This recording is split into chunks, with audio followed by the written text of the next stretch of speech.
All right, shalom everyone. Peace for those who love peace and no peace for the wicked, the Lord said. Actually, as you see, I changed my topic. I was going to talk about something totally different. And you notice I changed the thumbnail and the title. One of the ladies, she posted in YouTube and then she posted in Patreon about so-called Imam Tawhidi, and she called him the Imam of Peace.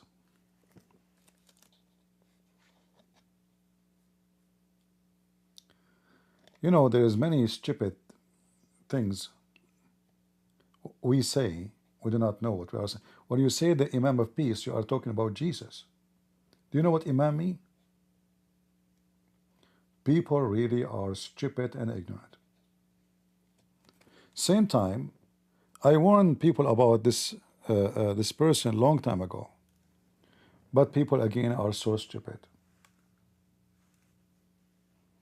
Sorry, I have to use the word stupid. So why you come to my channel and you listen and you learn how many Shia they call me, how many Shia they threat to kill me.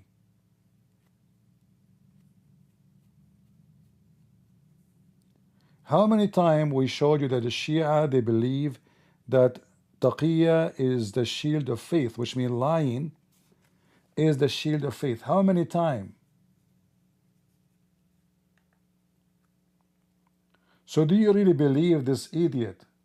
By the way, he's smart. I cannot say he's an idiot. He's very smart. He was able to penetrate all the stupid people without counting their names.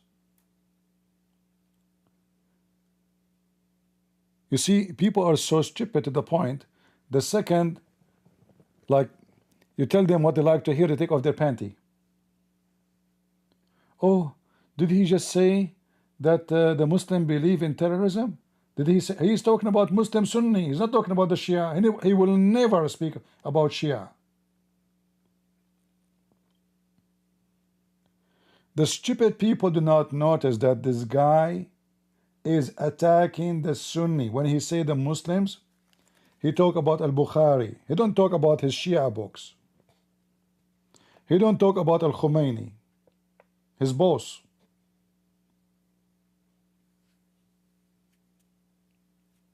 People are so dummy. So I searched his name and I found that this guy, he have many interview.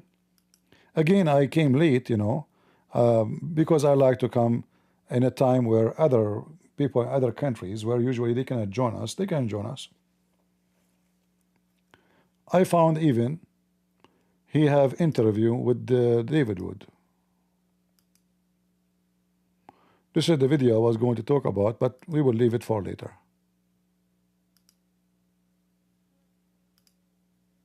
Look at this. Do really, and you know, I did not actually hear the conversation, but I am sure it's stupid conversation. I'm very sure. Do Shia believe in killing Christians? When he say I'm Shia, what Shia I believe in? We can open the books of the Shia, which is Imam on it. Do this guy dare to talk to me?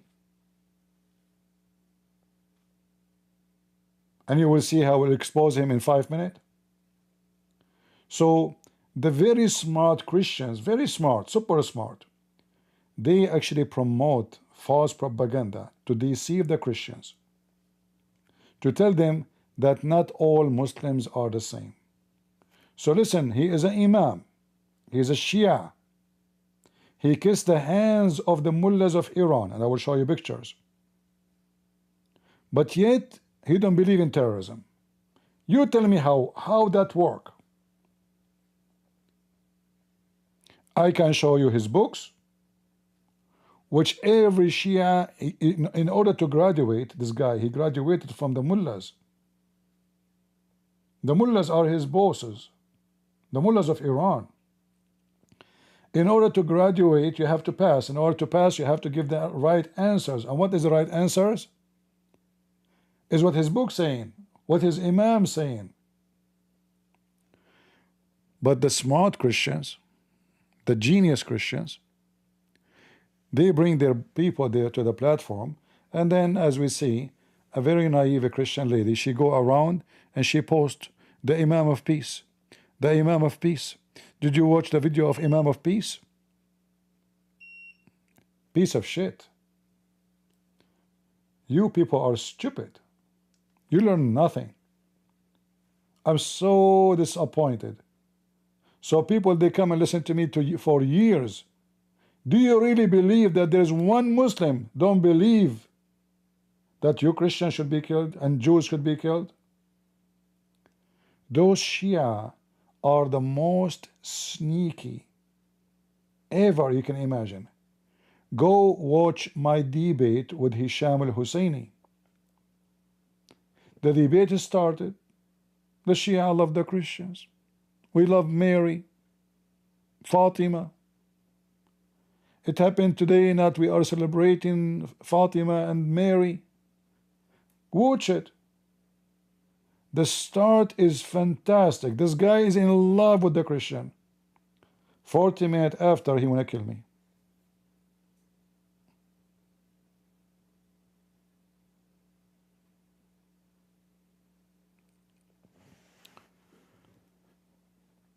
People have a mental issue. And number one mental issue, that you believe what you hear. You don't investigate. You don't know that those people, they are lying to you. So why you don't believe this, the Muslim Sunni, then when they say Islam means peace? Why you don't believe them? How come this guy? There's millions of Muslims.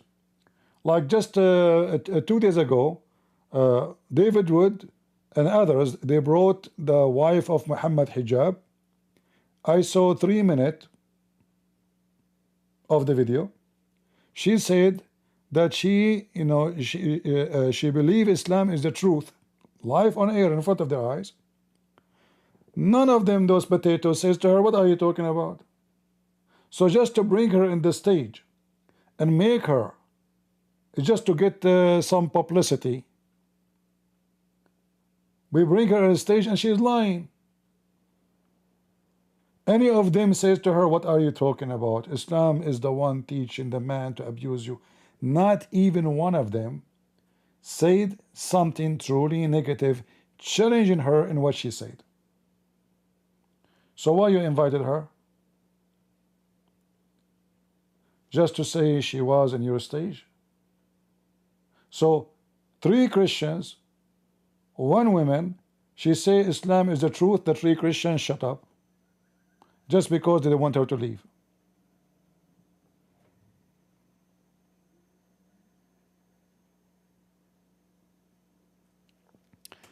I did not watch this interview, but I'm going to play a little bit of it so we can laugh.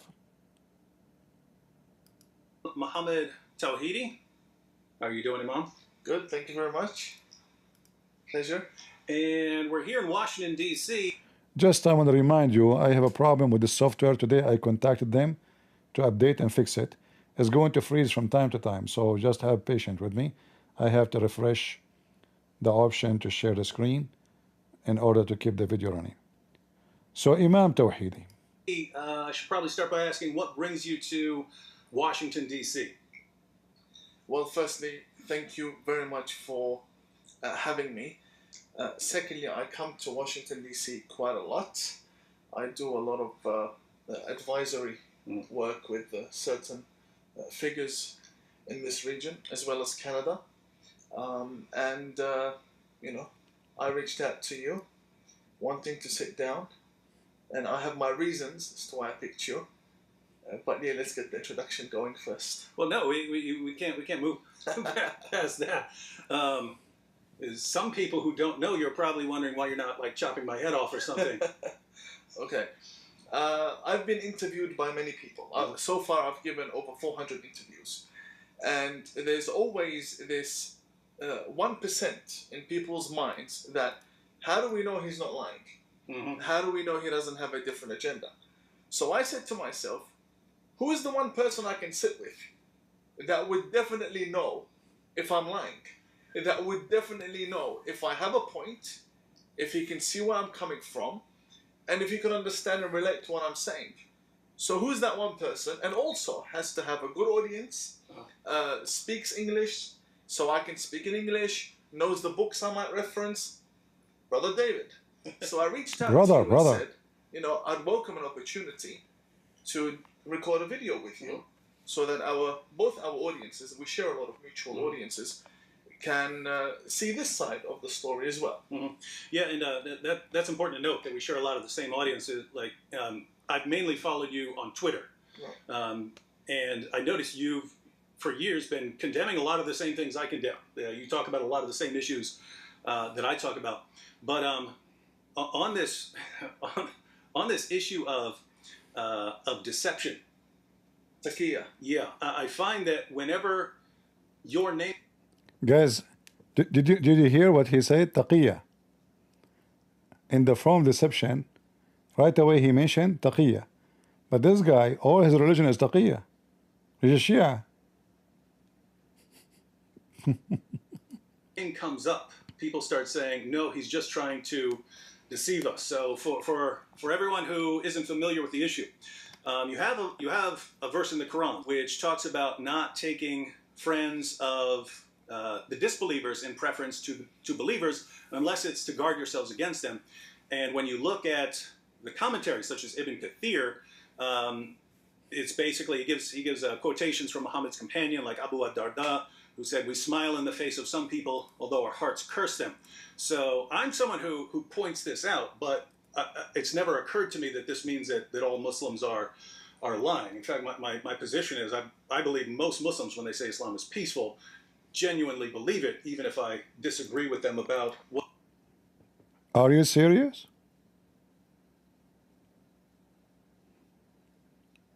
Are you doing taqiyya yourself?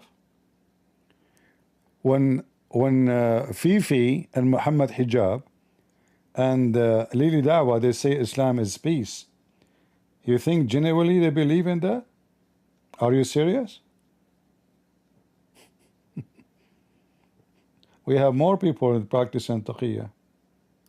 What Islam teaches, but there are people who simply think that anytime someone is saying something they disagree with about Islam, it's deception. Someone is trying to mislead them.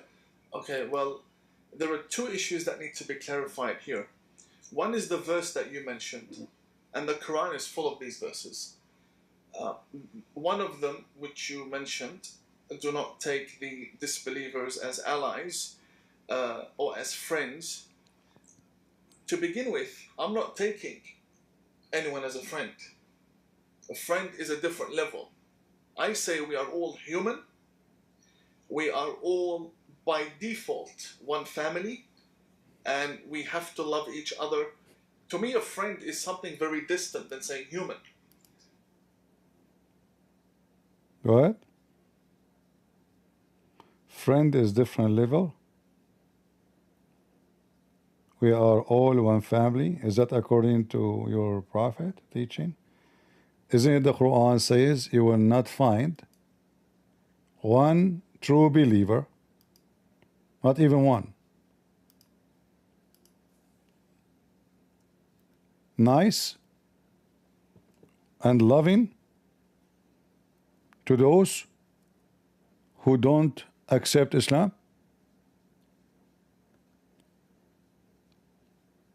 Is that your Quran?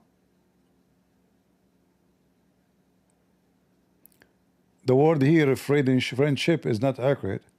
It says, yuwaduna, be kind and nice. Which means not only you cannot take them a friend, you cannot be nice to them. You change the translator, you will find different translation and different story.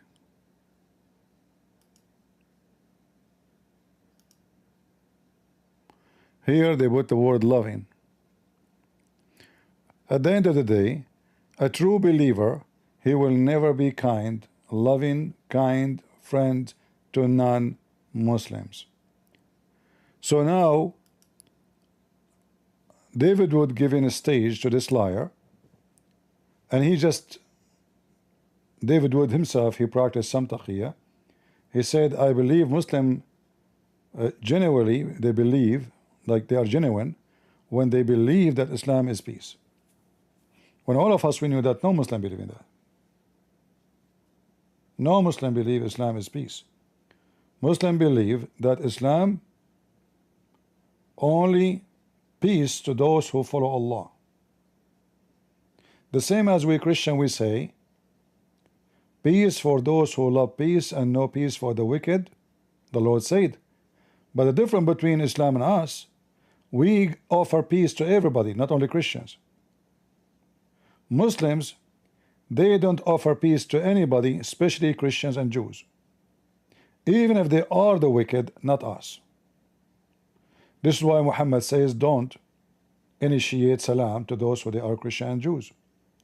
And this is why chapter 5 verse number 51 says take not Christian and Jews as friends.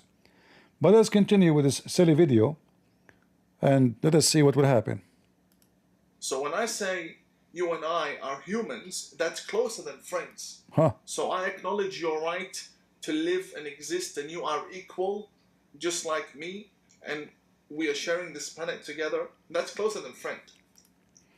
You know, here, if David Wood is a smart enough, he will say to him, should say to him, I don't know, I don't want to judge, but we will see the conversation. He will say, so is it according to the Quran that Muslims are superior? I mean, how many times David Wood he said that in his videos? That Muslims believe that they are superiors. So when this guy he says, we are all human, and this is more important than a friend, and we have equal right, is that according to Islam?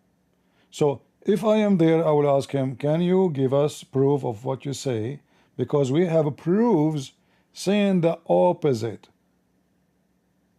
that non-Muslims are dirty, filthy, they cannot enter the Holy Land.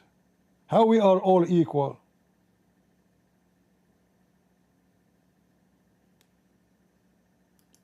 So this verse in itself is referring to the societal situations between the Meccans, the Arabian Jewish tribes, the Persians, as well as the businessmen that would come through Mecca. Mecca was like an economic city where many tribe leaders would come and travel through there.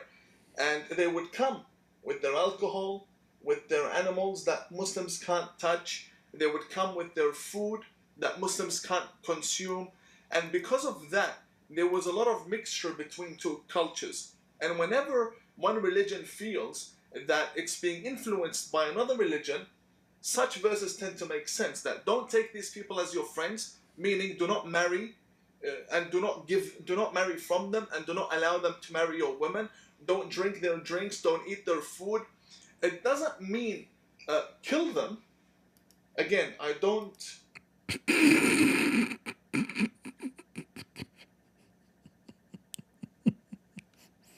So listen, we are equal, but you are dirty. I cannot eat your food. I can drink your drink.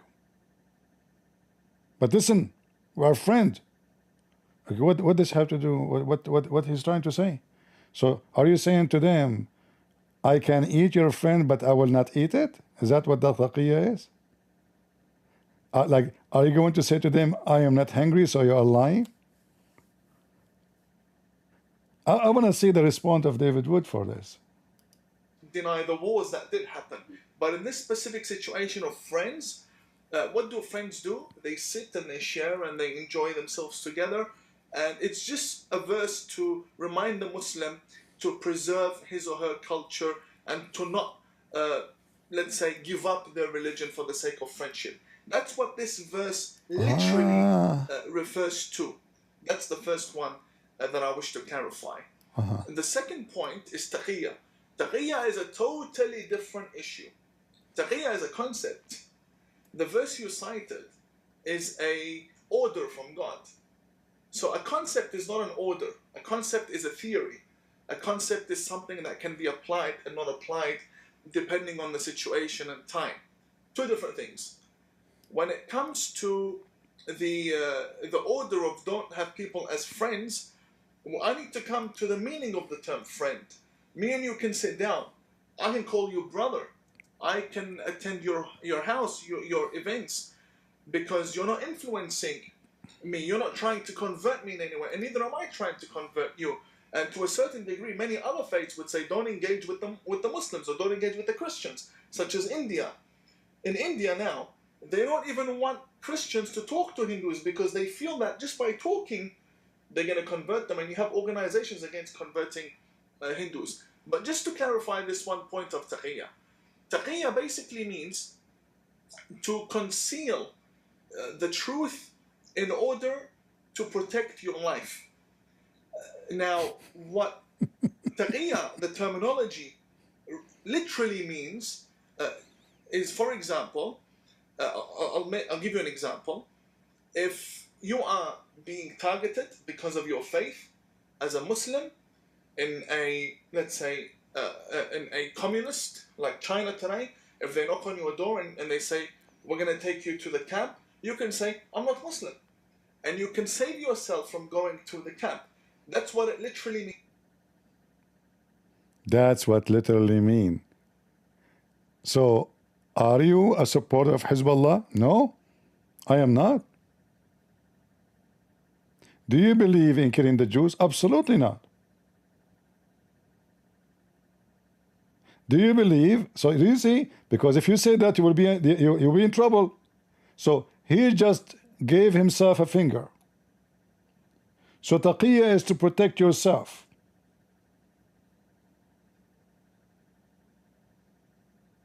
By doing what?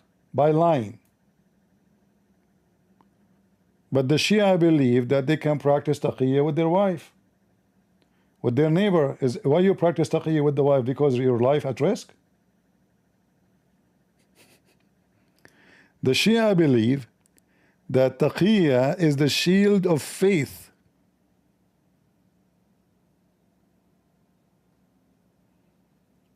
In Arabic they call it Tursullah, which means the shield of Allah. And look how he is trying as a sneaky man to get away from what taqiyya is about. So he make it like the Chinese is coming to your house, they want to arrest you, they want to take you to the camp. You say, are you a Muslim? You say no. That is a big fat lie. In fact, what he is doing right now is nothing but taqiyya. Continue. Means, and that's what it is literally used for. Now, where does taqiyya start? It starts from the Shia. We Shia, the sixth descendant of the Prophet Muhammad, Imam Ja'far Sadiq, he was the infallible figure that revived this taqiyya concept. The Sunnis do have it, but that's because Ja'far Sadiq taught before Imams. They all stem back from his teachings, the Hanafis and the Hanbalis and so on. So the Shia are the ones that know of this. Now, within the Shia, there's a big divide on using taqiyya.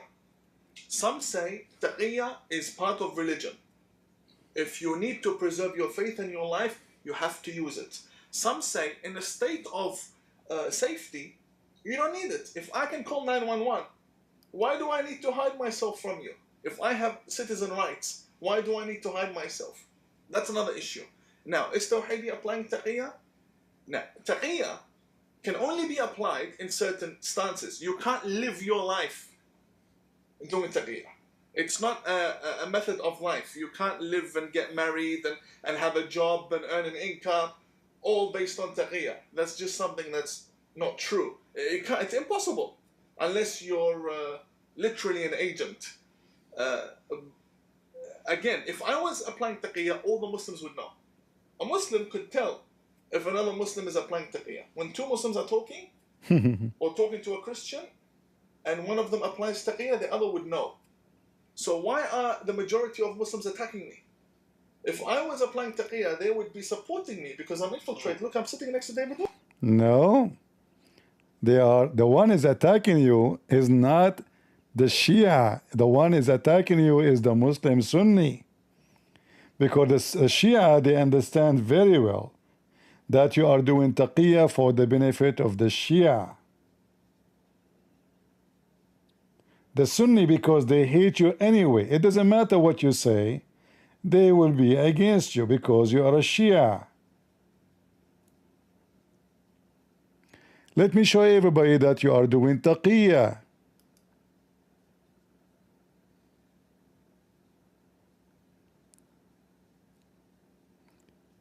All this article is about you.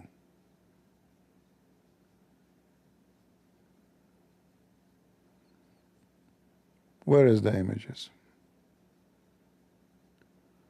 Let us see.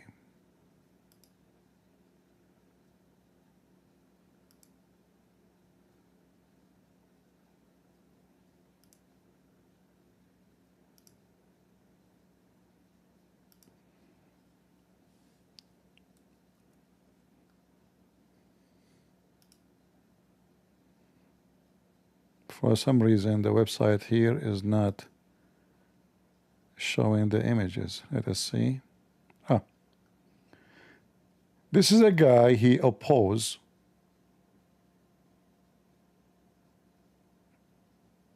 Islam. What he say about him? The Imam, the man on the left, is #1 supporters of terrorism, and Americans are failing for his visionary movement. Mega, make Iran great again. He is defending what? He is defending Iran, his mullahs. So this guy from Iran, he is exposing the mullahs of Iran. What the Imam of Peace, as some stupid so-called Christian call him, and he call himself, he is attacking the one who is exposing the regime of Iran, the regime of terrorism, the regime of Hezbollah. He is against making Iran great again, freeing Iran from the Khomeini. Do you see how we can know that you are doing taqiyya so easy?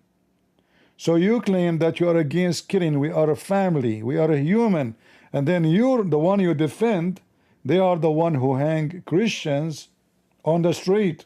Anyone who convert to Christianity in Iran, they knew about him, they will hang him on the street. And there is tons of pictures on the internet.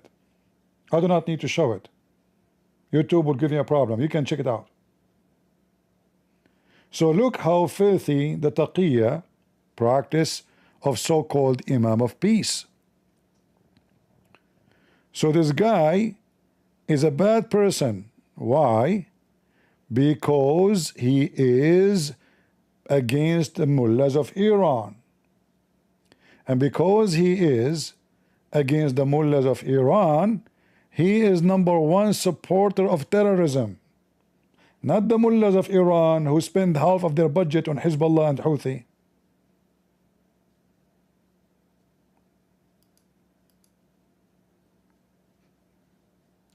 Do you see how easy to expose those liars?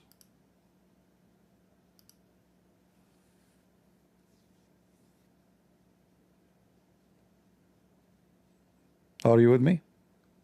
Or you guys are asleep?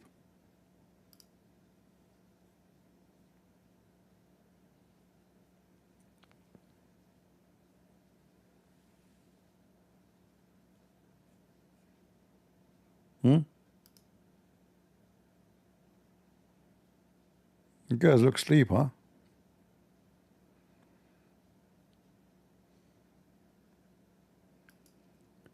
The one who defend the regime of Iran, he is defending who exactly? Freedom? Women? Human rights? So he is upset from a guy who opposed the regime of Iran, and this is his name, Sayyid Mahmoud Husseini. And he is defending who? The mullahs of Iran. And he is afraid of what?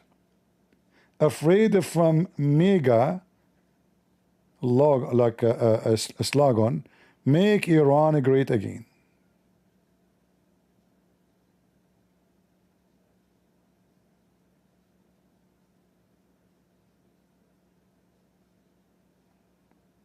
Do you see how we can get you busted? Potato? Easy teasy. He is kissing the hand of who? The hand of the Shirazi, the leaders of terrorism.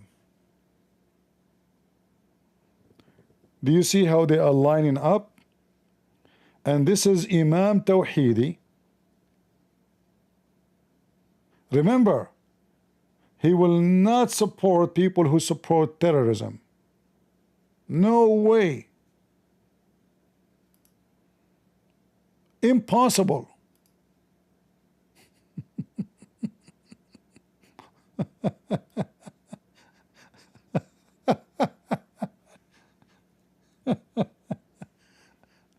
Oh,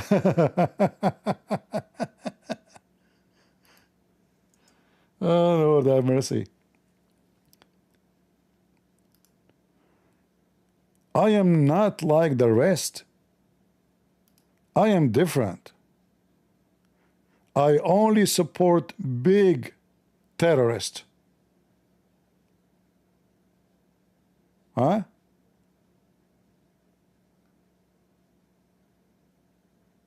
Big terrorist. I don't kiss the hand of a small terrorist.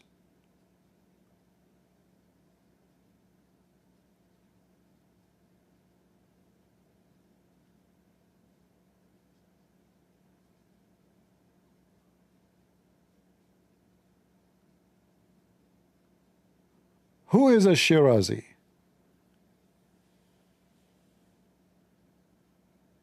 Can you tell us? Ayatollah al-Shirazi.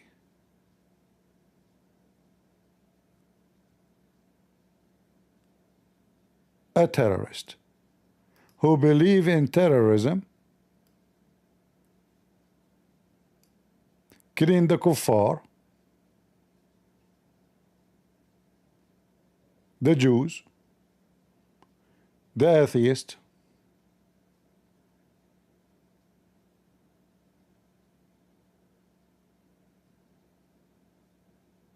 what a Shirazi is about.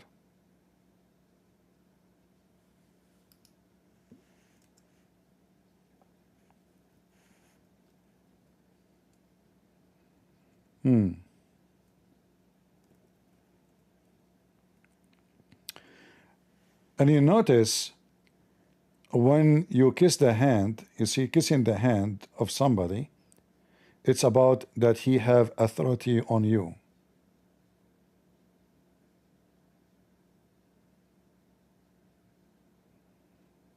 He's not shaking hands. Like I can be in a place, okay, I saw this guy, I'm entering the place, he is there, I do not know him maybe, I shake hands with him, no problem. But when you kiss the hand, that means this person, he have authority on you.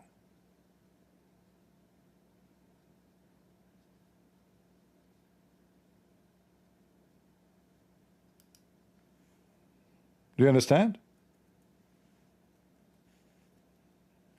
Which means he believed that the mullahs of Iran are his boss. His allegiance is for the mullahs of Iran.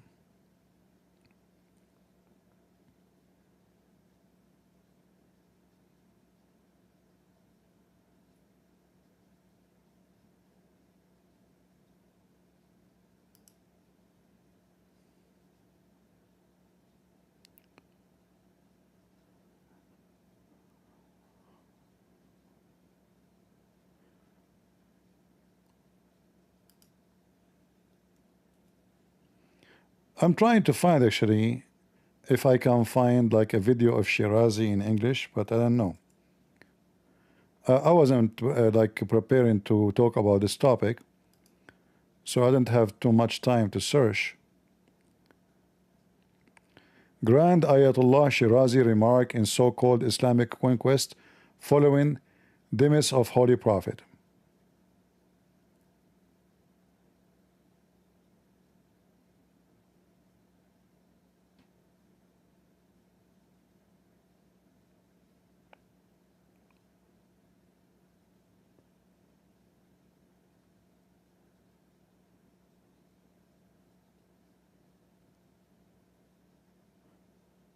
Shirazi is just another deceiver.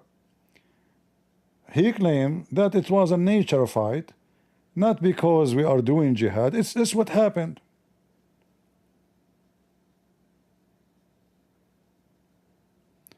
We don't believe in offensive jihad, we believe in defensive jihad, for sure. Because if you don't accept Islam, we are in defense. You see the taqiyya?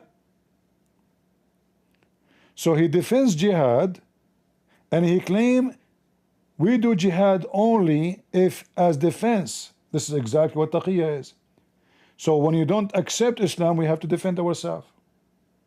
We kill you.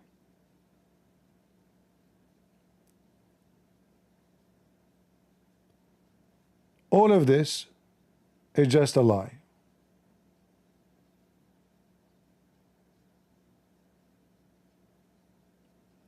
They believe in Ali. Ali killed thousands and thousands of Jews and Christians. Ali even he burned people alive. Literally, he burned them alive.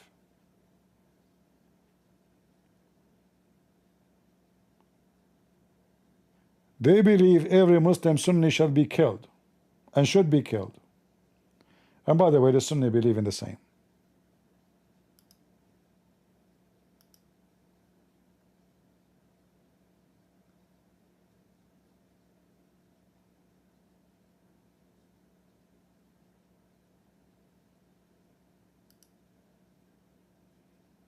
All right.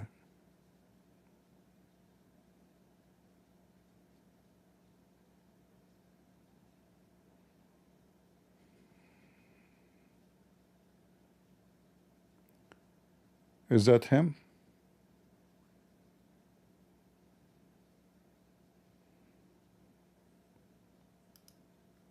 Well, this is Shirazi. But is he the same person? Let me see. Possibly the same person, but the image.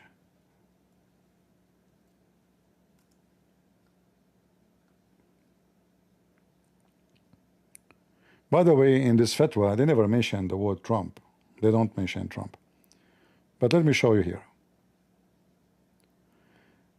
The Grand Ayatollah Nasr Mukarram Shirazi issued fatwa stating that the punishment for the US Donald Trump president and Israel Prime Minister Benjamin Netanyahu, who threatened Iranian Supreme Leader Ali Khamenei with the assassination, is the same as the punishment of Muharib, which means the one who should be killed.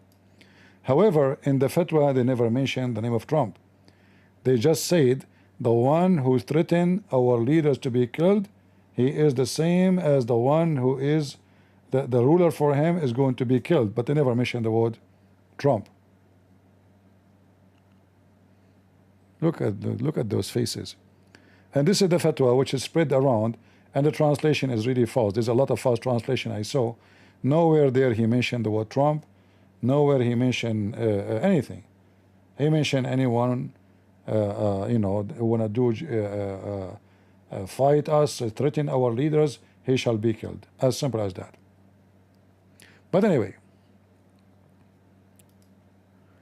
so here, Tawhidi is doing taqiyya in a very funny, silly, stupid way. Suddenly taqiyya is about not to drink your food or to protect your life if the Chinese come into you. which is absolutely not true. Why?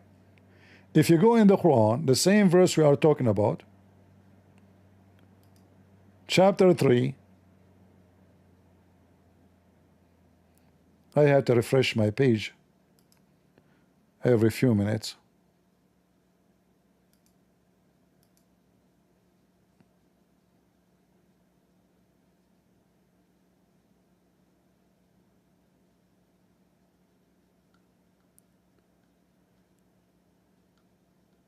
You will see it's talking about don't take them as a friends. How they are going to take you to the camp and how you are threatened by your life, but they are, the Quran saying to you, don't take them as the protectors.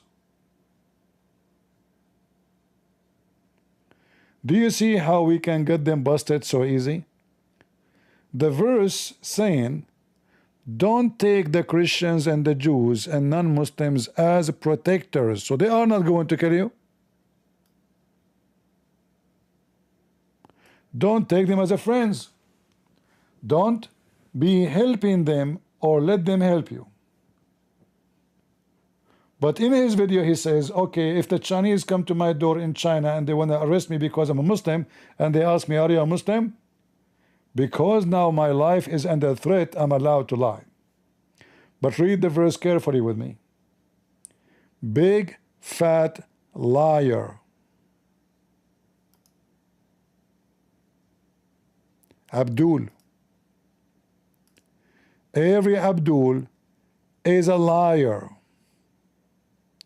until he proved the opposite, which is mission impossible.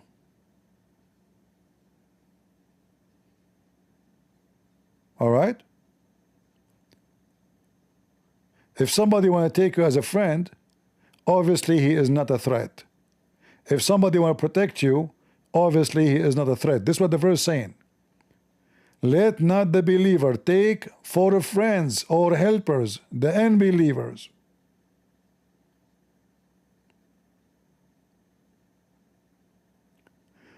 When Tawhidi he started talking to David Wood, he said, how you doing, brother? When the Quran forbid him even to call him friend.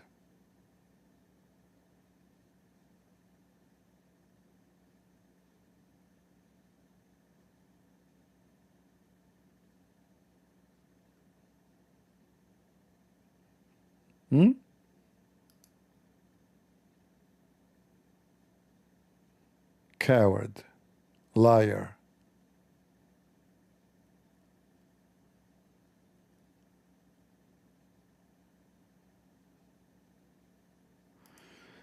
Let us continue with this silly video.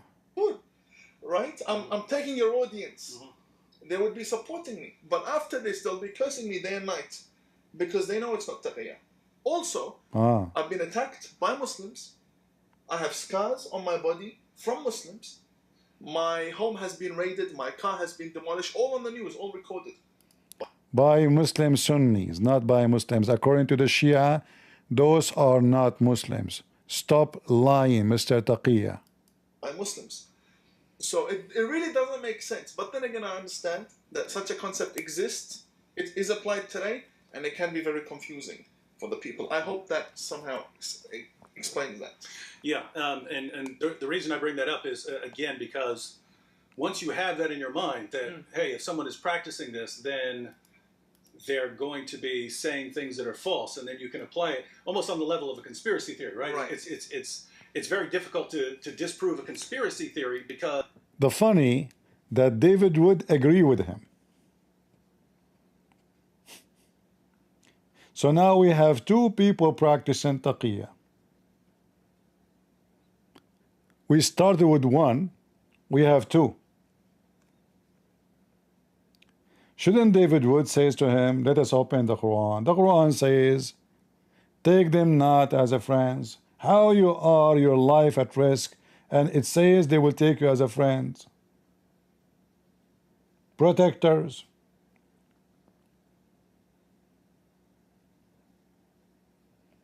He agree with him. If you agree with him, that you yourself, you are lying to people about taqiyya.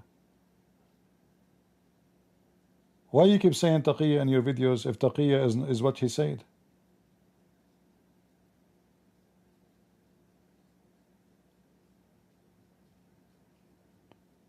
So just because he is our guest now, we have to play taqiyya with him and lie?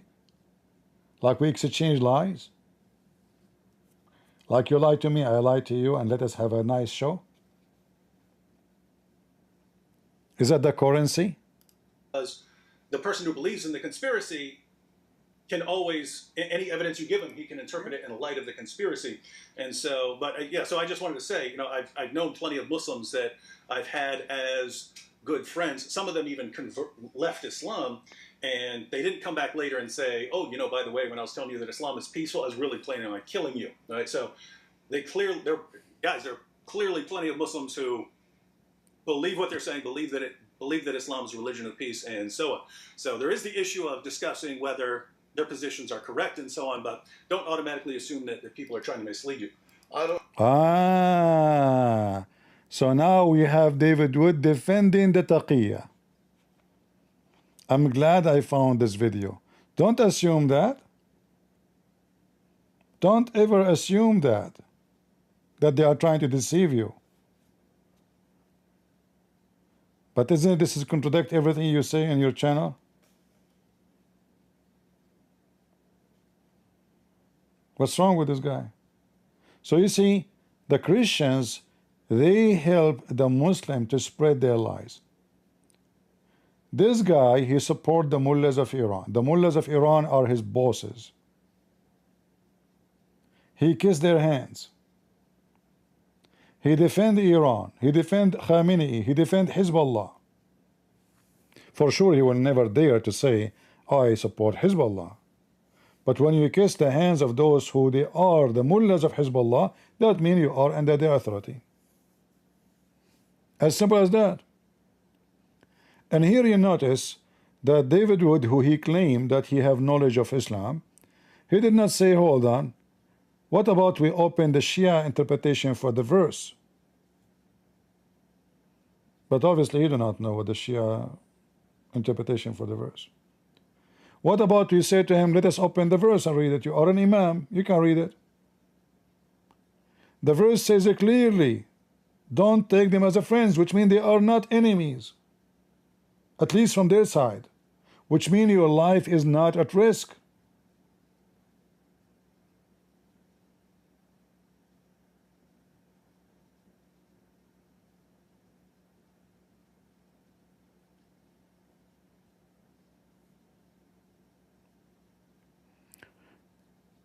If this guy is talking to me, for sure I will be kind. I will not going to be, you know, but I will be rude as hell, saying the truth. I will be kind to him as a person. Will come, sit down. I will never, you know, abuse the person, but I will corner every lie he said. I was waiting. I never watched I don't remember I ever saw this video before. Maybe a long time ago, I'm not sure. But my memory did not help me remembering that I ever saw it before. Very disappointing. So now he is giving excuses for taqiyya, claiming that this guy is truly telling the truth. Don't assume. But this guy, he gave you nothing. He gave you a lie. And the verse in front of us. And we can open the Islamic interpretation for that verse, the Shia interpretation, not anyone else.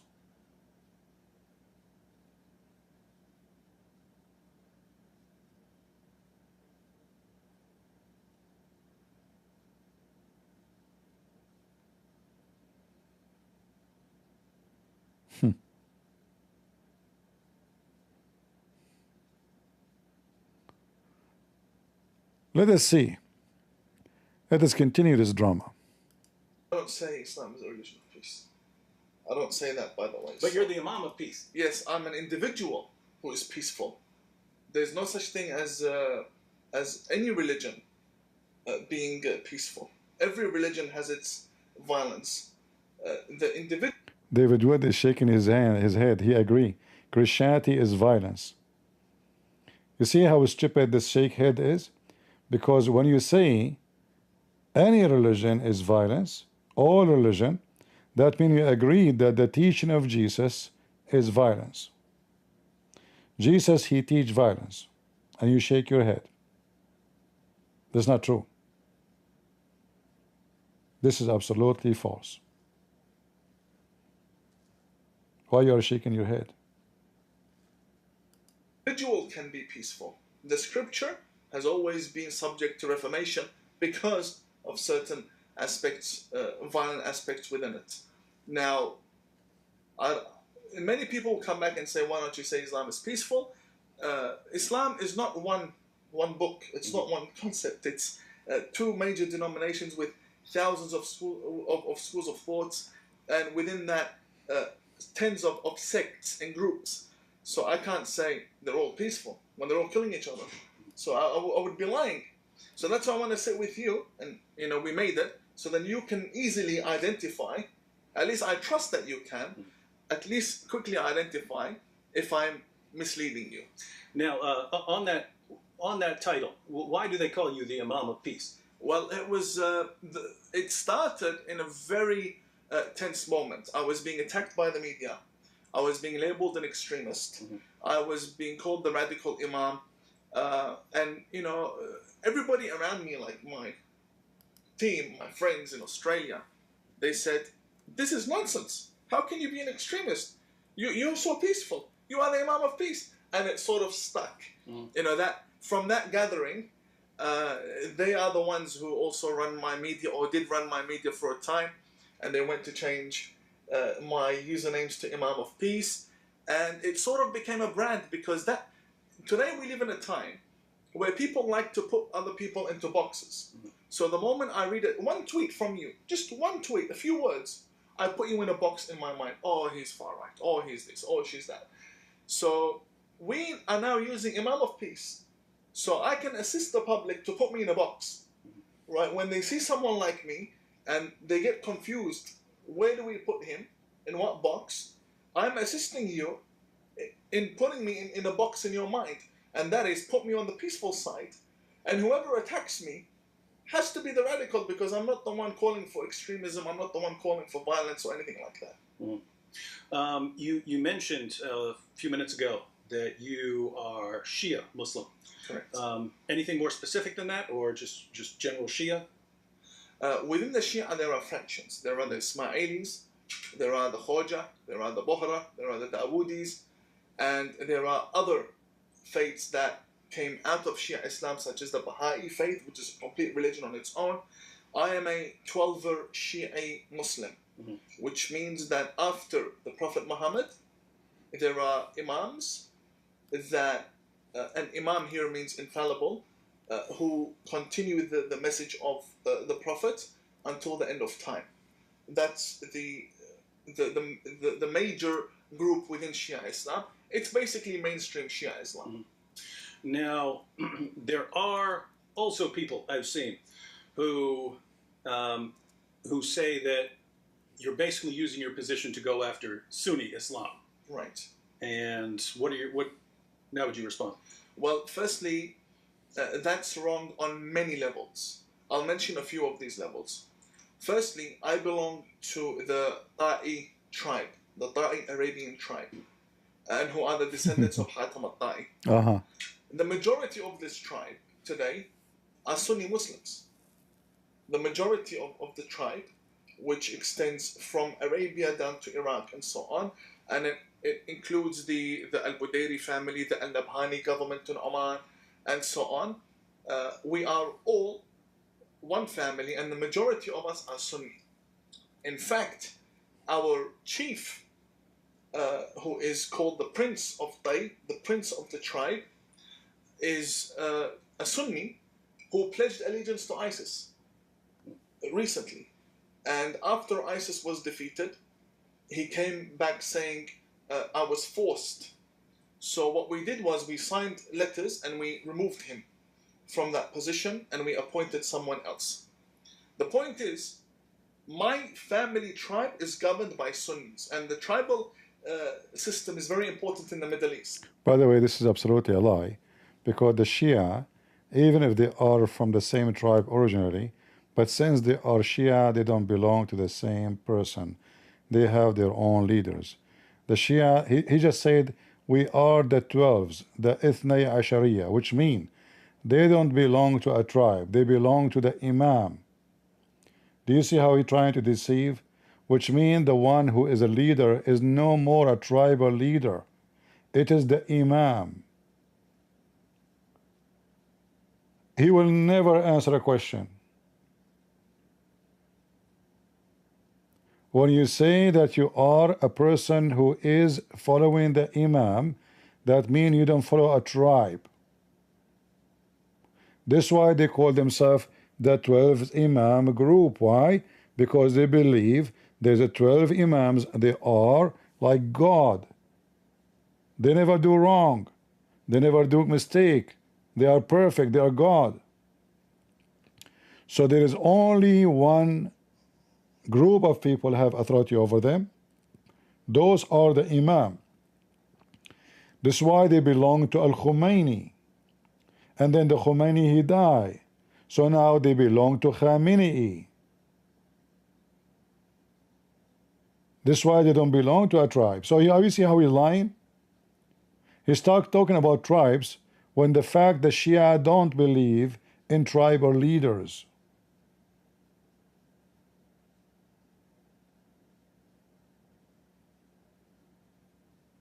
This is what the Imam mean. Imam mean that he is the leader. So when you call yourself, I'm from the group of the Imams, the 12 Imams, that means there is no other leaders except them. There's nobody. Liar. So the whole Middle East functions on tribes and regular governments. So the Prime Minister himself or the President would be a son of a particular tribe. That's from a family perspective. Secondly, I was educated by Sunni Muslim Imams up until 2007. So from 1995 until 2007, I was educated by Sunni Imams. And some of them are famous today. They are famous radical By the way, he is lying again.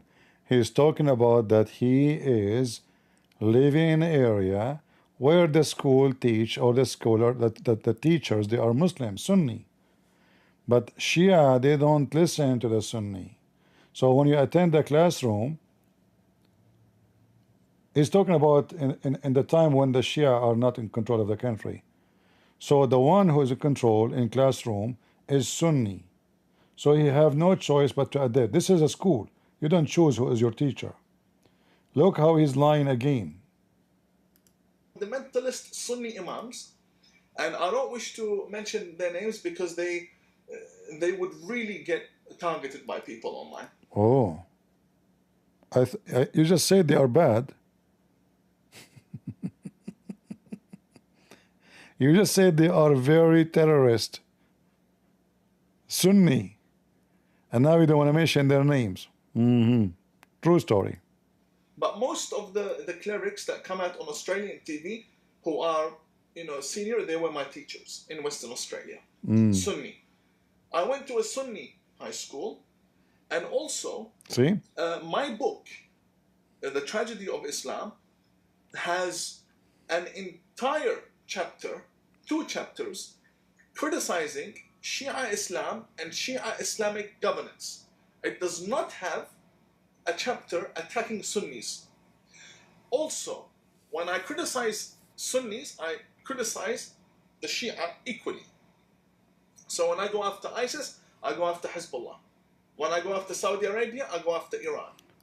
Ah, he go after Iran. Liar.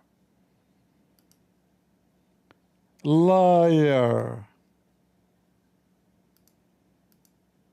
Who are those? You go after Iran, right?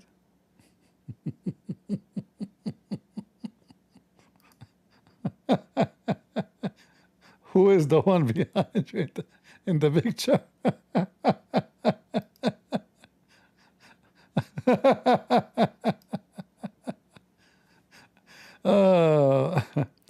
Al-Muhammadi Al-Shirazi Mullah. He is against those mullahs.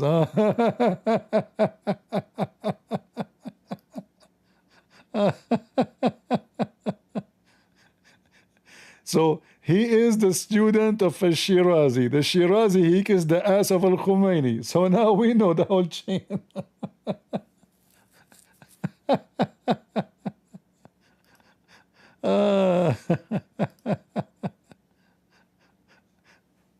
Listen, I criticize everybody, okay? I criticize the government of Iran. Big fat lie. You know, this is how taqiyya work.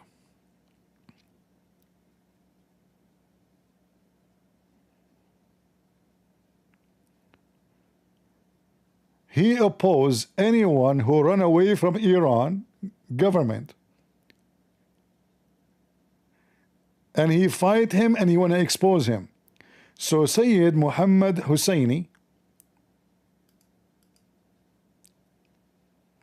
he came to USA and he applied for asylum.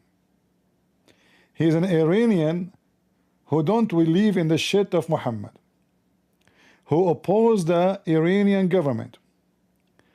What the Imam of Peace think about him?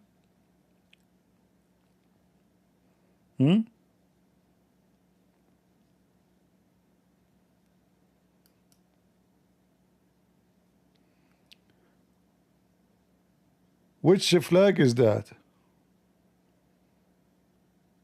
Is that you? Salman Sima? The member of the Farish Guard? Is that you there? Okay. Is that Hezbollah flag? Okay.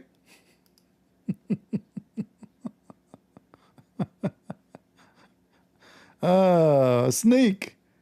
Very sneaky. Here the Imam Tawhidi, he is guys against mosque everywhere. He don't want to see mosque everywhere. And he don't like violence. Do you see the floor? Do you see? This is blood. Do you see the floor? This is the blood. Do you see the knife in his hand? They cut themselves. If they are willing to cut themselves, what they will do to you? Why they cut themselves? Because they did not jump to kill the Sunni when they attacked the family of Ali. It is the way to remember how bad their mistake was. Like, we are sorry, Ali. We are sorry, Hassan Hussein. So we are blood thirsty. This is him shaving his head. His clothes is covered by blood, and he is holding a half sword. Big, huge dagger. And this is his boss, Ash-Shirazi, entering the place where he is. We know that you like peace and you are the Prince of Peace.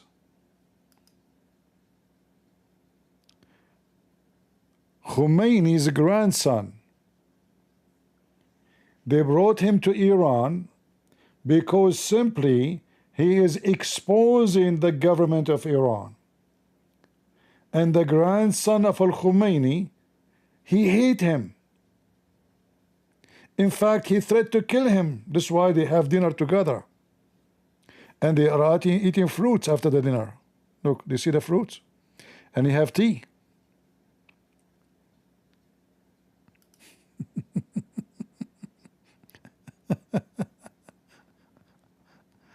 Lord have mercy.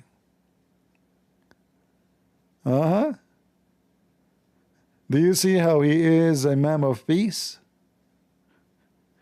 He is working for them. He is very successful. He was able to fool many of those stupid donkeys from everywhere.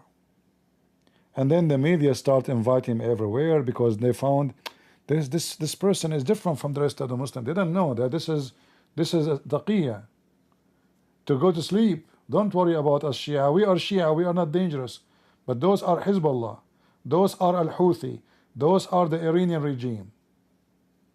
And if he, imagine Christian prince, he attacked Qatar, and then the Prince of Qatar, he will welcome me and drink tea with me. Imagine I'm opposing violence in the Quran and exposing Islam, and then the Crown Prince of Saudi Arabia, he invite me to visit him.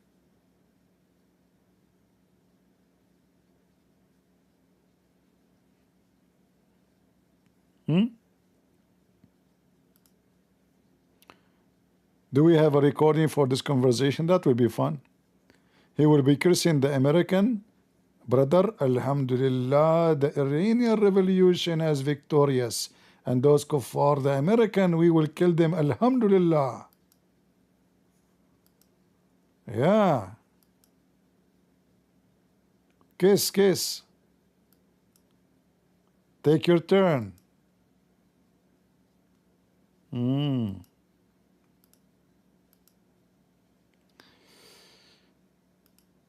But what make it more funny, that David Wood, he agree with him. He say, yeah, you are right. We should not assume that every Muslim using taqiyya. Islam is peace, according to, you know, every religion have violence, you know, but there is reform. And David Wood shake his head. So Jesus, he taught violence.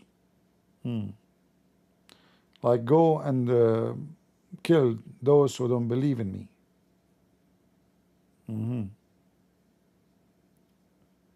I see.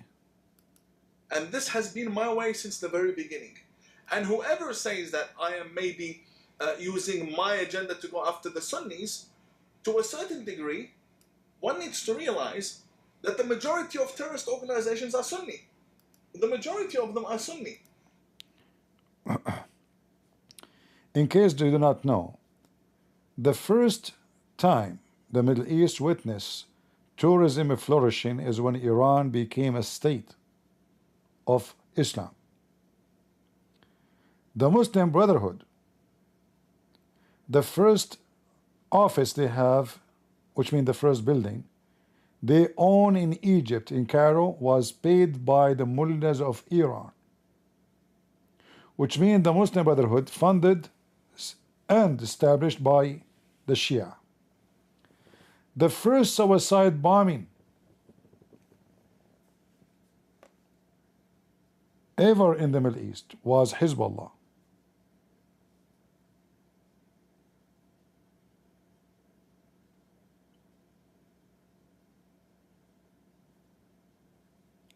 And the Shia is way ugly, the same as the Sunni. I can't say they are more ugly because that need a lot of patience to study, because both of them, they are criminals to the bones.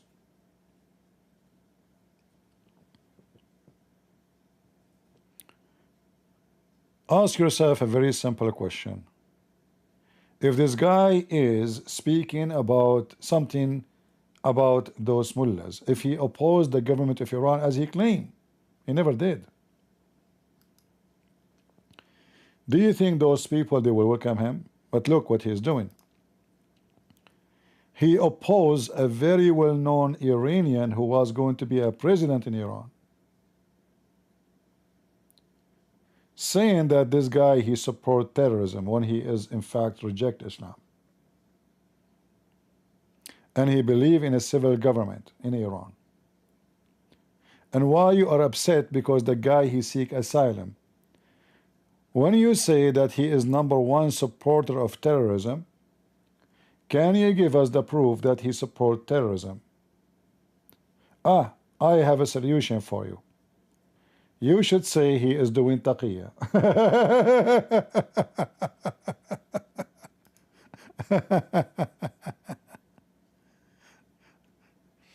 So I don't know if I need to play the whole video. You can watch it, but obviously all of it is full of lies. And sadly, David Wood is not cornering the liar. in anywhere, any place. Shia Islam is only 15% of the whole religion. The majority of what you see are all Sunni.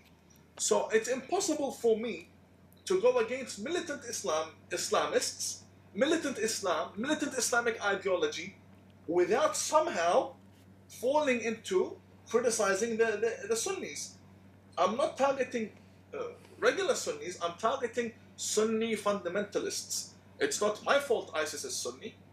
You know, if we had enough Sunnis criticizing ISIS, maybe I wouldn't be bashing ISIS this much. But I see that you guys aren't doing the job properly. And if they are, they don't have the platform that I have. Now, I'll give you a good example. Many people say, Imam Tawhidi, why don't you criticize Israel? I don't have a problem with criticizing Israeli policy. But number one, there are organizations criticizing Israel. The whole UN is criticizing Israel, right? So why would you want me? Firstly, I'm not a rabbi. I'm not Jewish. I have nothing to do with Israel. So why would I? Yes, I criticize Hamas because nobody's criticizing Hamas. Nobody, it's not equal criticism. The UN doesn't criticize Hamas. The point I'm trying to get is I don't really care who's Sunni and who's Shia, who's Jewish, who's not. I care about justice. That's why I criticize Hamas, because I care about justice.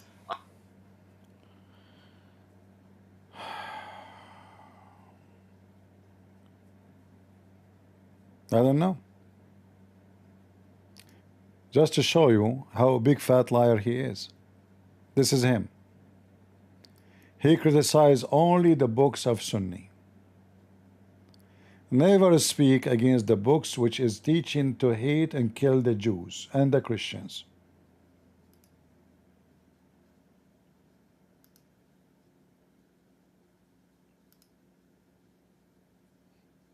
Taqiyya guy.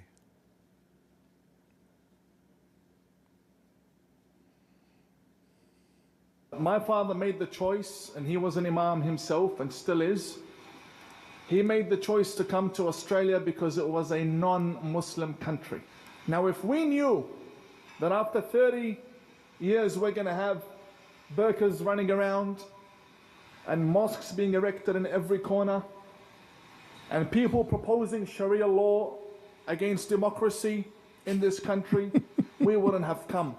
I believe that the entire religion needs a review. I believe that there are certain books that need to be banned from this country. Like what? There are books that are regarded the second book after the Quran. What about the Quran? And all mainstream Muslims believe in this book. The Bukhari, See? a very famous book. It's present in at least the majority of Muslim homes, at least. See? It's everywhere. It's put on the shelf right beside the Quran. And every act of terrorism is taught from that book. And that book is widely available. From that book, not from the Quran. It's from Al-Bukhari, by the way. It's not from the Quran. Hypocrite, coward, liar, and it's not your fault. It's the fault of the one next to you. Shouldn't he say to you, the Quran says kill the Christians.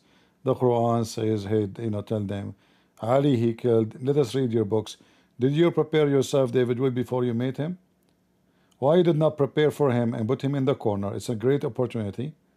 Get him a Shia book in the front of his eyes and let him read it. Show him what his Imam said.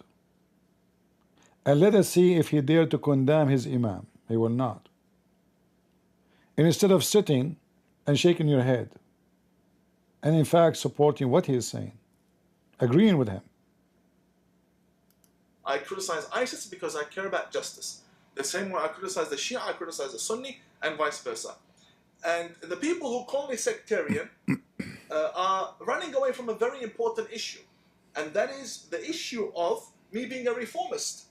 A reformist doesn't care about Shia Sunni. A reformist looks at the whole religion and criticizes. So why you are kissing the hand of the Shia, and why you read the Quran, reform the Quran?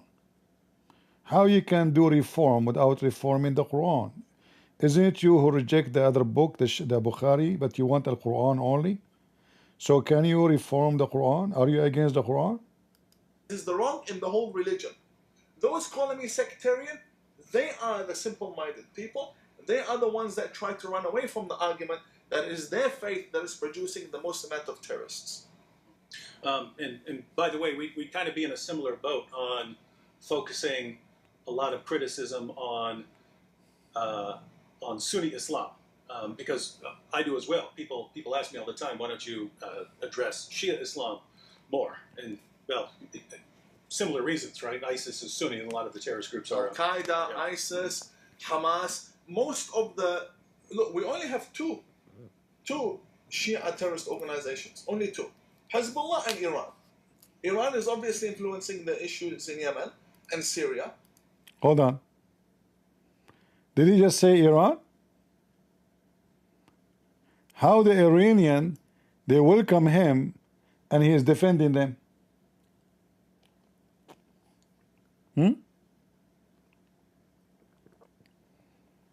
You see, the Iranian, they don't take what he says seriously. They knew he is playing taqiyya. Otherwise, he will be killed. As soon as you arrive to Iran, you will be slaughtered immediately, not only jail. He just mentioned Iran.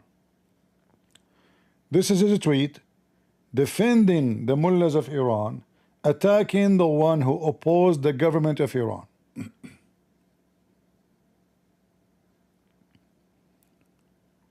He is so worried about the slogan of Trump, "Make Iran great again."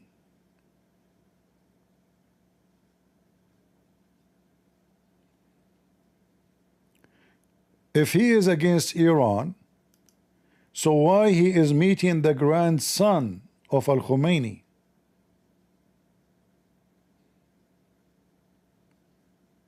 So you believe this guy is a terrorist? And his grandfather is a terrorist? And you go there and the terrorists did not hurt you?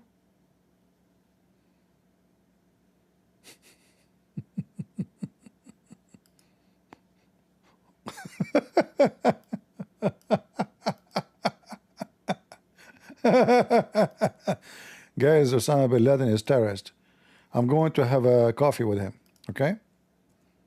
Hey, Osama, I'm coming. Okay, get ready with the tea. Sure, CP.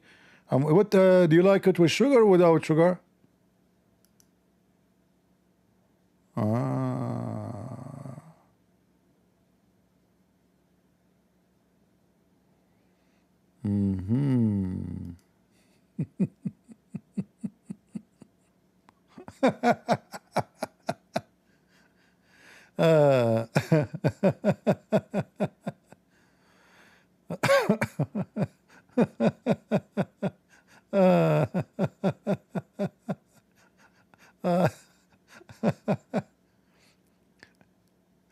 Obviously, you are not a terrorist and you don't support terrorism. This is why you are so welcome in Iran. You can go there. Like, look, even don't see you as like you're a normal citizen going there, you know. But it happened that the grandson, one of the most important figures and authority in Iran, the grandson of the Khomeini, he called you. Hey, did you have some spy information for us? Did you record some people for us?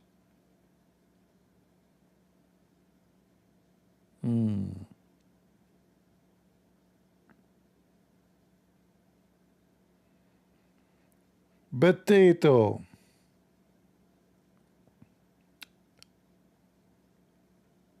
Yeah. Liar and a coward and a fraud. It's not your fault. It's the fault of those who invite you and interview you without corner you. They are even shaking their head, which means they are supporting you. And this is the whole purpose of this. He contacted David Wood so he can fool the audience of David Wood that not all the Muslims are the same. The second you call yourself a Muslim, that means you believe in killing the Christians. The Quran say, fight those who don't believe in Allah and the last day and believe not in what forbidden, and forbid not what is forbidden by Allah and His Messenger. From who? From the people of the book. Chapter 9 verse 29. Quran chapter 5 verse 14. Allah says He will spread hatred and enmity between the Christians until the day of judgment. Quran chapter 5 verse number 51. It says, take not Christians and Jews as friends or protectors, for they are kuffar and just, and he who take one of them as a friend, he is an apostate.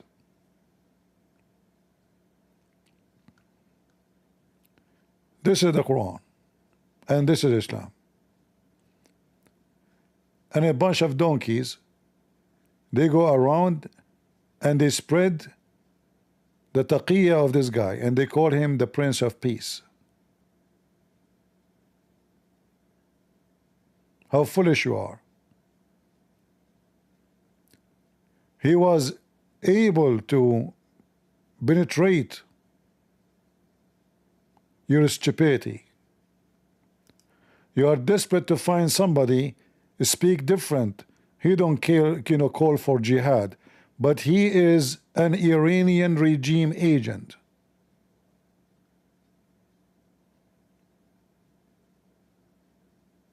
Have you ever heard of somebody oppose the mullahs of Iran and he can live for a day?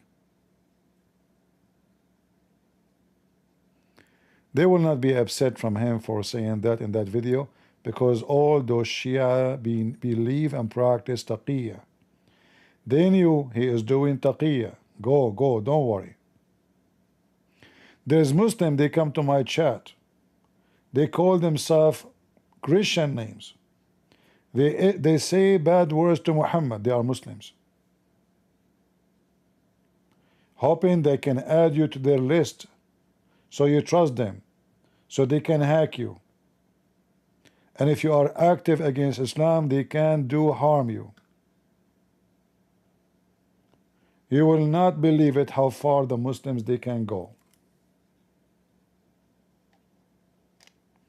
They will call themselves all kind of Christian names. In their website, they have education about how to kidnap a Christian woman or a Christian man. You hang a cross. If you are a taxi driver, you hang a cross on the mirror.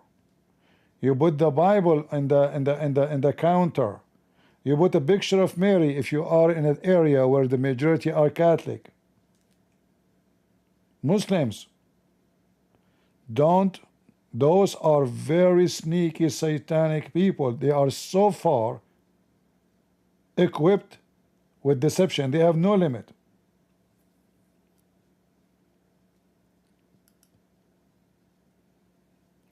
And you must be so stupid to believe them.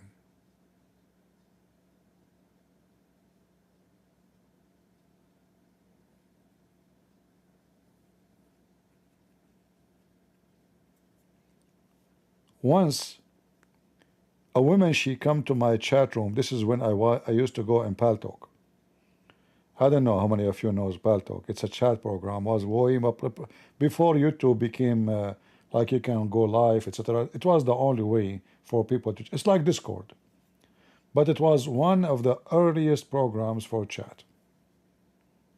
So I was live, and then a woman, she speak an accent. I thought it's Latino accent, and she claimed that she is Latino. She said, I'm thinking to convert to Islam. I want to talk to you urgently. I said, come to the microphone. She said, no, I want to talk privately. I said, okay. So for me, I prefer to talk to her. She said, in a few hours or tomorrow she will take Shahada. I said, okay, this is urgent. Let me go and talk to her. So I closed my chat room. I added her in Skype. And I don't know, she called me or I called her, doesn't matter. I was showing her verses from I asked her, do you know anything about Arabic? Because I want to see if she can read Arabic to show her what the Quran is saying. She said, no, I never even saw Arabic. Never. I never saw Arabic font all my life. So okay, no problem. So I was explaining to her, and she opened her camera. I said, your camera is open, do you know? She said, I don't know, it opened by itself. I said, close it please, there's no need for it. But she said, if I close it, I will go, I will leave. I said, okay, keep it, keep it. And then she started putting down her shirt. She's wearing a t-shirt, and I noticed that the space in her chest area is getting wider. So she is holding her shirt under the table, and she is pulling it down. So I start seeing her boobs almost coming out. I said, close the camera, there's no need for the camera. Let me, what are you doing? Focus with me. And then at that moment I was looking all the way in the back of the room. There's like the long room, and the computer at the end of it. So I was able to see all the end because somebody turned the light on in the other room. So the light came from the door.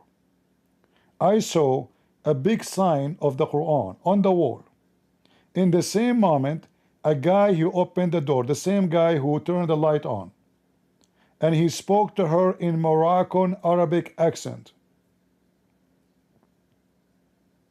So look how evil they are. They said to themselves, we will send him a woman, one of our whores, doing jihad, sex jihad. She will tempt him, we will record him, and we will destroy him.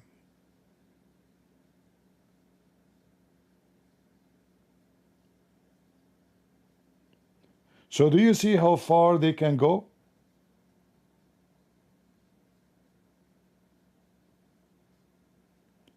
They are willing to do anything for the sake of Allah. If she have to sleep with me in person, she will do it.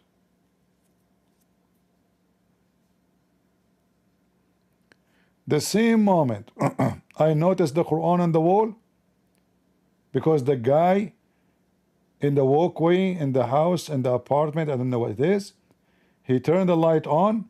I was able to see in the other side dark of the room. He opened the door and he spoke in Moroccan accent Arabic. And right away she hung up. So she tried her best to make me believe that she is a Latino. She don't know Arabic. She never saw Arabic before.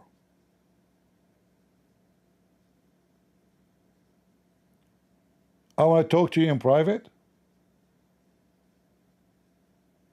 There's only light on her, light next to the computer, like those in the table light. She never saw Arabic font before. She tried her best to expose herself, but she was right.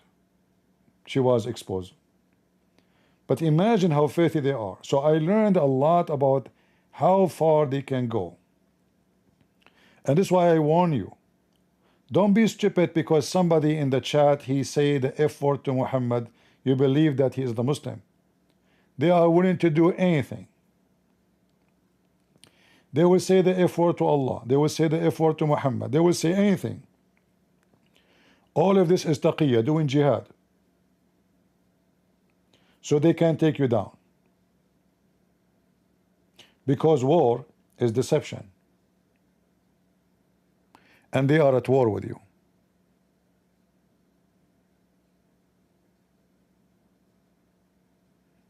All right? So don't be stupid.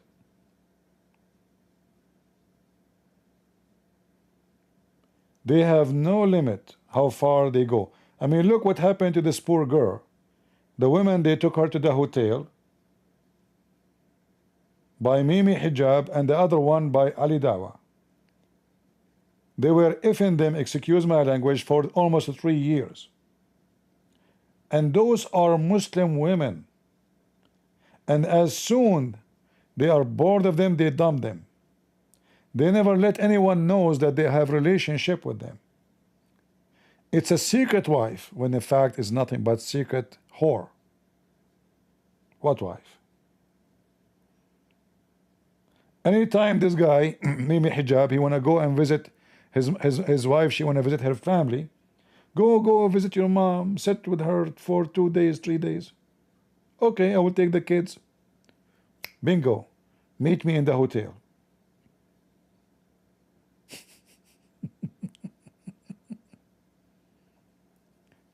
And then you saw how the gang, 75 filthy Abdul, 75, all of them, they do dawah. They claim to be sheikh, to fight this poor, stupid woman whore, who she is willing to open her legs according to Allah. And then after she opened her legs and she get been screwed, literally, she complained because the guy, he screwed her and he is done with her. You live like a whore, you will die like one.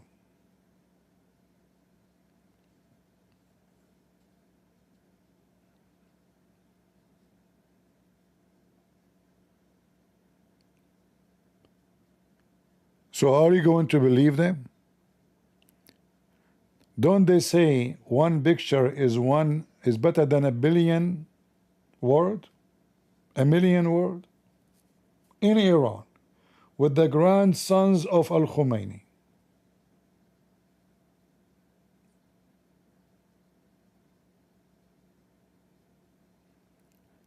And then he claimed that he is against Hezbollah and against Iran.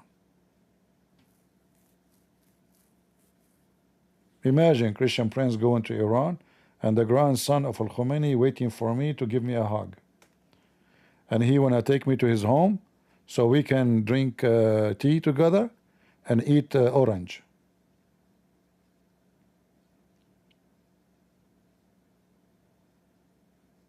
It must be a true story.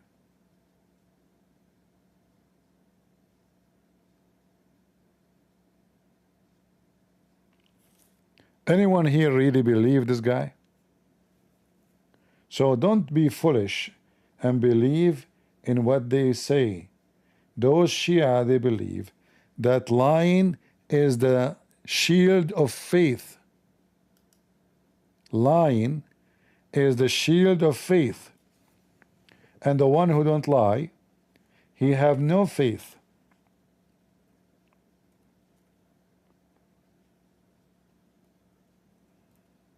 Let me show you the reference.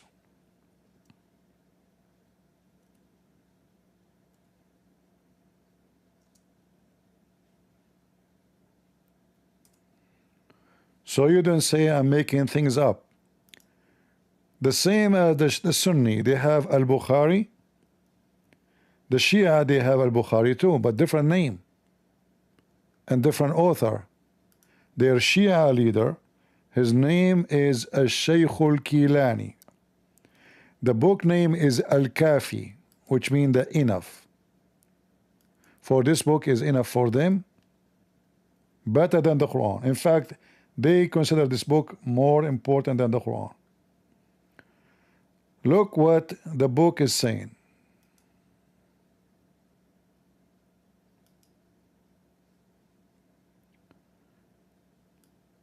We translate the title first, so you can take your reference.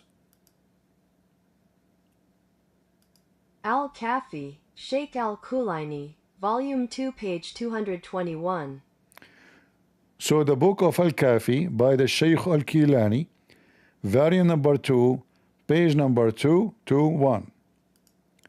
What it says about taqiyya.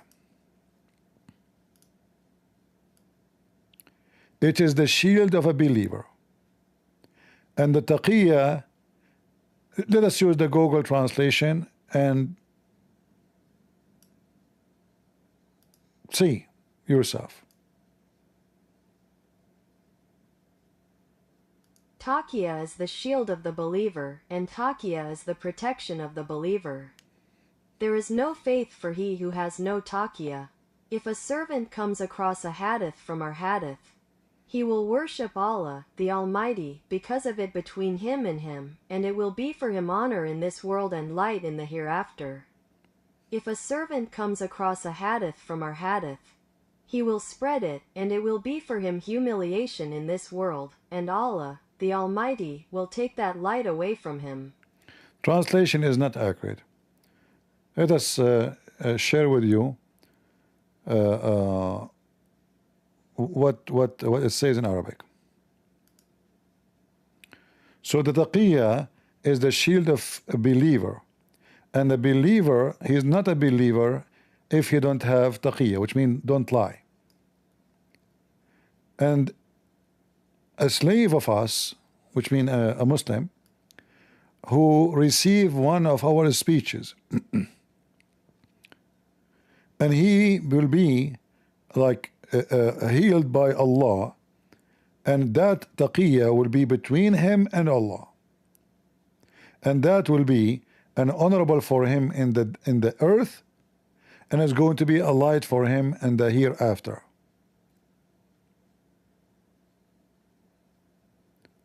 And the one of us, the slave of us, which means those followers, if we say a hadith and then he publish it, which means he should not publish it. If he publish it, that will be a shame for him in this earth, and Allah will take any light from him in the hereafter. So here is encouraging them, their leader, to lie to everybody. What we teach between us, you should not share with others. This is only for the Shia. Whatever we say here, so don't go around and tell the Muslim Sunni, who they are not Muslims, that we are practicing taqiyya. Don't tell them what we teach. You should hide it. And the one who spread the truth, which means whatever we say, he is not a Muslim. Allah will punish him. The one who hide it, Allah will protect him here in the life, and then here in the life after.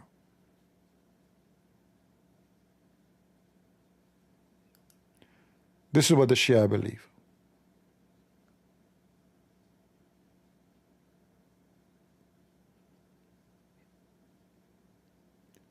This is the garbage of Muhammad.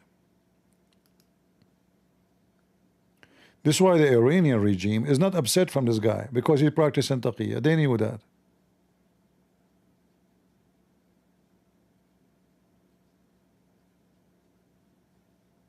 No problem. He can even curse them. They will not be upset. Because as long he is doing taqiyya, which means he says something, but he mean his mission is something else. Like when you send a spy, the spy, he have to merge. He don't tell the enemy I'm a spy. He don't tell them I'm your enemy. He will curse the one who he is sent by.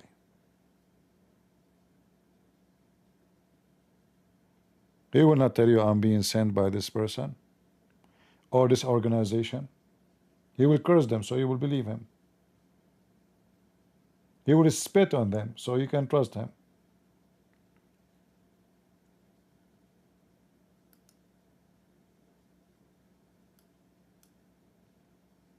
All right? The one who don't have taqiyya is not even a Muslim, not even a Shia.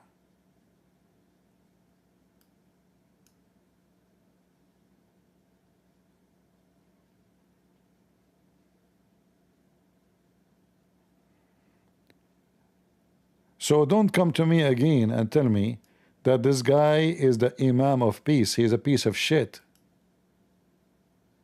And you must be stupid to believe him. We spend years telling you that those people are a bunch of liars. Never believe a Muslim. Never ever. The second you believe a Muslim, that means you are a fool. As you see, they are not allowed to be truthful with you.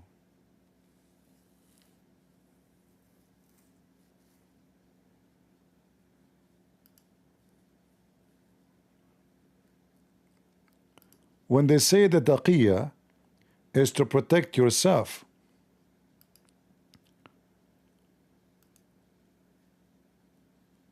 we have many ways to get them busted. We can show the tafsir. Tafsir means the interpretation of the scholars, of the Shia and the Sunni. Not only the Shia, not only the Sunni. Both they believe in the same garbage. Yes, both they hate each other. They want to kill each other and they kill each other. But doesn't mean they love you. They hate you too.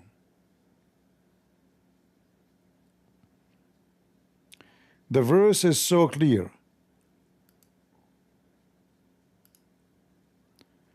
It says, don't take them as a protector. So they are not. The Muslims are not at risk.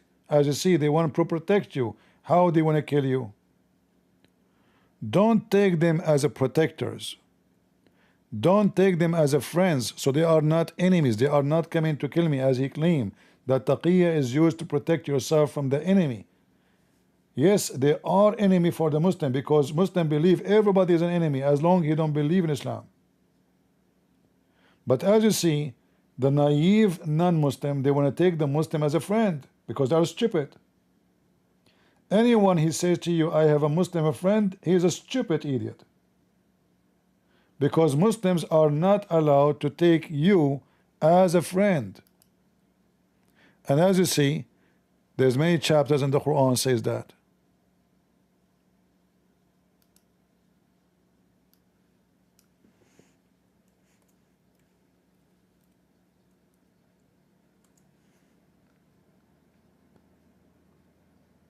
If a Muslim ever he says to you, I am your friend, he is just practicing taqiyya. Chapter 4, verse number 89 as an example.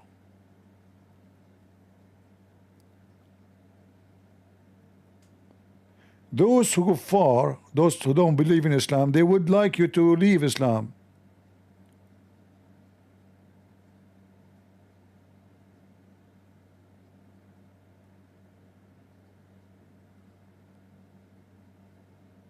But be careful. Wherever you find them, slay them. Wherever you find them, seize them and slay them. Whenever you find them. Do you see it? And this is a Muslim translation. In any case, take no friends or helpers from their rank. So not only they will not take you as a friend, they should kill you.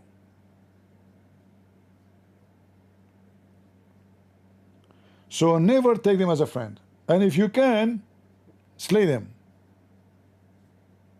Do you see it?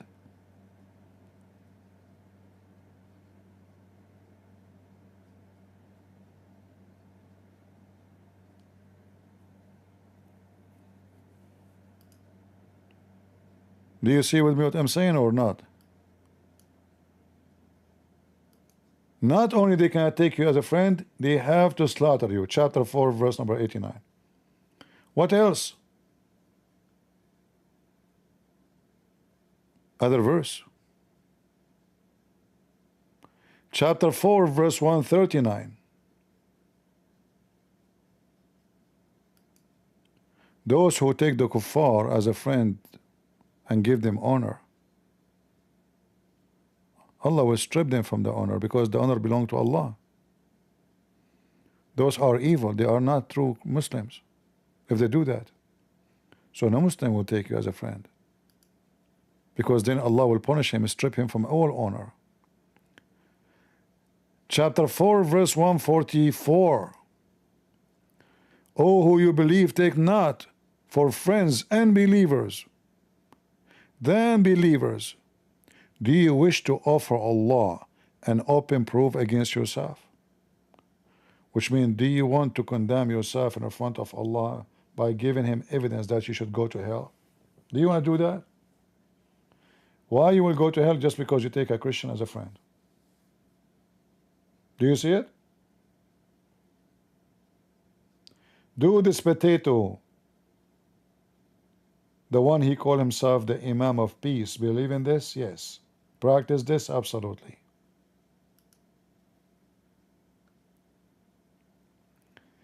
Chapter 5 verse 51, name you by name, specifically for the Christians. O who you believe, take not the Jews and the Christians as your friends or protectors. They are friends and protector to each other, which means they can be friend and protector to each other, but not to you. Never, never, never let them do that to you. Why? Because you have to kill them. You have a duty to kill them. How you take them as a friend? And amongst you, any one of you, he turned to them in a friendship, he is one of them, which means he is an apostate, must be killed. Do you see it?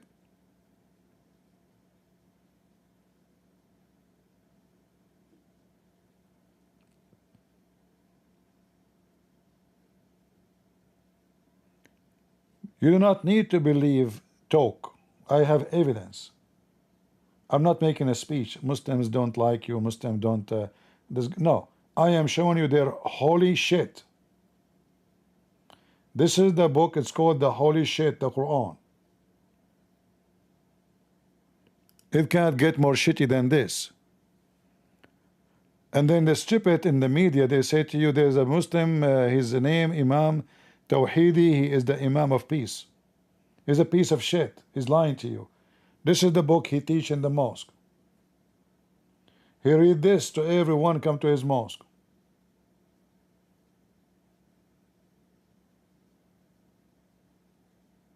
Don't be stupid.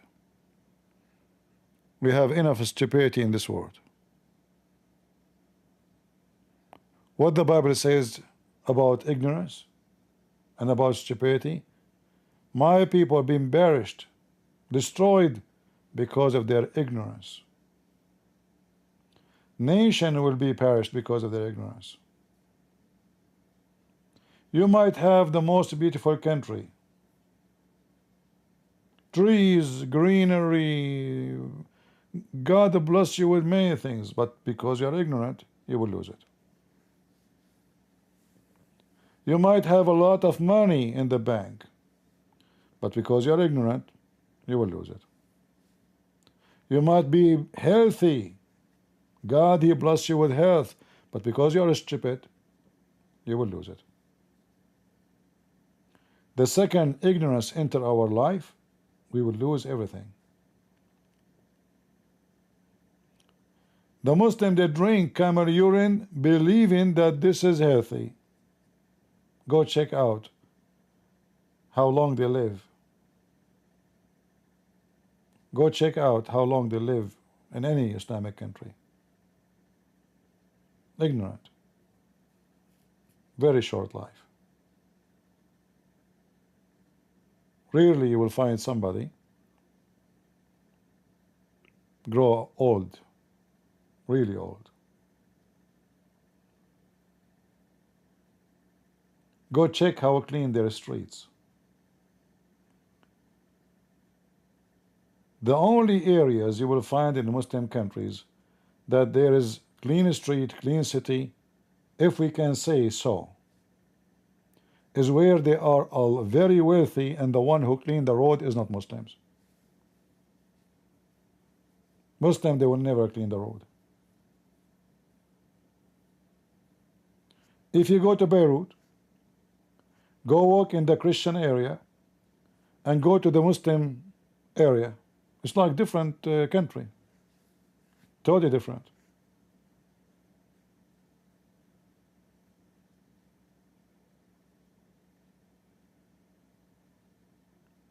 Shall I show you? Do you want to see how the beach look like in Pakistan? I can show you.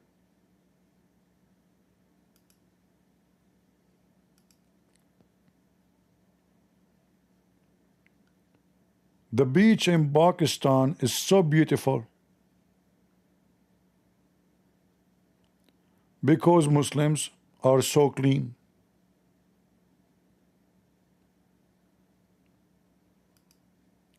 and they take care of cleaning,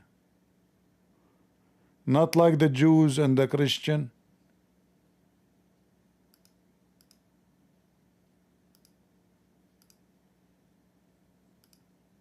Let me show you.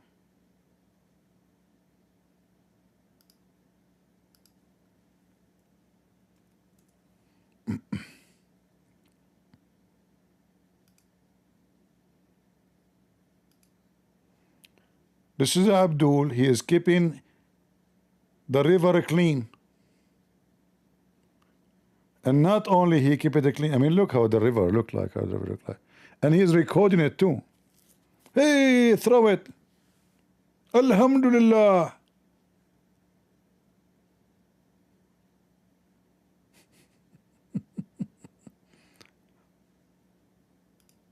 Hold on. This is a fake video. It's not true. Water and river is always clean in Islam. Prophet Muhammad says so. Let us go to the beach. The Abduls are enjoying the beach, brother. Do you have a beach like this in your country? Beautiful.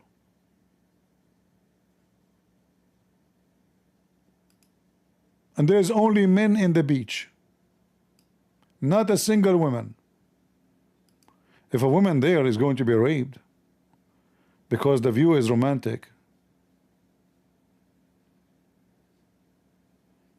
they are coming for entertainment, by the way. Look how beautiful it is. Oh, there's a woman there. I saw a woman. She have to walk with a guardian, otherwise she will be kidnapped and raped. All those people, they are coming to enjoy the beach. Look at the garbage in the ground. Look at this.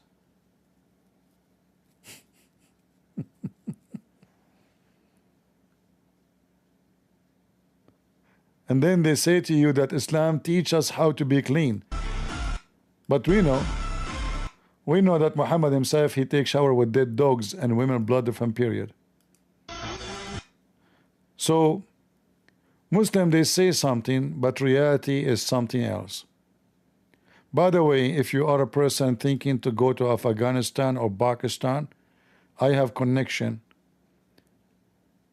If you need a visa, I can get you a visa, and I can buy you one-way ticket to the moon. In fact, there is a song, American song, it's called One-Way Ticket to the Moon. This song inspired by those beaches. Those people, they went there, they didn't want to come back to America. They saw the beautiful of Islamic countries.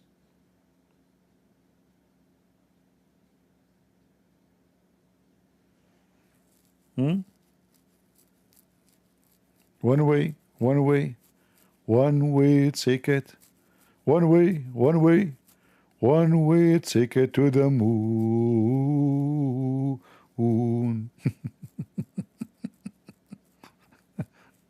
What dog? Dogs, they lick themselves, they keep themselves clean.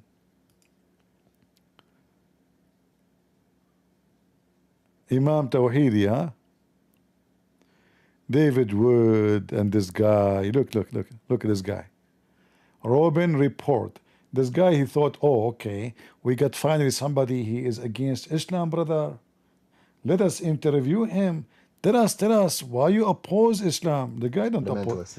Don't you see what he's wearing, you idiot? Don't you see he is dressing as an Arab and as an Imam? That means he don't oppose Islam.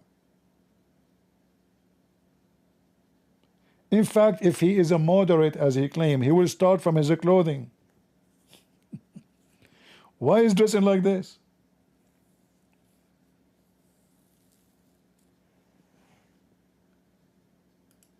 Okay, so put it to you this way, I wouldn't have sat with you before 2014. I wouldn't even shake your hand because that was the mentality that I had. Complete rejection of the West. And I was walking in the holy city of Karbala. It's a Shia Muslim stronghold. Did he call it holy? Did he call the city holy? See? Terrorist. When you call it holy, that means all the command he received is from the teaching of the holy Imams of Karbala. And they are terrorists. hold, and the speakers of the sacred shrine of Imam Hussein announced that Mosul, which is Mosul, the Iraqi city close to Baghdad, had fallen under the authority of ISIS. And that's what, an hour away from where I was. So that's when it really hit me. And then as I tried to leave the country, I found a lot of struggle because airports were now blocked. These guys. All right. A lot of foolish people will believe such a sneaky man. But as you see, he ran away from Iraq to Australia, supposedly, but he is welcomed by the grandsons and the mullahs of Iran. He is against terrorism, but the regime of Iran welcome him. He is against terrorism, but he fight and expose, supposedly, the person who want Iran to be civil, not under the command of terrorism. He is against terrorism, but he kills the mullahs of the terrorist.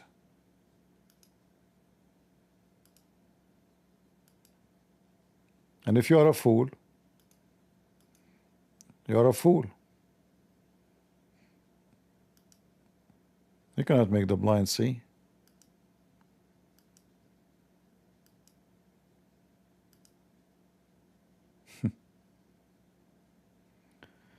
This is Shirazi, and this is Musa al-Sadr, one of the leaders of terrorism in Beirut. He was kidnapped and obviously killed by Al-Qaddafi. Al-Qaddafi, because this is what the Muslims do. The Muslims, they will invite you to their house, and if they could, they will get rid of you. So Qaddafi, he invited him to Libya. He promised him a big check. This guy, he went there. He never come back. Boom. Qaddafi killed him. But this is his teacher, the one who was kissing his hand. And this is Musa Sadr, who is a leader of Amal group in Lebanon.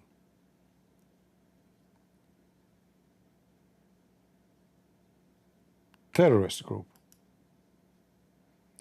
This is Shirazi, and this is Khomeini. So he is under the obedience of Shirazi. Shirazi is under the obedience of Khomeini. So is he under the obedience of Khomeini or not?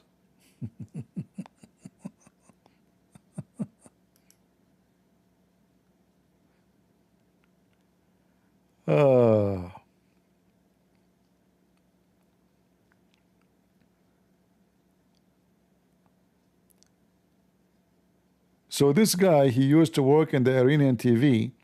He seek asylum and into USA because he opposed the regime of Iran. What the prince, sorry, the Imam of Peace think about him?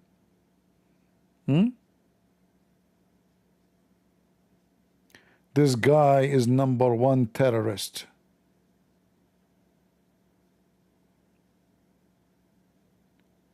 "14 years ago, 86% of Iranians voted for Sayyid Mohammed Husseini. Obviously, he was going to be a president, but he want to have a civil country. This is the flag of Hezbollah, and this is Tawhidi, and this is Salman Sima holding the flag of Hezbollah. He is a member of Faraj Guard.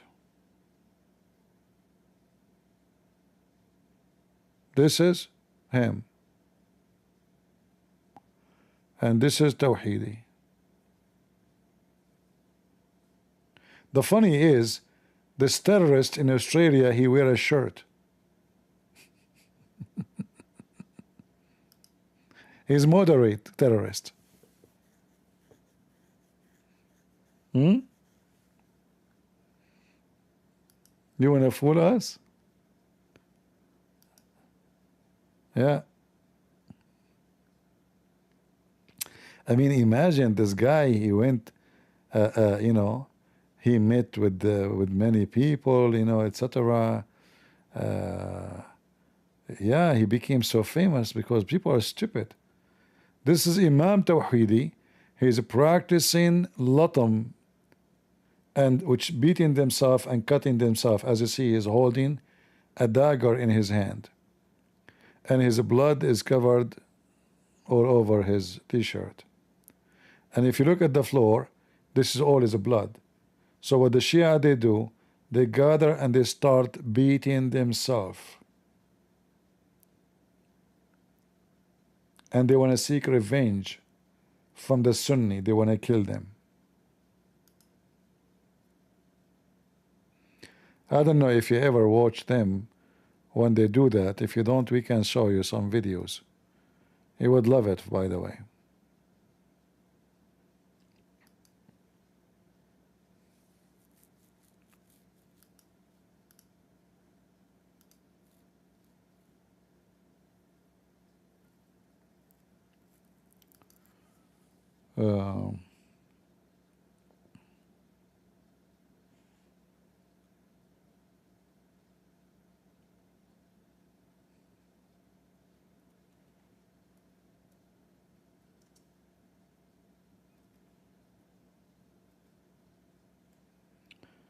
Let us see.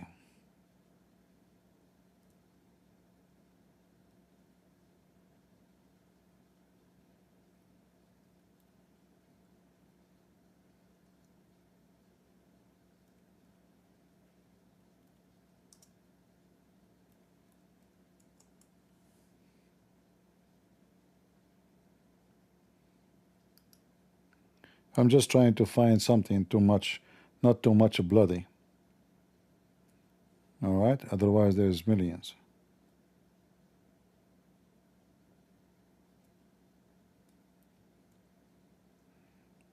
Until now, there's no success.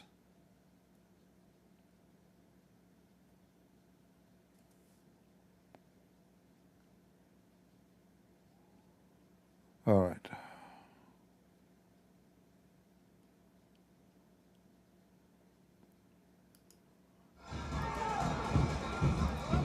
Let us see.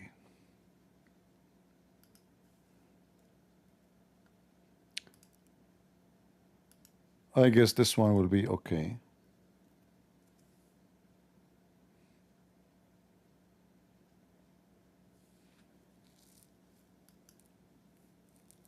What happened to this video?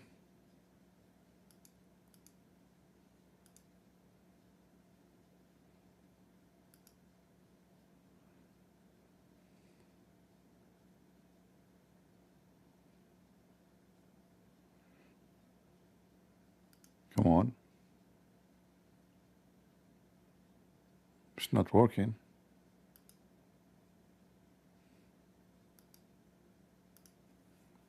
So simply what they will do, they bring like thousands of people, and they give everyone when I enter the occasion a knife. And you start cutting yourself with a knife. You need to bleed, especially from your head. But for some reason the video is not playing.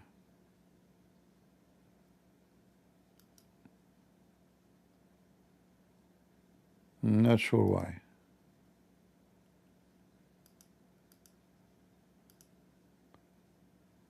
Potato. Video play. What's wrong with this video?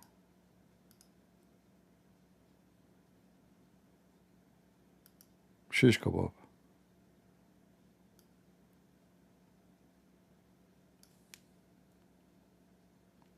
All right, let me show you something else.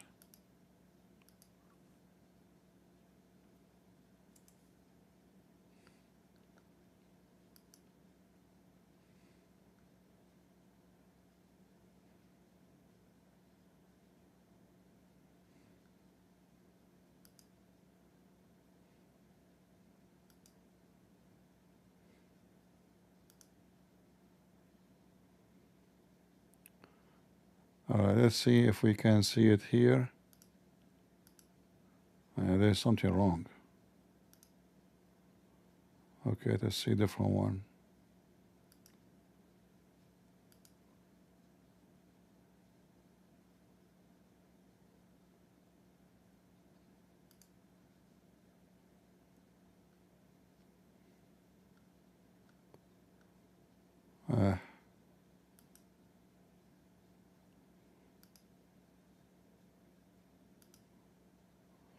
All right, maybe this one will do the job. Okay. Forget about the video. Too bad we can't see the video here, but it's not working. Now you will take an idea. All right.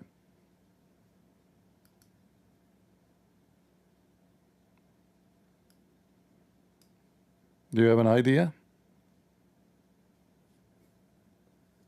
This is what they do.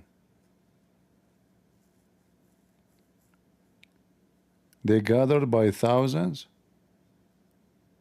Each one he entered, they give him a shadi or a big knife, and you need to cut yourself as much as you can.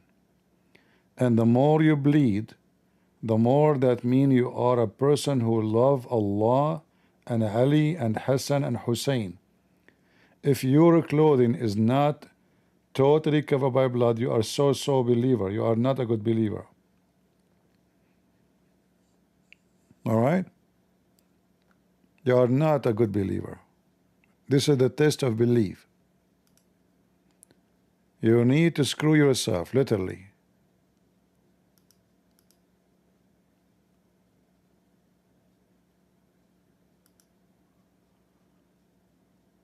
All right? Is the image coming to you good, Rise and Rumble?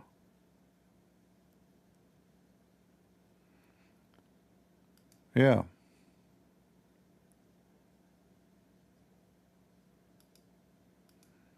Let us zoom more so you can enjoy it better. Very friendly, beautiful religion. This is what this guy, he claimed he's against violence, and the religion need to be reformed. Yet he go to the mosque himself and he start cutting himself. So imagine how much violent they are, to the point they approve. I mean, look at this guy here. Look at this guy.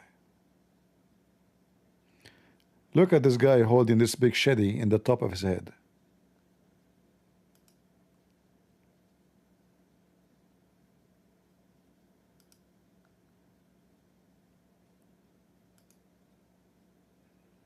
Any more pictures?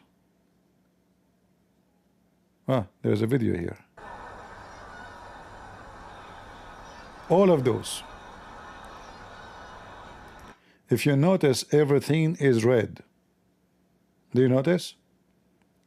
Everything is red. This is the color of the blood. The occasion is a blood occasion.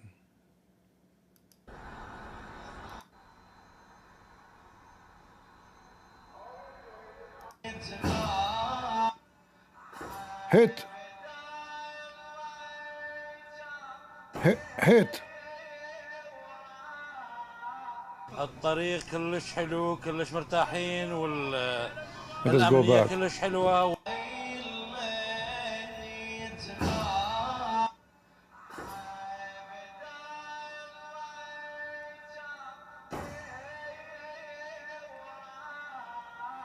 الطريق كلش حلو كلش مرتاحين كلش ملش. He's speaking Iraqi accent. Let us see this one here. By the way, those the building in the top is covered by gold. When the Iraqi are hungry and half of the nation are sleeping in the street, especially the Shia, they are the poorest in Iraq.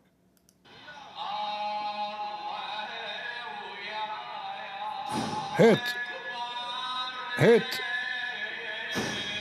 Hit harder. Harder. More.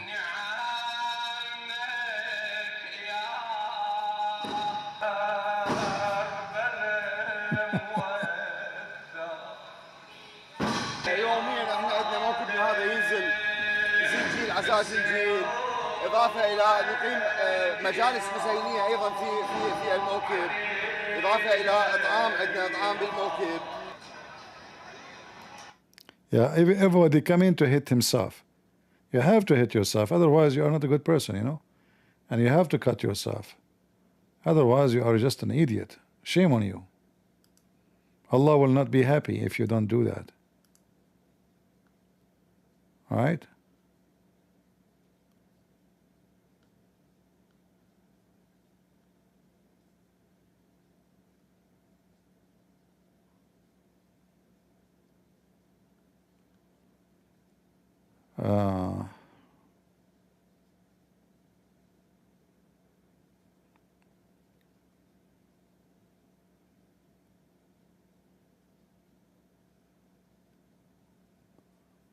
Yeah. If we go, like we open here, this interpretation, but we did not read it. So the Muslim, he cannot take non-Muslim as friend, and that will prove that he was lying when he said that this is to protect your life. This is not about protecting your life. You're a liar. This is about you are not the majority of the country you are in or the place. So you cannot expose yourself that you want to kill them. You hate them. So you cannot take them as a friend. So what do? A person who is a Muslim, he cannot be sincere. He cannot take them as a friend. He cannot honor the Jews or non-Muslims to be friends. If a Muslim, he is sincere to take you as a friend, and he seek might and honor, which means became really, he honor you, he respect you. By taking the hypocrite, so now we are the hypocrite and the disbelievers. As a friend, the one who do so, he has no connection with Allah, he has no honor, mercy or protection, which means the Muslim can kill him. He's an apostate from Allah, unless yet you guard yourself against them, save yourself from them, taking it as it were security, even though it's not. As you see, they want to take you as a friend, they don't want to kill you. Saving yourself from them by speaking in a friendly way toward them, while your heart is just like this. So this is what Tawhidi is doing. He speaks to you in a friendly way, while his heart is just like this. As you see, I'm not giving you speeches. This is how it is. It's in front of you. And this is the same in the Shia books, in the Sunni books. And again, actually, he himself, he confirmed that Shia, they practice taqiyya more than anyone else.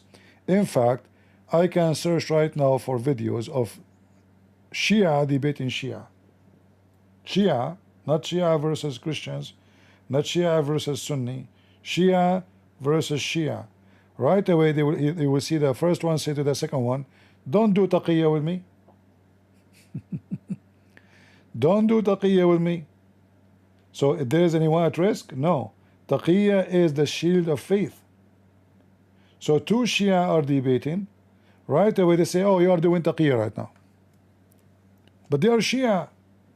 They are not enemies. They are brothers. But this is the lifestyle of the Shia. Taqiyya is how way you live. Even when you speak to your wife, you do taqiyya. When Mimi Hijab, he did not inform his wife that he have a sex girlfriend, a hooker, in his bedroom, in the hotel. Even though in Islam he can have 4. So why he did not tell her? Taqiyya. Protection.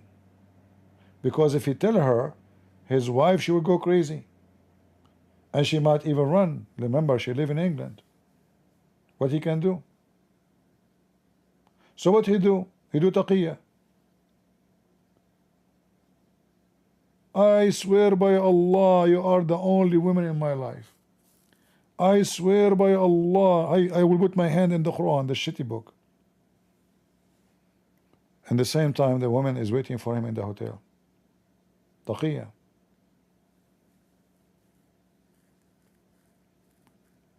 This is why Muhammad, he said, it is you are allowed to lie in 3 cases: to your enemies, to your friends, and to your wife. Who's left?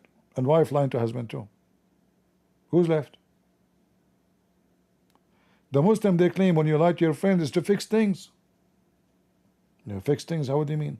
Fix it like there's a problem. So 2 guys, they hate each other. You go to the first one, you say, this guy, he like you, he really love you, he don't hate you. And then you go to the other guy, you say the same. And you force them to shake their hands.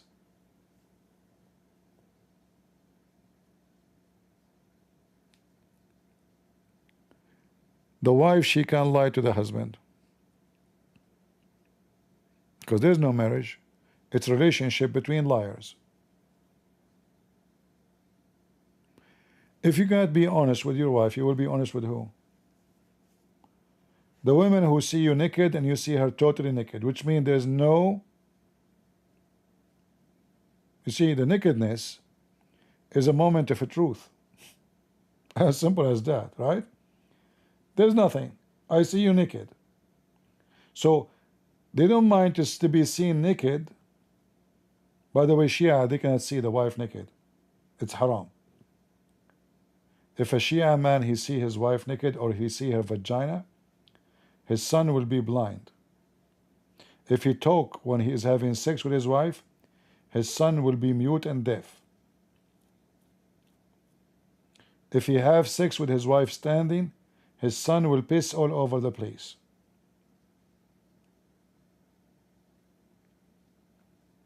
If you don't believe me, I can prove it to you. Do we have any Shia here?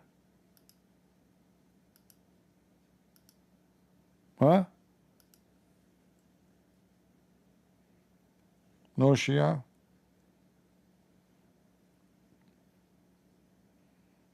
All right.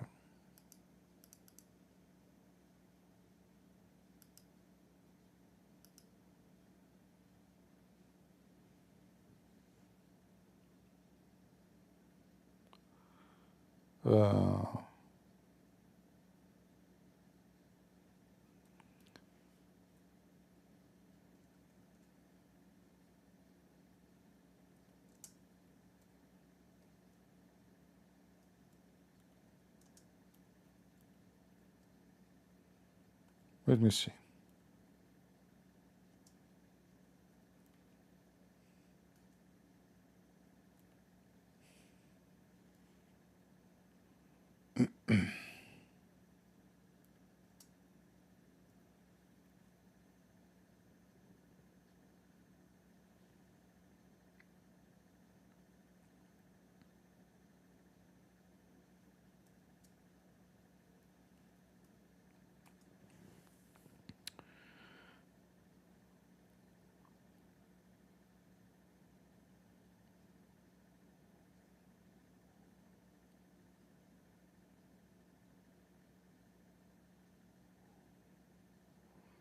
Let us see here.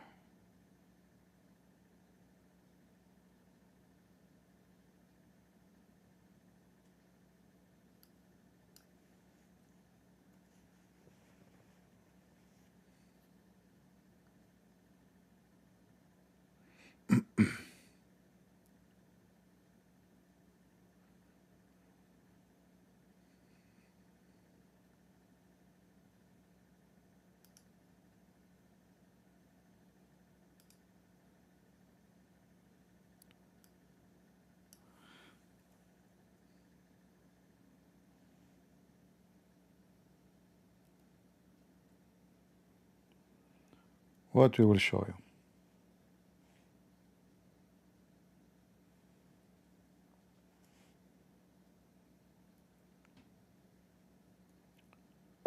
Intercourse.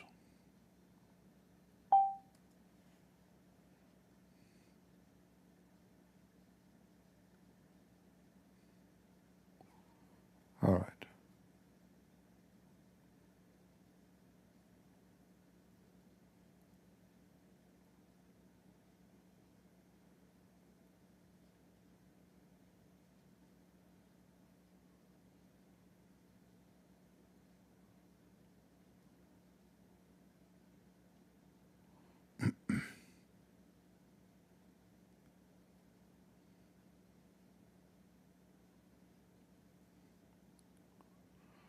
Well, there's I search for intercourse, I got 10 million hadith. I'm searching for the wrong thing. That will be endless. Let me see. Hold on. I mean, those Shia, they have a huge library about sex.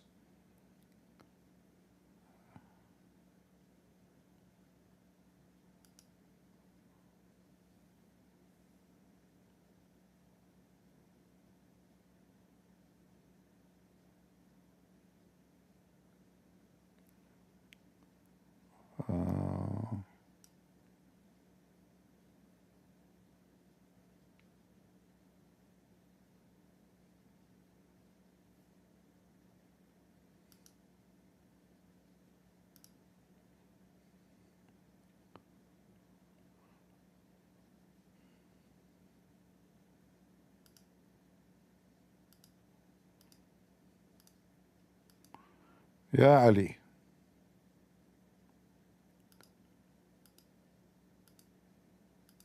Too many Ali in front of us. I'm closing the. Okay.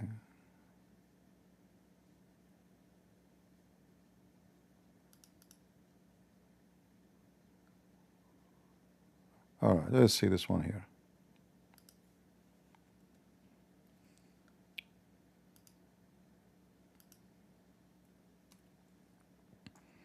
This is what Imam Tawhidi believe. This is what he teach the Muslims in his mosque.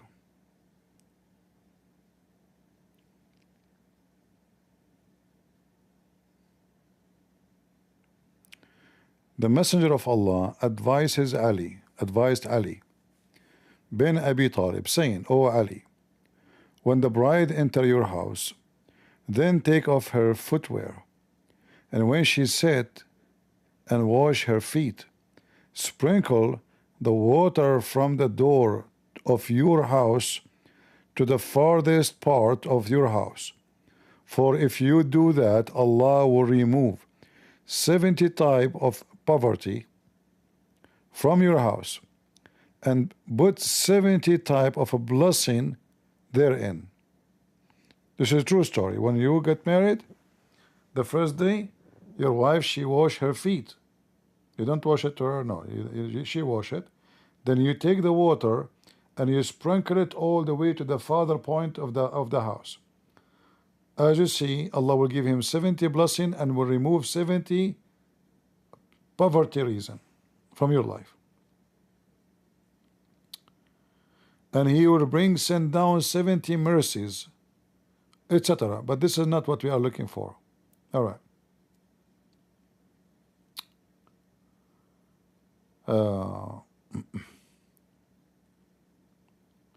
And by the way, if you don't do that, the bride, she will become crazy. So if you have a wife, she is crazy, this is the reason. Because you did not sprinkle the water, she will be afflicted with insanity and leprosy as long as she is rising in that house. The only way to solve the problem, you move to a different house. And then she wash her feet, you sprinkle the water, she will be fine. During her menstrual week, prevent her from consuming milk, vinegar, and consider sour apple. These 4 things, So Ali said, O Messenger of Allah, what the reason I should prevent her from those things, 4 things? He said, because the womb, my page froze, the stupid software is freezing. All right. Because the womb become sterile and cold, and with those 4 things. Muhammad is very expert with sex. All right. Let us go down a little bit. All right. O Ali, don't have intercourse with your women in the beginning of the month, in the middle of the month, or at the end of the month, or else insanity, leprosy, and dementia will be hastened to her and her child. Take a note. Don't have sex with your wife in the beginning or the middle or the end of the month. Be careful. O Ali, do not have intercourse with your women after tuhur, for if you are appointed with a child that time, it will have deformed eye. Now we know why somebody have a cross eyes. And Satan become happy with deformity and humanity. Okay. O Ali, don't speak during intercourse, for if you are appointed with a child, at that time he will not be protected from muteness, and you should not look at her vagina of your wife. Lower your gaze during the intercourse. Don't look. A man should not look at his wife's vagina. Shame on you. Dangerous. All right? Why? For looking at the private part will cause blindness to the child. Here we go. You look at your wife's vagina, bingo. Your son is born blind. This is what Imam Tawhidi he teach in his mosque. And I challenge him to say those are lies. He said he is from the group of the 12 Imam. Those are the Imams. Ali, the highest Imam. They worship him.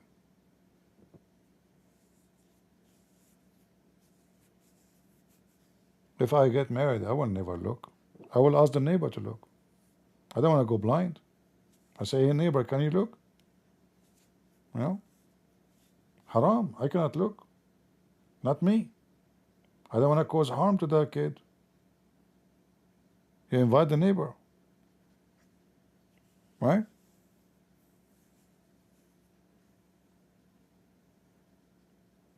I'm telling you. O Ali, don't have intercourse with your women while lusting after a wife of someone else. For I fear that if you are appointed with a child at that time, it will be an effeminate mukhannath, which means a gay. Now we know why somebody is a gay, because when you are having sex with your wife, you are thinking of someone else. Here we go. You have a son, he is a homo. Do you understand now why there is homosexual? Do you understand?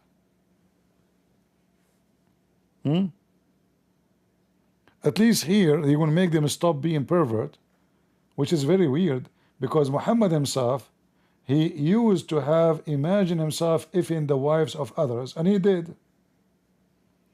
Isn't it the books of the Muslims says that if the Prophet eyes fall into a woman, which means he have lust for a woman, her husband must divorce her immediately so the Prophet can F her. So he will be effeminate and disgraceful. O Ali, the software is froze again, stupid software. O Ali, he who is sexually impure in bed with his women should not recite the Quran. Very dangerous. For I fear that the fire will descend upon them from the sky and burn them.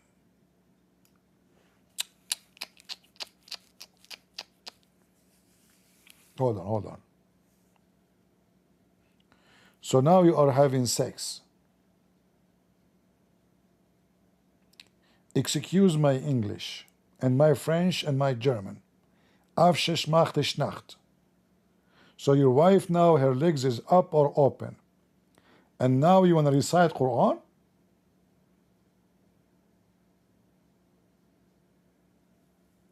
Perfect timing. I think this is perfect timing. Just think about it.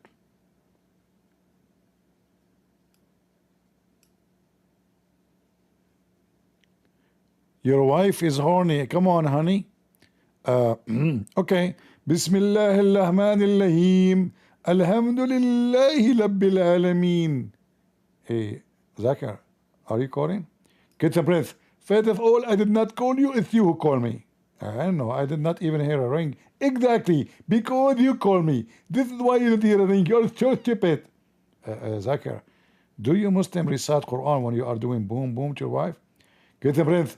First of all, I don't recite Quran, but I pray the Quran when I'm doing intercourse. But isn't it the same? Get a breath, you're so stupid. You big different. What is the difference? As an example, reciting the Quran, that means you are thinking it. But when you're having sex and intercourse, you cannot think it because you will be busy. So what do? You say the Quran, but without thinking it. Ah. Can you make the sound? Because some friends are very dirty. Oh, Ali. And listen, Muslims, all what you need to do, especially Shia, just do that when you are having sex, and let us see if the fire comes from the sky. Ali and Muhammad telling the truth. If nothing happened, nothing will happen, trust me, give a screwdriver to your Prophet and Ali, you expose them. Just have sex when you are impure. Impure, which means you did not wash. You did not do ablution. Have sex and recite the Quran. Let us see if hold on. So like if we lose electricity and we don't have fire to cook on, I have sex with the wife, with I am not pure, and the fire come for free from Allah, and we can cook, huh? Okay. Oh Ali,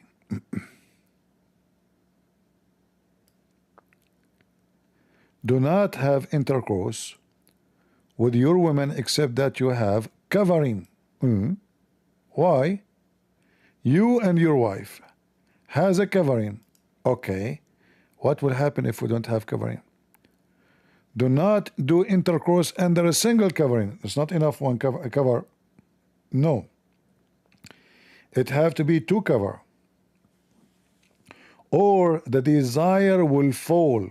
I know now why Muhammad penis was not working. He is not using two covering. Anybody here he have a sexual problem? It is the covering. And that will bequeath enmity between you. Look, the symptoms of no covering. Hello, doctor? You know, my desire is not good in sex. And I am and my wife, we became enemy. And we are thinking about divorce. Do you know the reason, doctor? Okay, you go right away to Amazon. You buy 2 blankets. And when you have intercourse, you cover yourself with your wife with the blanket. And everything will be fine. Okay, are you sure? I'm very sure. Doctor, I heard in Facebook that you made a post that you are divorcing your wife. Yourself. Is that because you don't have a blanket? Abdul. So, if you don't cover yourself with 2 blankets, you will end divorcing your wife and you will have enmity. Oh, Ali, don't have intercourse with your women while standing. Oh boy, that position is not nice. Not nice, not nice. You will see why. For that is form the action of donkeys. Donkey, what are you doing? Huh? Why you are having sex with your wife standing? What's wrong? You're a donkey. But donkeys don't stand in 2 foot. Huh? Okay. Abdul, do donkeys do sex standing on their 2 feet? What if the women she like it? What we would do? She must be a donkey, huh? What if the husband he like it? He must be a mule. Okay, what will happen if we do that? And if you are appointed with the child, at that time, brother, at that time, be careful, brother. It might be not your lucky day. So if you have sex standing like a donkey, and if you are appointed with a child at that time, it will urinate. Son, what are you doing? You know, you have sex with my mom standing. I cannot handle it. I have to piss everywhere. You are pissing on the TV, you idiot. So what? I piss in the refrigerator. What are you talking about? Yes, father. It's Allah's decision. That's it. Allah cursed me. You had sex with my mom when she is, and you are standing. You are a donkey. So I'm going to piss everywhere. Allah want to piss you off.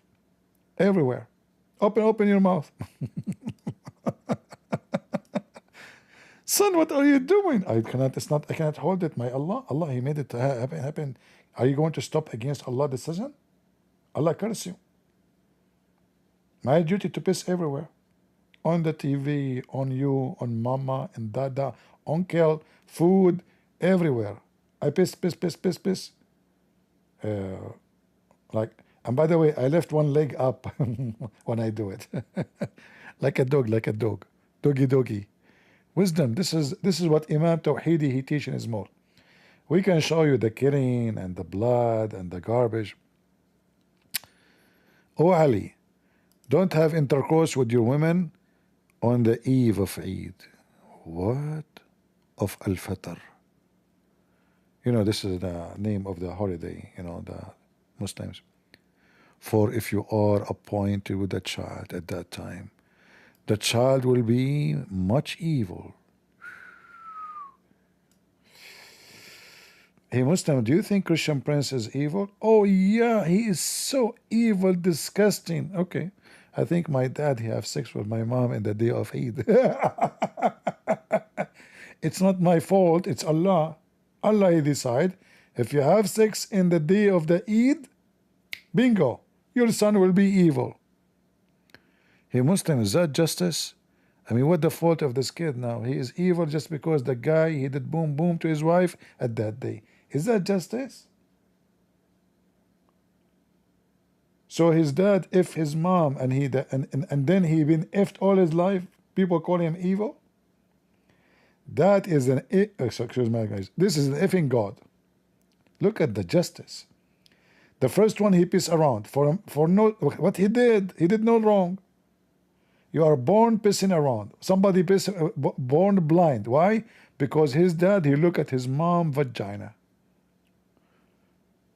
I wish I can see. Allah, why you did that to me? I'm blind. What I can do? It's not my fault. I'm Allah. Your dad, he look at your mother vagina. He should not do that. He should look at her butt. I warned him. Don't look at the vagina. Focus on the butt. Stupid. How dare you?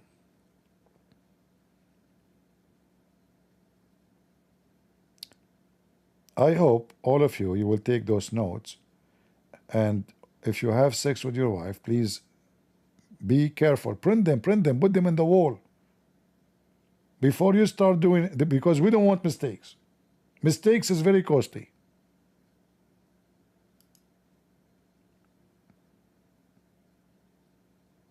I'm telling you, all this information, you print them, you frame them, you put them big in the wall. Before you start intercourse with your wife, you have to take this course. This is why they call it intercourse, because you have to take this course first before you do enter the course of Ali. So you say to your wife, did you take off your panty? Yeah. But why? Don't you see? Oh no, I cannot look. Is that why you are wearing this welding mask? Do you see me? No. So you don't see me at all? No, I cannot look. Open your eyes, open your eyes. My eyes are open, but I have the welding mask. I cannot see anything. Why you are doing that? Because it's a matter of national security. We have to protect the sun. We will come blind. Allah will take the shiny light from your vagina and He will blind the boy. You want to have a boy, he's blind? Do you want to have a boy, he's blind? Just to talk, look at your... No, I will not look. I will call the neighbors or somebody. Or Epstein. Oh Ali, don't have intercourse with your women on the eve of Eid al-Adha. Even Adha too, yes. For if you are appointed with the child at that time, it will have 6 fingers. Guys, do you know why I'm so fast in writing and typing in the keyboard?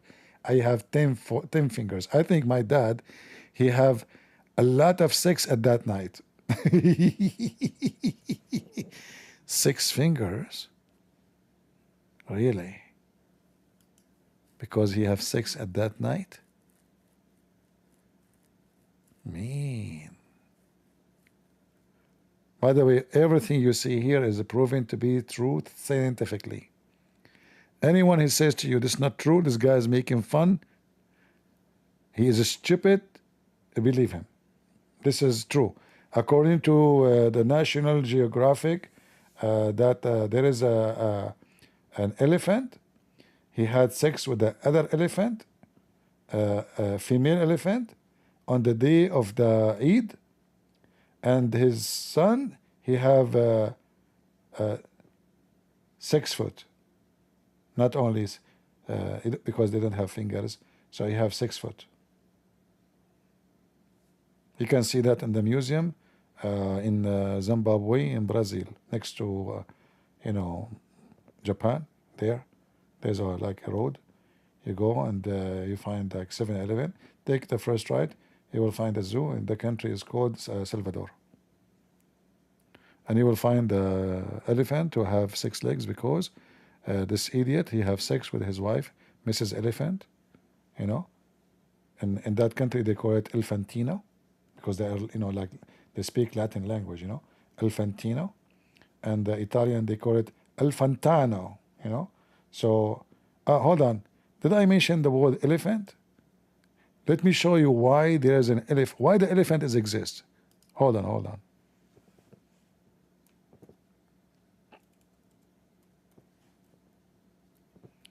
Why the elephant is exist? Hold on.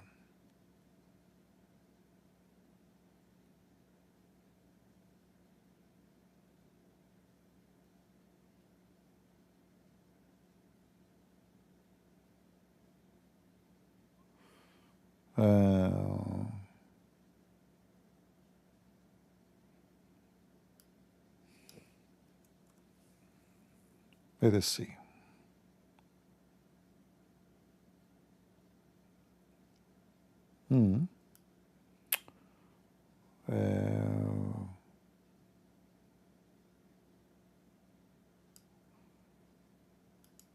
Let us see this one here.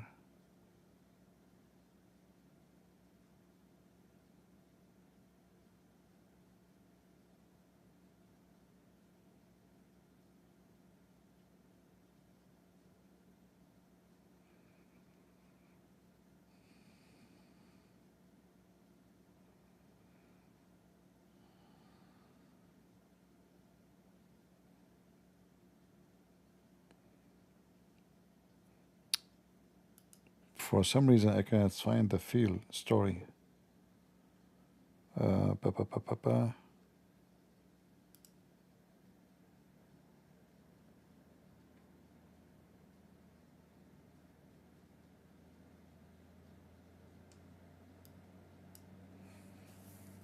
Okay, well, we can find the story of the field.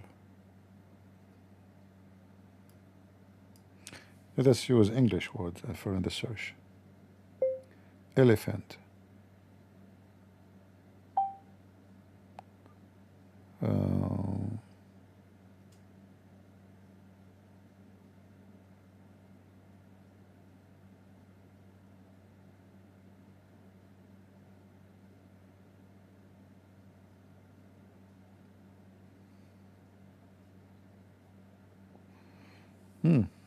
Can't find it.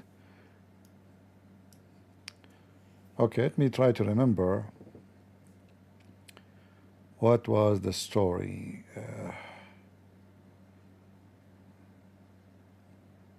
There was an elephant.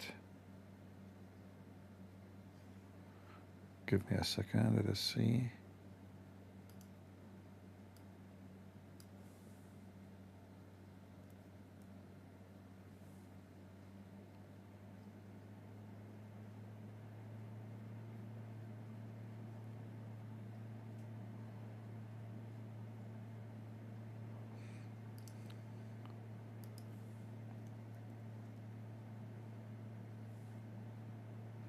Let us see. Here we go. Yeah, I remember now. So let me show you the reason we have elephants.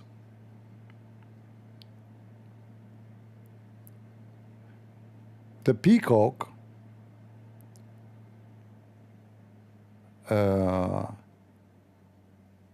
you know the bird, the peacock.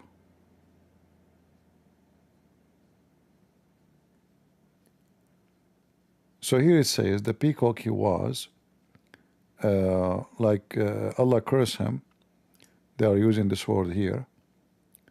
And he was a beautiful man, a very handsome man. He treated with this guard the women of a believing women. The women loved him and fell on her. Then, which means he did boom boom her. Then he continued, and Allah, he cursed him and he made him a peacock. So he was a beautiful man, but this beautiful handsome man, he did hold on. وكابر امرأة رجل مؤمن وقوي هذا وسخها. Okay. All right. So here the translation is a little bit not accurate.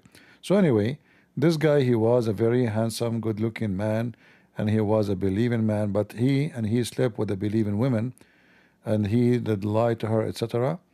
So Allah, he cursed him, and he made him a peacock. So therefore, he cannot be eaten, and nobody should eat his meat or his eggs. All right. But still, this is not the one I want. Hold on. Let us go to the elephant.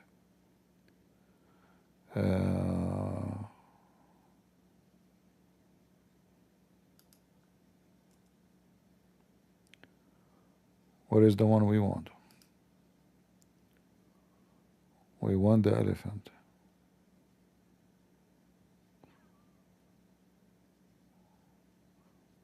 Maybe and the hadith after. Next.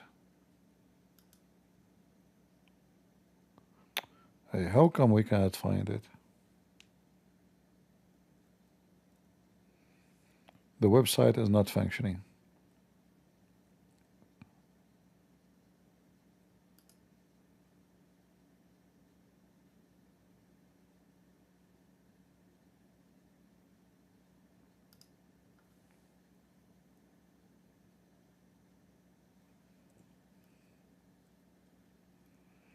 But the same anyway, like every animal.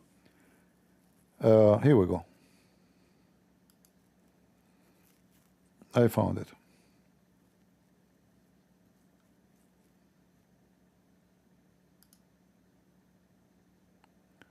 I asked Allah Messenger, the Prophet, why people have been cursed by Allah, and he transmitted into something else. He replied, there's 13 a group. They are elephants, bear, swine, monkey, seal, lizard, bat, leech, scorpion, spider, rabbit, etc. So all those animals, originally they are not animals, they are human. Let us see what happened to them. So I said, O Prophet of Allah, what was the reason they've been transmuted The Messenger of Allah replied, the one who was transmuted, sorry, I don't know if I'm saying the word correctly, you can correct me, into an elephant, he was a man who made love to almost anything. Sick bastard. Oh, you guys, my screen is frozen. Oh boy. So all this time I'm reading and you guys cannot see. It's my fault.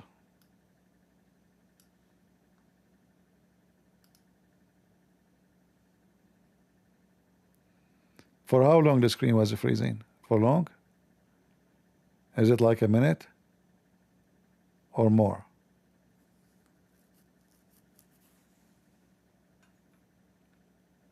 For how long? Anyway, this sick, filthy elephant, son of Muta, coward, he put his penis anywhere. Anything. He see a hole, he put it there. Even if it was a volcano. Ouch, that will hurt. So this elephant, he was a man who do have sex with anything. Anything. I mean, just use your imagination. Toilet seat, he put it there. Disposal machine, he push it there. A mixer, he put it there. A cement mixer, he put it there. Anything. So Allah, he made him an elephant.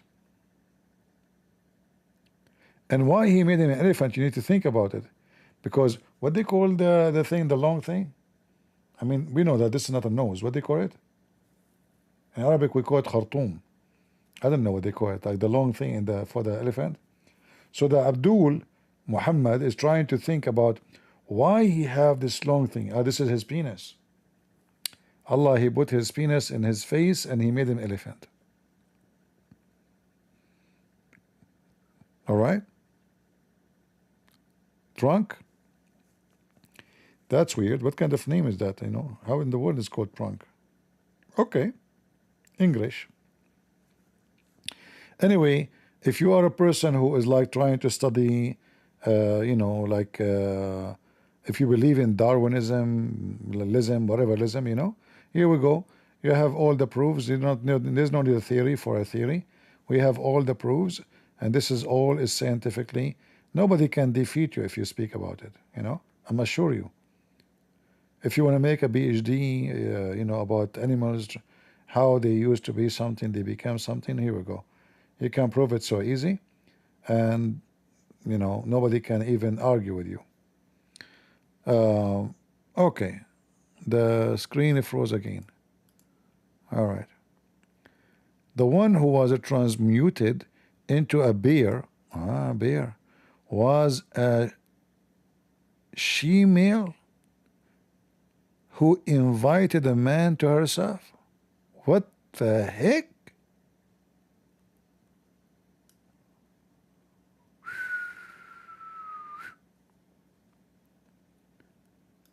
That's why the bear was a she-male.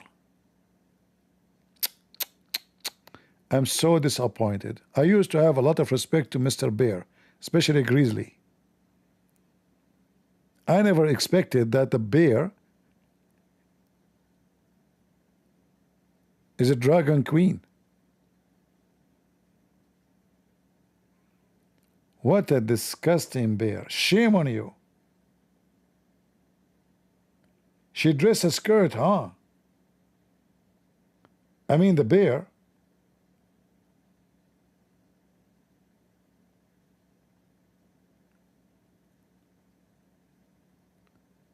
This is a joke? What a joke. This is the Prophet talking. Respect yourself, you idiot.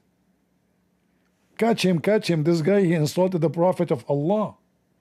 This is the word of Allah. Anything Muhammad he say, even his fart is holy. What's wrong with you?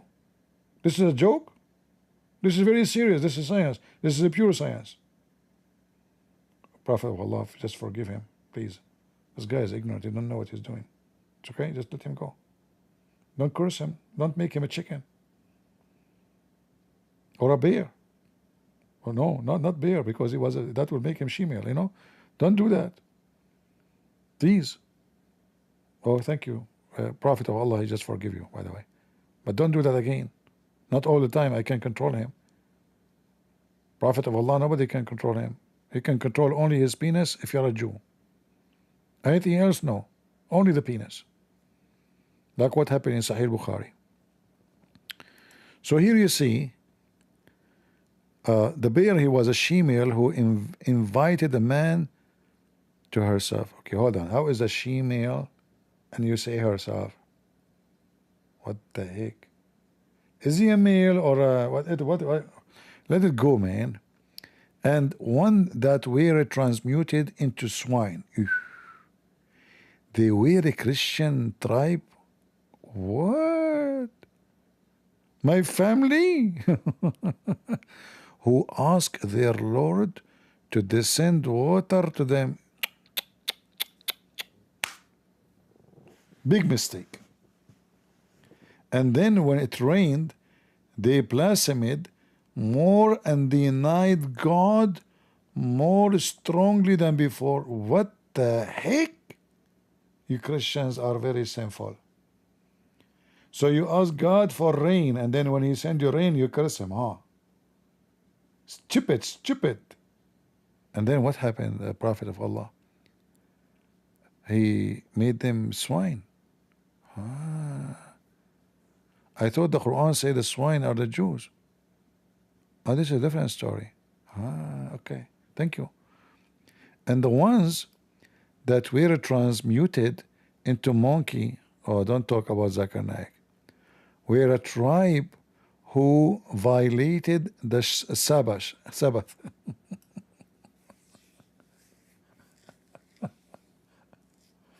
That means all the Muslims, now that explains why all Muslims are monkeys.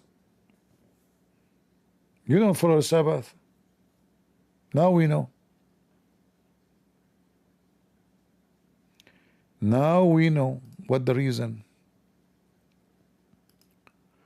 This is the books of Imam Tawhidi. Maybe we should go to talk about killing, you know, and slaughtering. The Imam of Peace, huh? A piece of garbage.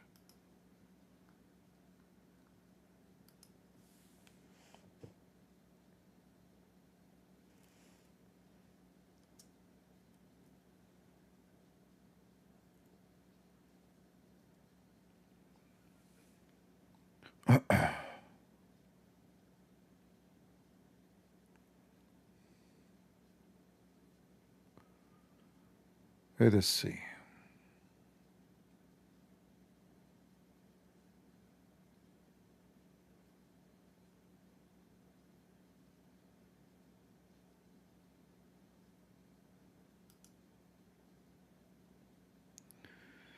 I think we have enough for today. What do you think, guys? Don't you have enough knowledge about sex and see, all those things can happen to you. The one who was transmuted into a seal was a pimp. Oh, this is Andrew Tate's. Guys, do you know what will happen to Andrew Tate's? Allah will make him a seal. Do you see it? He was a pimp and Allah make him a seal.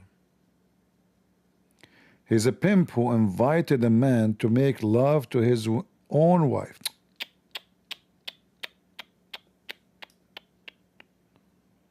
I mean, that's really disgusting. And he made him a seal, huh? I mean, why seal? Why not rat? Why he chose seal, you know?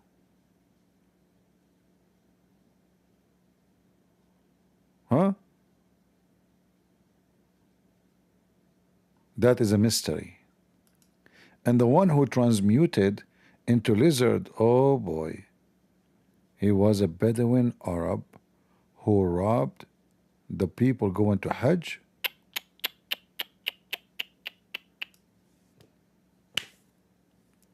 Stupid Bedouin man.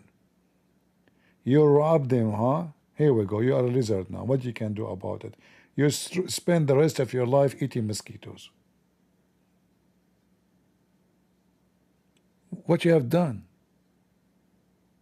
So why we have jail, and why the Shia they have a lot of jail? If the one who would do any of those, Allah will make him lizard, rat, cat. Here we go. We do not need jail. You do those things, Allah will make you an elephant. We should not have any jail. Right? Because the second you do anything wrong, you will end either a pat man, or a rat, or a cat, or an elephant, or even peacock. Peacock, sorry. And the one that was transmuted into Pat, yeah, even Pat, yeah, was a man who robbed the fruit from the top of a palm tree. Stupid. I told you to leave the one at the top, steal only the one in the bottom. Donkey. If you take only the one in the bottom, Allah will not curse you, but you took the one in the top. Guys, I don't believe it how stupid people are. Look what he have done. So now Pat, and do you know why he chose like the top of the palm tree? Because Pat, he go in the trees in Saudi Arabia. He go, because there are there's only palm trees there. There's no like lower trees. So to hide, he go in the palm tree. So Allah send you back to the palm tree where you came back, but as a Pat. You went there as a man, you stay there as a Pat. Guys, I have a true story to tell you. I have my cousin. He robbed a casino. And he went to the top of the casino. And he stole the money. And when he was going to go down, Allah cursed him and made him a gambling machine. Until now he is in Las Vegas. Go in the casino. You will find like not the first machine, not the second machine, not the third machine, not the 10 machine, not the 12 machine, not the 20 machine. Come tomorrow. Not the 20 machine, not the 50 machine. Like keep going until you find a machine is broken. That is my cousin. Because we are Arab, we don't do anything. We never function anything, you know. Unproductive. The second you see the machine, it says not working, that's my cousin. It's an Arab machine. So he went to the casino to steal the money. Allah cursed him. He made him a gambling machine. But my cousin is smarter than Allah. He said, I'm not going to work. I don't want anybody to put his finger on me. Don't touch me. He's very like straight man. He don't like people to finger him, you know. Like imagine you are a gambling machine. Everybody hit you with the finger, hit you with the finger. And the more they lose, they hit you harder with the finger, which means they are fingering you. Oh no, that's very bad. You don't want to be fingered, especially when women have long nails. Fingering land. True story. And the one that was transmuted into leech was a slender. What? He's slenderer? Oh, he's the guy who do gossip? Who caused this union between loved ones?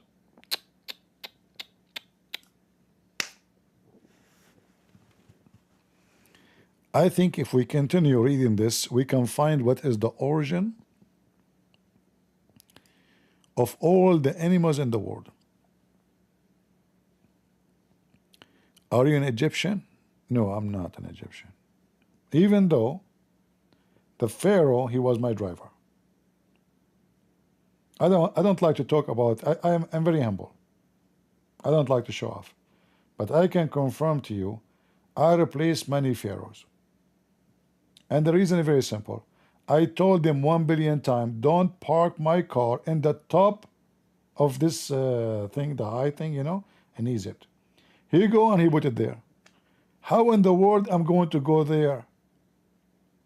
And then we try to bring it down, and the light is broken and unbelievable. So I fired them.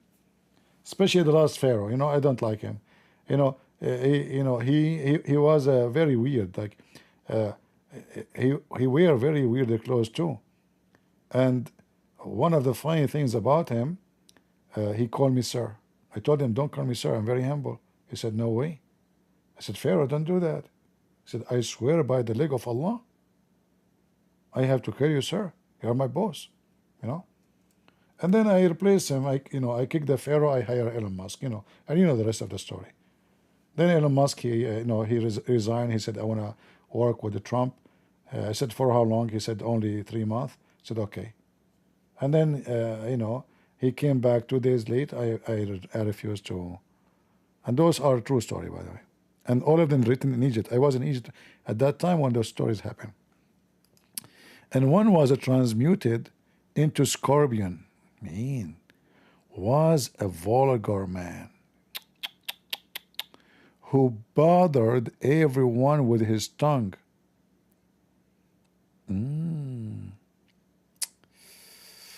That did not explain the French kiss.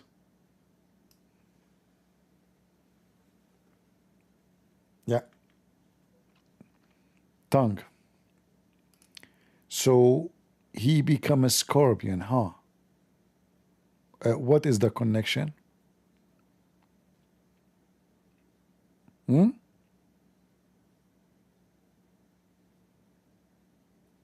Any Abdul can tell us, for the sake of a scorpion man. So the guy, he was a very bad mouthing people. Allah made him a scorpion. Why not a cat? Why scorpion, Mr. Do you know like what?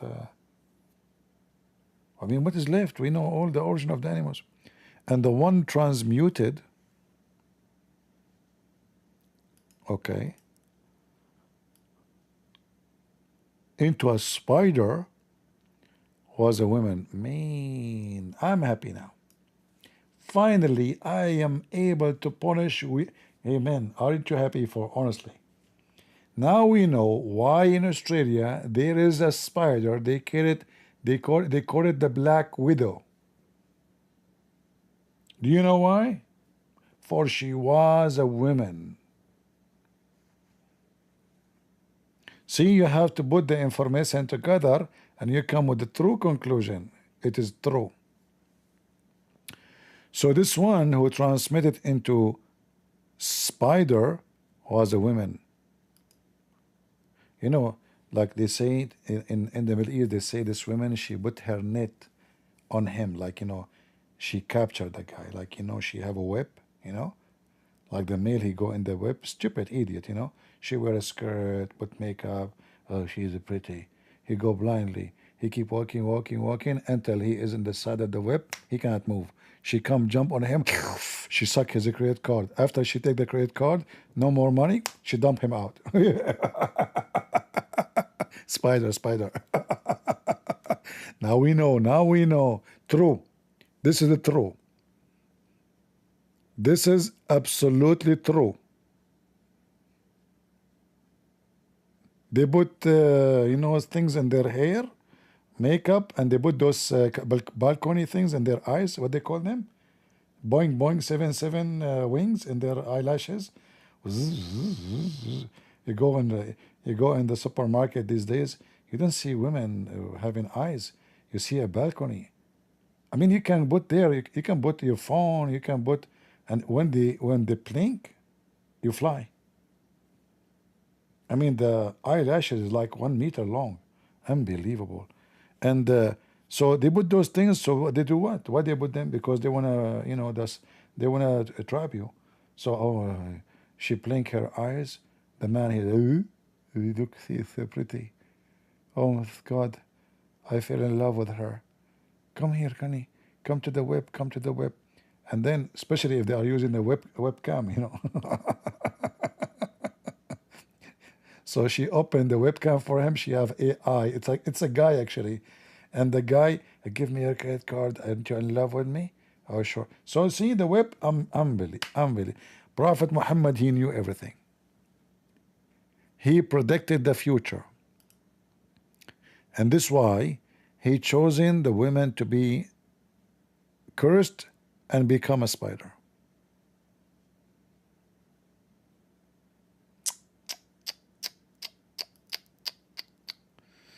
So, okay, so the one who transmuted into a spider was a woman who was disloyal to her husband.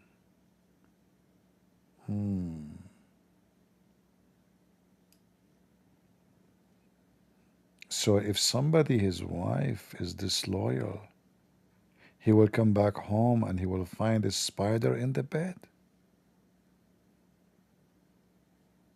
That was nice. If this is the case, no woman will be disloyal to her husband. Hey, Muslims, anyone want to witness for us that there is one Muslim woman, her husband came back and he found her become a spider? Seriously. Are you sure? If there is any one of you dare to say this story is not true, do you dare to debate Imam Tawhidi about this stories? Do you? I dare you. Those stories proven to be true. 1,000,000,000%. Anyone who says they are not, he is a liar.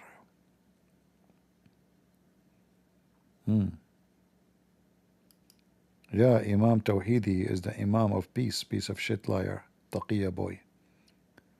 And the one that was transmuted into a rabbit. Oh.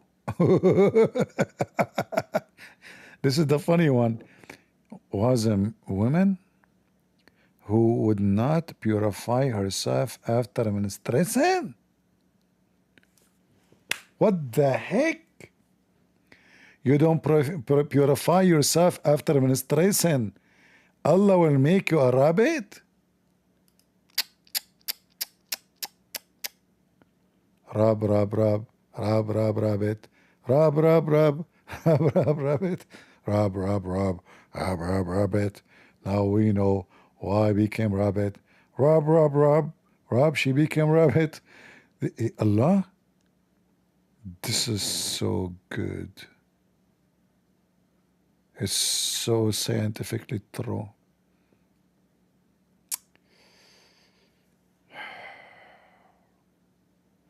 What is hurting me that I ate many rabbits before, which means literally I ate many women.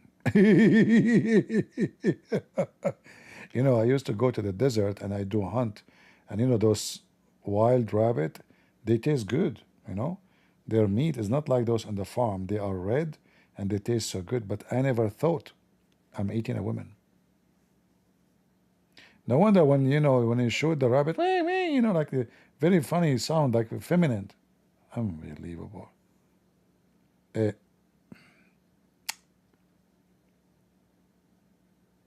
Man, I need to see. I know. I need a therapist now. I just discovered that I ate human beings, especially females. Yeah, I was practicing cannibalism. I mean, English is very funny. What camp and cannibalism have to do together? Put them together, became eating a human. Anyway, I thought camp is camping, like, you know, cannibalism. Okay. Like you go to the camp and you do the lism, so we became cannibalism. Good. So rabbit was a woman who would not purify herself. Look at the crime. Stupid women. If she was decent, she purify herself and put makeup too. But she is not decent, so Allah curse her. So the one who rape a child, Allah will not make him a rabbit. But a woman who did not purify herself, and what do you mean purify herself? What she have to do exactly? Isn't this how Allah He made her? So are you saying Allah He made her impure? Like she's guilty by doing what Allah made her to do?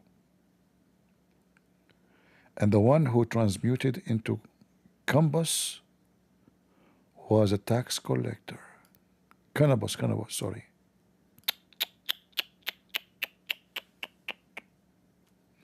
Guys, things is getting messed up. I hope those things you are learning, they will give you a very clear education and guideline about what not to do. So this guy, he was a tax collector.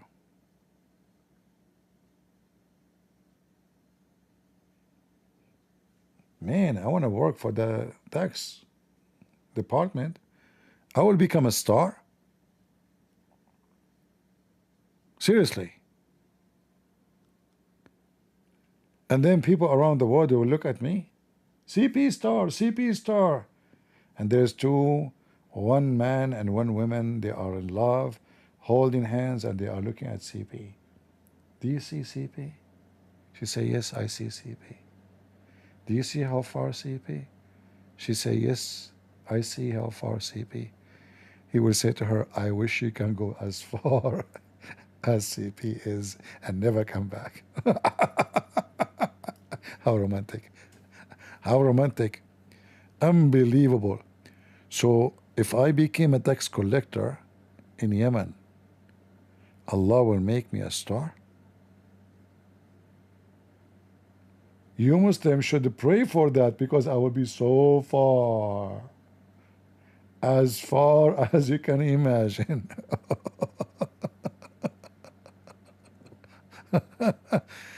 Guys, did you like my romantic stories? I'm very good at romantic stories. Like, imagine, the guy is holding his hand. Do you see this is CB star? The woman, she is melting. Oh, he's talking to her. How romantic this guy is. This is the one I'm looking for. That's it. I found my guy. He's so much in love. Do you see how CP is far? Yes, yes, I see. Do you see how really far, far, far? Yes, yes, yes, I see.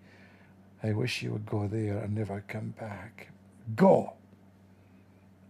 All right? And he will buy her a ticket with Elon Musk, and she will go. She never come back. Okay, continue. I mean, why you are inserting yourself and everything, this guy, CP? Even you became a star, a superstar? All right. And then the one who was transmuted into Venus. Oh. For sure. There's no way CP will be alone there. He have to have a girlfriend. A woman he loved, get married from. And who is better than Venus? And look, she's a Christian woman. I love it. Christian Prince and Venus. Unbelievable. Guys, you are invited for the wedding, okay? She was a Christian woman. Was from some of the Israeli madrasas, with whom Harut and Marut practiced black witchcraft? No way. Venus, the star, the goddess of the Greek, she did that, huh? With Harut and Marut. My dream collapsed. I cannot marry a witch. Which is not my dream. English is funny. Which is not my dream. I cannot marry a witch. Which is not. Which witch is the witch I'm talking about now? The first witch or the second witch? Just turn the switch, don't think about it. Just let it go. If you think you will leave Islam, don't do that. Don't do that. This is all is true. Don't think about which witch. Just take the witch and go. Harut and Marut is there. Come on. Her name was Nahil. Venus' name was Nahil. Well, Venus is better. Good for you, Venus. They'll change your name with something nice. By the way, what does Venus mean? Hold on, let me ask my friend.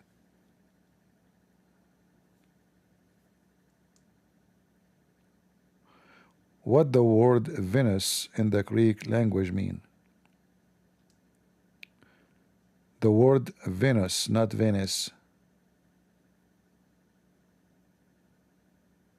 The word Venus is Latin, referring to the Roman goddess of love and beauty. Her Greek counterpart is Aphrodite, whose name is derived from the Greek word aphros, text oufros, meaning foam, referencing her mythical birth from sea foam. She's born from the sea foam? That is very foamy. What the heck? And I was saying the name wrong? Let me listen to the name again. The word Venus is Latin. Venus. Very close to penis. Okay, anyway. Penis, foam, Venus. I got it. I see the connection. Somebody was doing something with his, and then foam came, and she was born from the foam and became Venus. You see how fast I connect the dots? Very, very super AI. She was born from the foam? Seriously. That's deep. I mean, those are Greek people, really? Are Greek people? Do you think really she's born from the foam, huh? I thought only the Arab are stupid. It turned to be the Greek too. Let it go. Don't be insulted if I'm just joking, okay? If you are a Greek or you are a Spartan. But the people called her Nahid. Nahid, really? The compiler of the book, may Allah pleased with him, said, the people made mistakes about Venus and compass and said that they were stars while it is not so. Okay.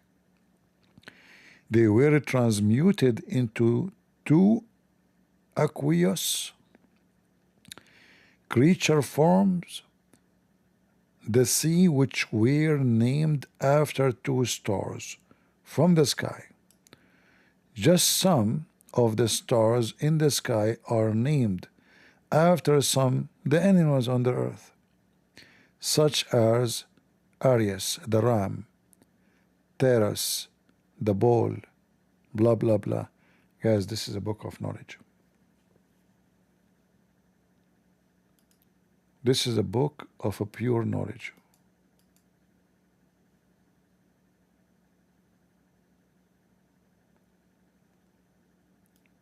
I don't know how many of you will convert to the religion of Imam Tawhidi now. I hope I did not make a mistake.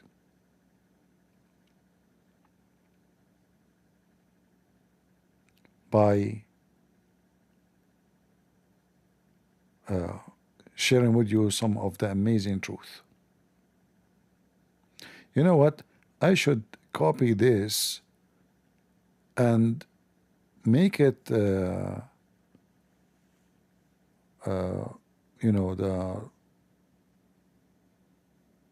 thumbnail for my video. What do you think? I think it's worth it. Hold on.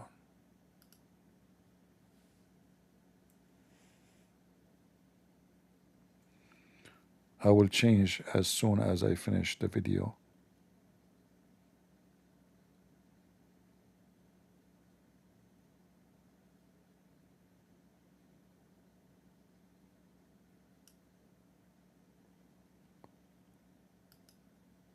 And to make the video more attractive, I will name the video Imam Tawhidi Killed Who. People will see the image and he's holding a dagger. They will say, oh, let us watch the video. Mean. Huh. Perfect plan. Perfect.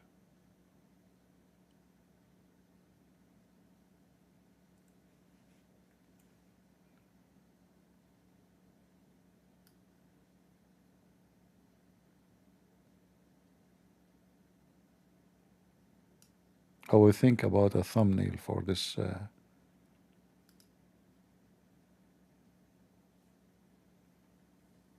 Yeah, and then people will come to watch from everywhere. Imam Tawhidi, he killed his number 8 wife. All right.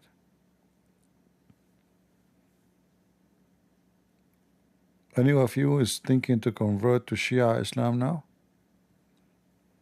I'm very sure many of you are thinking about it. And you know, by the way, I have many daggers if you want.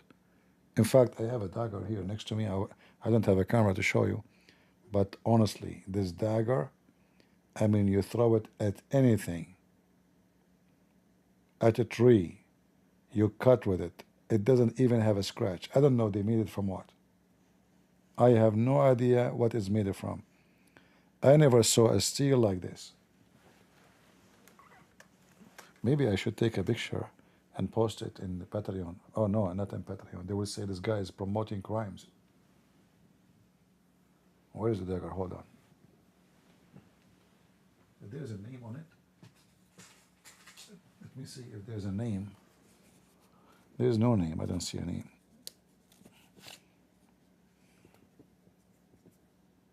Very sharp. You better be careful when you hold it. I'm sure it's made in China mostly. Let me see. I'm trying to zoom in, see if I can. My room is dark actually. Maybe in daytime. Oh, you know what? Now I know. This is given to me with the gun. It's called. This is Smith and Wesson. It's made by Smith and Wesson dagger. This is a very famous company for guns. Yeah, I see the name there.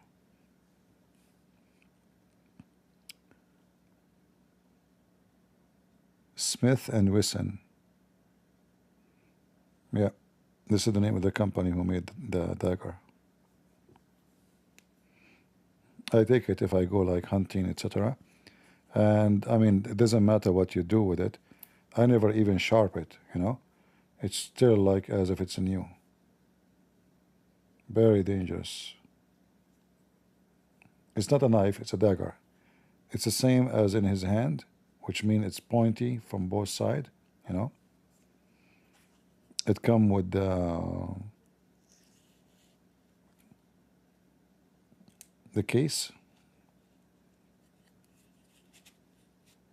for protection, and you can tie it, you can hook it up with your belt or yeah. All right. I mean, we were talking about Sheikh Tawhidi, and now we are talking about my dagger. What's wrong with this guy? He's like Joe Biden. He's suffering from flight of thoughts. Unbelievable. Yeah, it have 2 edges. But I advise you actually, if you want to buy one, buy the one with 1 edge only. This is good for defense because if you encounter a bear or a wolf, this is for killing, to kill. But it's not too much practice if you want to cut, things with it normally. Like let's say you want to cut food, you want to make salad, because the other side is very dangerous. You cannot touch it. So your hand only is going to have only in the handle. So it's more practical if you buy the one which is only one side. This is good again for killing because this is why it's called dagger. It's going to cut from both sides, which means it's a faster killing. Let us say a wolf attack you, jump on you suddenly. You need something to hit the wolf like in his neck and it kills so fast, and that's what this dagger is for.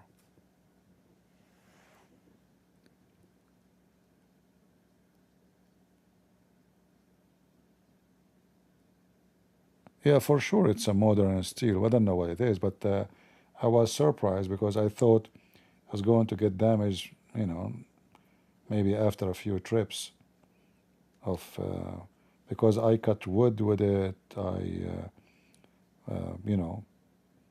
I cut everything. It does not even rust. I cut with it meat, Yeah, never rust. No rust. Very good.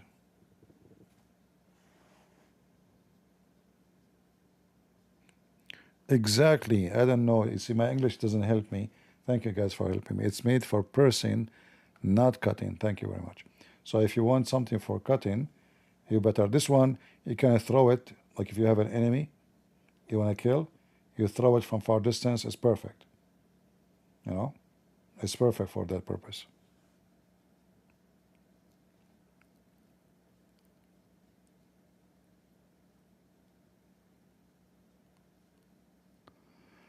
Everyone should look at the Mary TV compilation of Imam, like what he was saying in that video. Is that the one he says, if I know that Australia will have mosque, I will not come? This guy is a sneaky guy. You know, he knew how to fool people.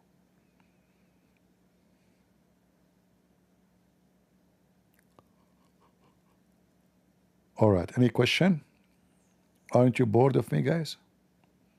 Man, it's already 2 a.m. in the morning. Guys, what you have doing for me? We were busy with the scorpion and the rabbit.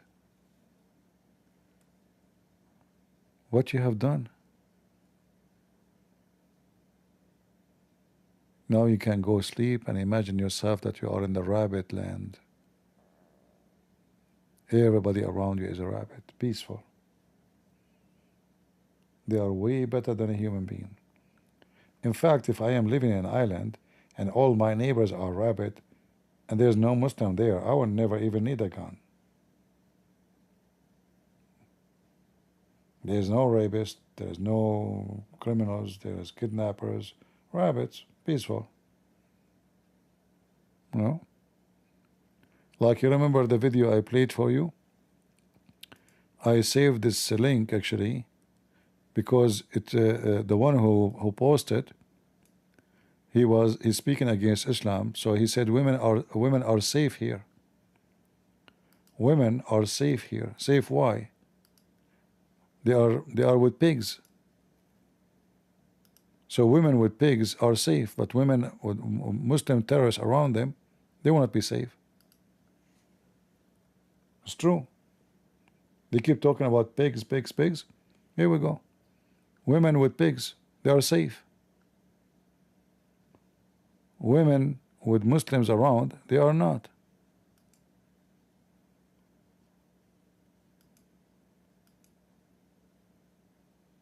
See? The title of the video, women are safe with pigs, but not with Muslims. If you bring a bunch of Abdul around those women, what will happen? And look how clean the water. We showed you the beach in Afghanistan and Pakistan. Look. This is the beach of Pakistan. This is the beach of Pakistan.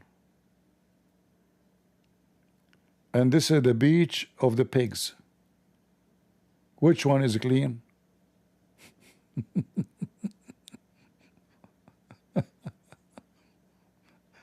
Huh? Which one is clean and which one is dirty? And then the Muslim, they say to you that pigs are filthy dirty.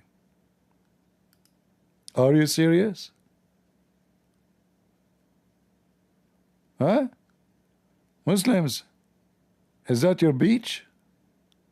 And those are the Abdul coming to sniff the air, the quality air of the sea. Huh? And those are pigs. Look how clear the water is. Pigs don't make the water dirty. Look at this. Look at this. And look how peaceful they are. You convert those pigs to Islam, they will kill everybody. They will bite everybody and they will make this water horrible. As simple as that.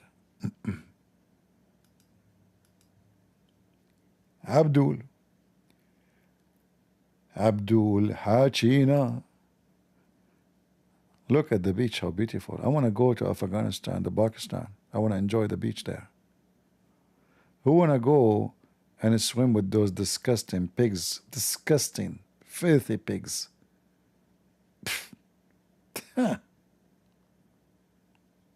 Very disgusting. And look how Imam Tawhidi is so peaceful. The Imam of Peace.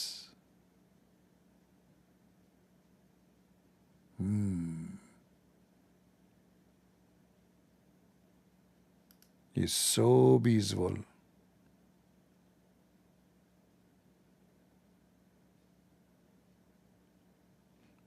If any one of you, he live next to the beach and he have pigs like that and the water is like that, I don't mind to go. Just invite me. Like imagine, guys, because I'm an Arab, I have to do problem. I mean that's it. So I go to the beach where is the pigs there.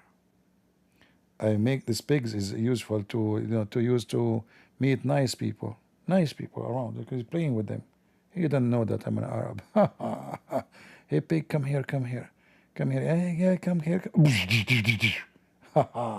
We have lunch.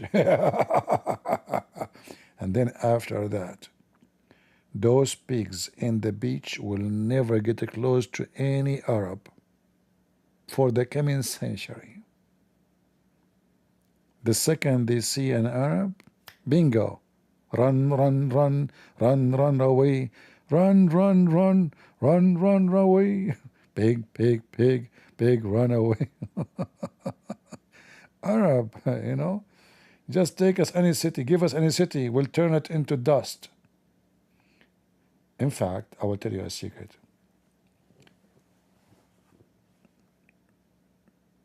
If you want to make an expensive area, property very cheap, all what you need, just rent for me and my cousins few houses in that area. Bingo. The price of any houses will drop not even 90%, maybe 95%. Give us just 2 weeks. 2 weeks will make the price of real estate collapse.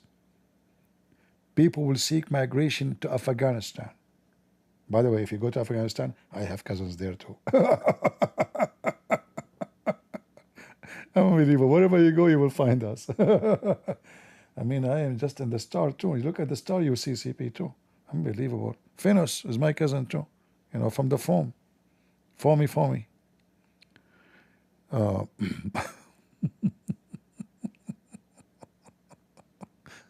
It's just an idea. So if you want to invest with me, just, let us do this. You have the money. I take my cousin. We live in this town. The price will go down. Like, what is the most expensive locations for American, like the rich people? Where is Elon Musk he live? Hold on, let me ask AI. Guys, let us do that. Which area Elon Musk he live? Elon Musk primarily lives in a modest, approximately $50,000 tiny house in Boca Chica, Texas, which he rents from SpaceX near its Starbase facility. He also... Get lost. 50,000 house. Who is going to believe in that? I mean, the guy, he have guards. They need a palace he have 70, 80 guard. Guys, Elon Musk, he live in $50,000 house. Who in the world gonna believe in that? Hold on.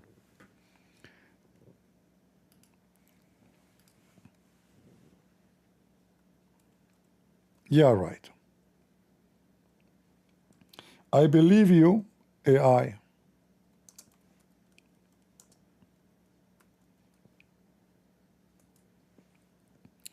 $50,000, huh? AI, you don't lie. You don't. Absolutely. That is a clear evidence. You cannot take really serious information from AI. Oh boy. This is the website of Forbes. Elon Musk. This is $50,000 house.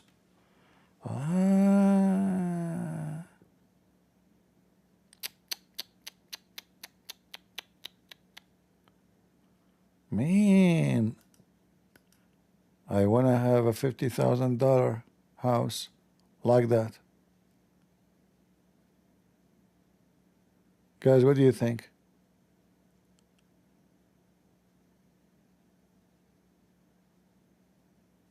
What do you think? How cheap? $50,000, huh? What about this house? See inside Elon Musk Bel Air mansion. This is $50,000 house.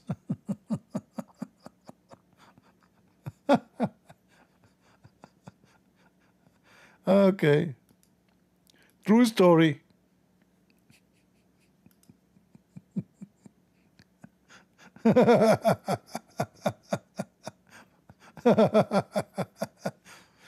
Guys, to be honest with you, this is 49,995.99 cents. AI lied to us. Is not 50,000. It is AI. He added 10 cents more. All right? Don't listen. Please. Shame on you. Elon Musk is very humble and he don't care for this stuff. Yeah. This house alone is a 20 million. Now it's saying, and this is in 2016. Musk, he paid 24.25 million to buy a new mansion in Los Angeles. And this is the address. Yeah. Oh, I mean, it's small. Look, this is the kitchen. All of this is the kitchen. If we are Arab, we will make the whole house kitchen. We eat a lot, you know. It's not enough for our kids. You know, we have like 100 kids. Small. Very tiny. Swimming pool? What is that? You know, the goat will complain about this. It's so small. Look how small. Stupid belly bowl with stuff. I wouldn't do that, you know. We want the grass so the goats can eat it. There's a video too. We cannot play it, you know. They might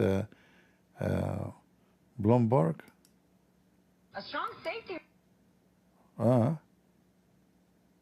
They might tell us this is copyrighted, you know.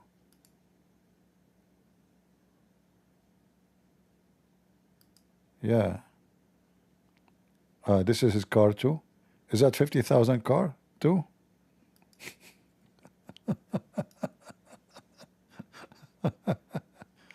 True story, you know. You have to believe. So now you had a clear proof that AI, they lie. Elon Musk, he live in $50,000 house, you idiot liar. Hold on. Let me get him busted. I mean the AI. You told me that Elon Musk, he owned a house worth $50,000. Is that correct?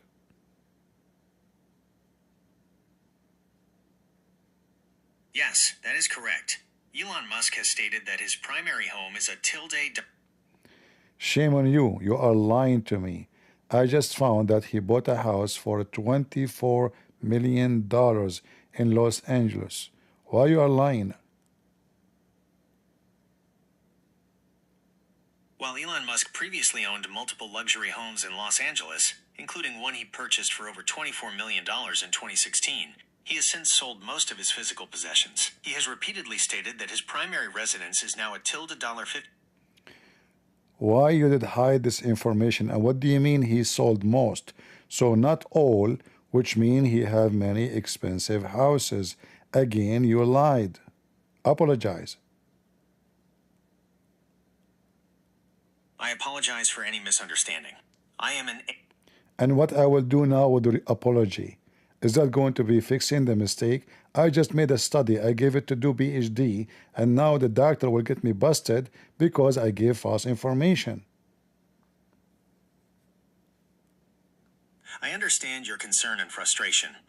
My previous responses were based on Elon Musk's well-publicized statements about selling nearly all his physical possessions and living in a modest home. However, it appears there are very recent developments where he has reacquired a former property, the Gene Wilder house, due to a loan default. I should have provided a more nuanced answer, acknowledging his past extensive real estate holdings, his stated goal of selling them all, and the recent news of him regaining ownership of one particular property. I apologize for not being more comprehensive and for any distress this caused.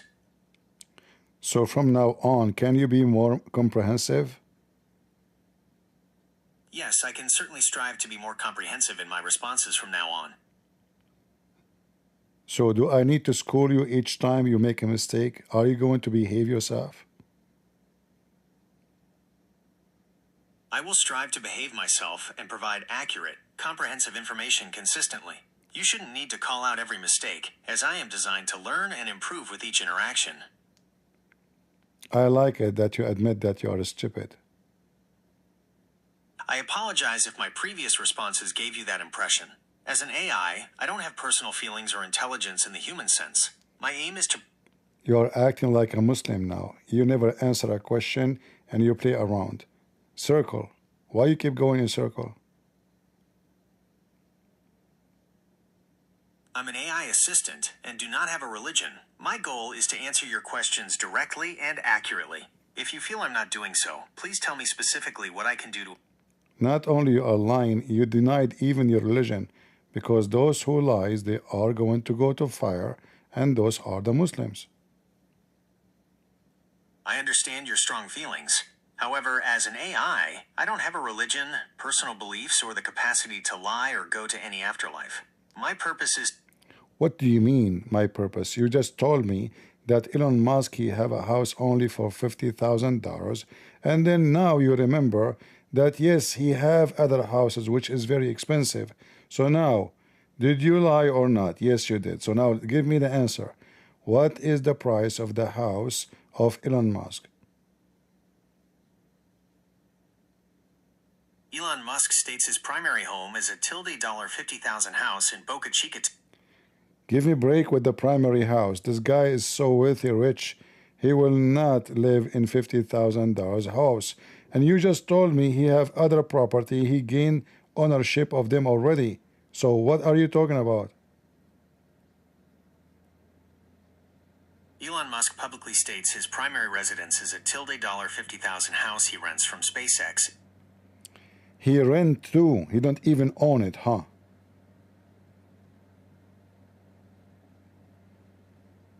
Elon Musk publicly states he rents his $50,000. Stupid. They keep repeating the same thing. This is the AI, the smart, supposedly. Sound like Mohammed. Repeating the same words and sound like a Muslim calling Allah 5 times a day, repeating the same prayer.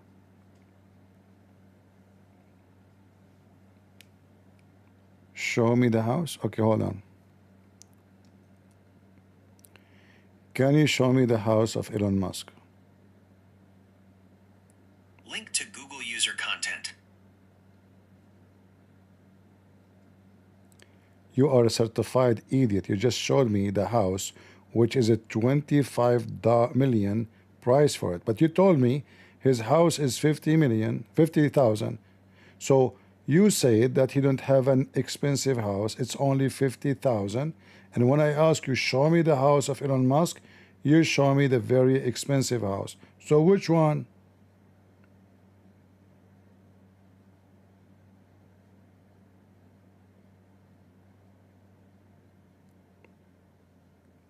You are absolutely right to call me out on that contradiction. My apologies for the confusing information. To clarify, Elon Musk publicly stated that his primary residence is a $50,000 house in Boca Chica / Starbase, Texas, which he rents from SpaceX. This is a very modest, prefabricated home. The expensive house I showed you...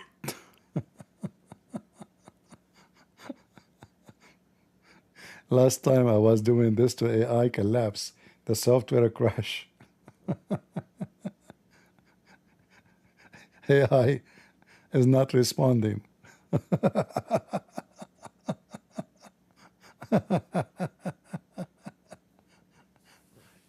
Oh, Lord have mercy. If you ask, they don't give correct information, because simply as actually the software state. It's just a stupid software.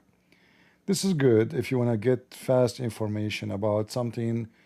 There's no debate about it. There's no dispute. It's something very simple, like, you know, what is the population of this country? The AI will collect what is in the internet, but even that is not necessarily true. It can be outdated. What is the most sold product, or let us say, what is famous about this country? Still, AI will give you only what is in the internet, which can be false. So it's a big mistake that people to take information from the AI. All right. We go back to our topic. Our real AI topic.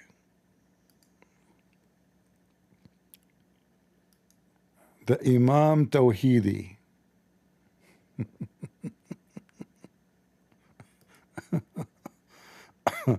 Yeah, tingling.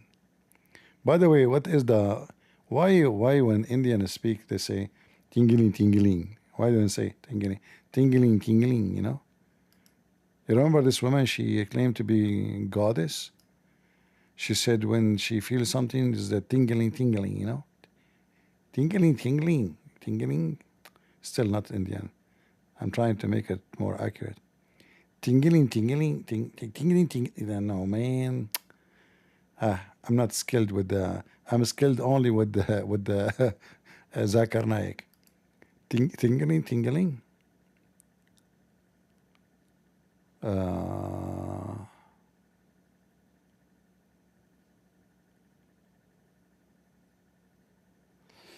A historic Islamic a cathedral sold. Okay, well, nobody is using it, so what?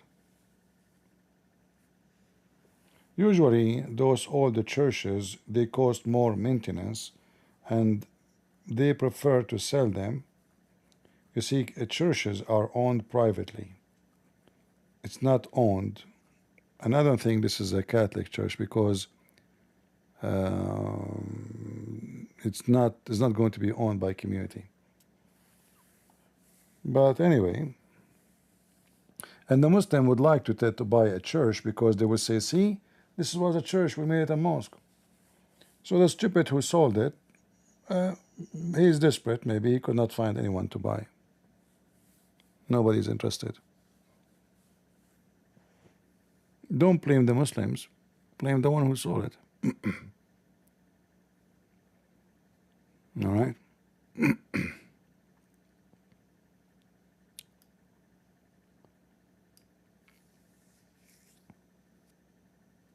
250,000. It must be collapsing, maybe.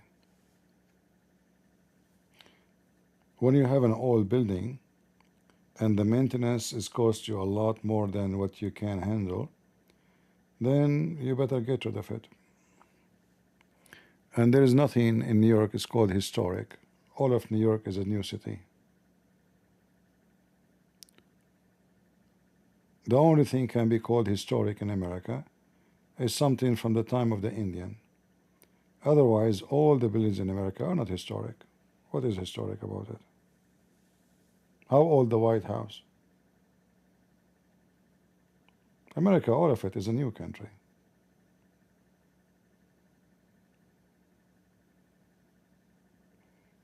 Historic house in America is from the time of Queen Victoria. It's like 100-something years old.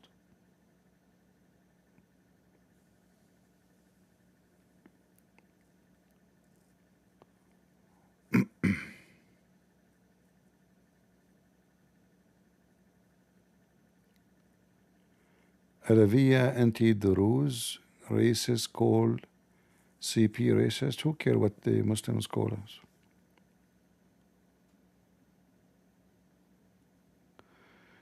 It has to have some history in it. For sure, anything have history in it, but still this history is not really a history. When we say historic, you know, we talk about something that exists there for 500 years at least 1,000 years. not 100 years.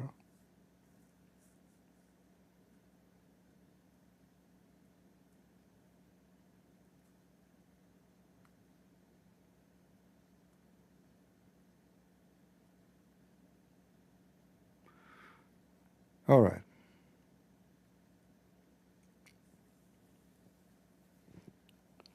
But you know, if I am in charge, I will not say it to Muslims because they will, you know, they will make you know, propaganda about it.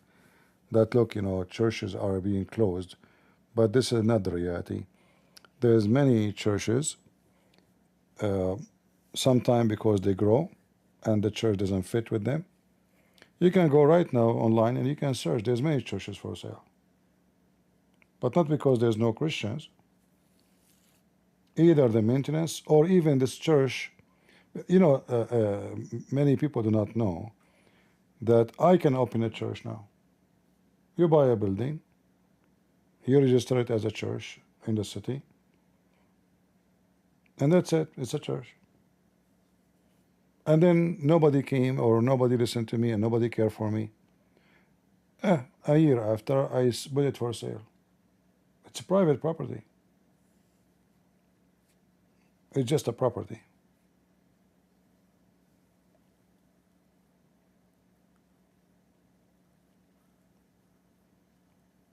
Don't go. It's already 2 a.m. to almost something, you know. What this guy Aliva is saying, why his message is deleted. Let me see what his message is. Thanks for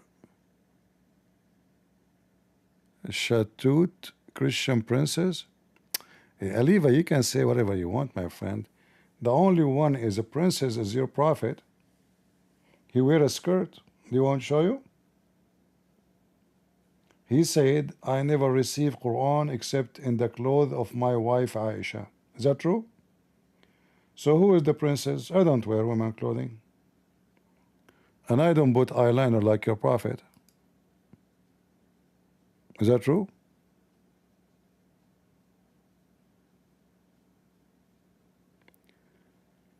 Can you use 2 lines of your favorite song before leaving? I don't have a favorite song. I don't even know one song.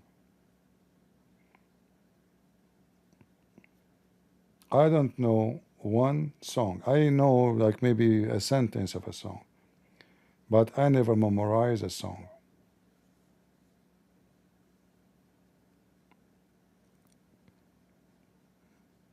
All right.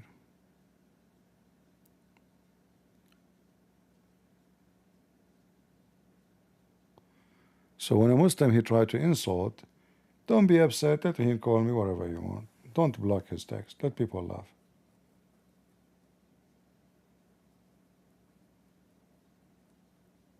All right. Poor Abdul. He might even hurt himself if he could not insult. Give him some freedom. He is living his life in a taboo. Everything is haram. Let him say something. Even the food he eats is not up to him. The word he says is not up to him. Slave of Allah. Give him some freedom here.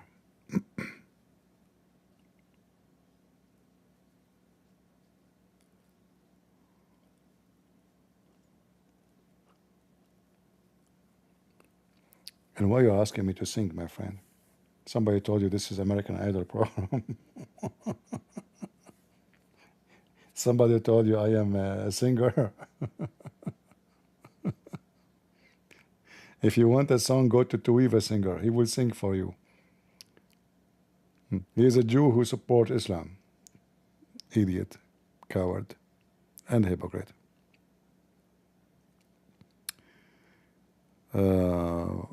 Borbort, you're welcome, my friend. CB get talent? Yeah, sure. Jesus, he spoke about the tent, you remember? Yeah. I will go back to my Lord with a lot of Muslims who left Islam and became Christians. That is the best talent.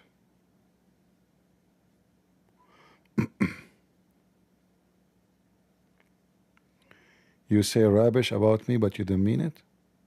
Ah, you are the kind who say rubbish, but you don't mean it. Don't get married. You say rubbish at your wife, and then you say to her, I don't mean it, she will throw you from the window. There's no return. She will throw all your closet from the window and kick your ass. And then you say to her, I mean it, I don't mean it, it doesn't work. Bye-bye. Don't do that.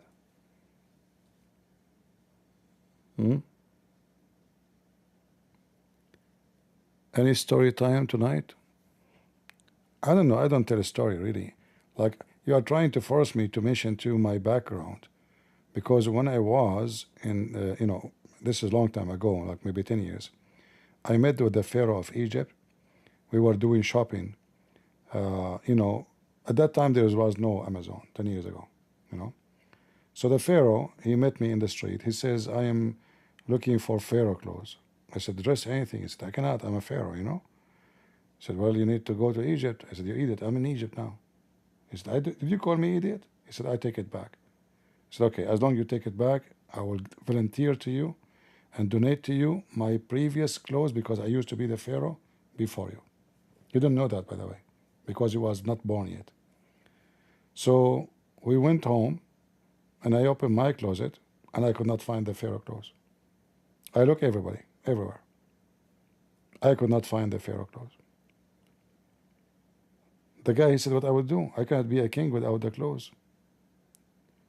I said, okay, I have a friend. His clothes will fit perfectly on you. I called my friend, his name is Tarzan.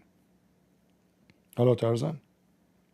He said, what is your clothes? I said, what clothes? He said, your clothes. I said, I'm Tarzan. I said, exactly. That means you are not wearing them. So can you give us your clothes to give it to the Pharaoh? So Tarzan, he got it like, oh, okay. Okay, you want the clothes which I don't wear. Anyway, so we took the clothes of Tarzan, we gave it to Pharaoh, and then Muhammad, he heard the story, he put it in the Quran. And then he called him Al-Khadr. Why? Because Tarzan, he used to cover himself by tree leaves, green. Khadr mean green, Mr. Green. So they called him Mr. Green because he was wearing the clothes of Tarzan, which he don't wear usually. I hope you like this story, which is a true story, even though I have no witnesses. Good?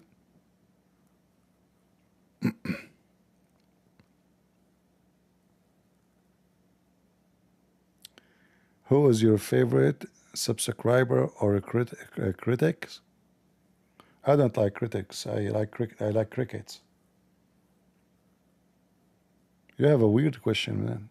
Do I know everybody in the, What my favorite? I don't have a favorite. Lord have mercy. Guys, are you enjoying the picture of Imam Tawhidi? Let me change it for you.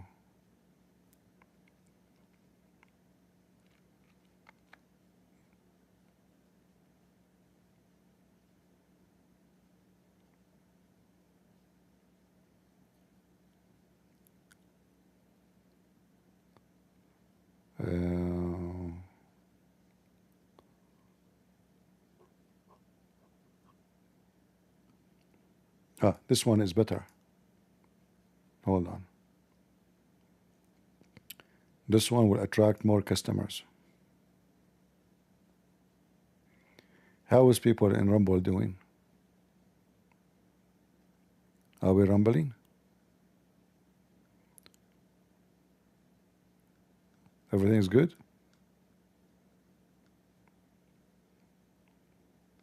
I guess it takes some time for them to hear me.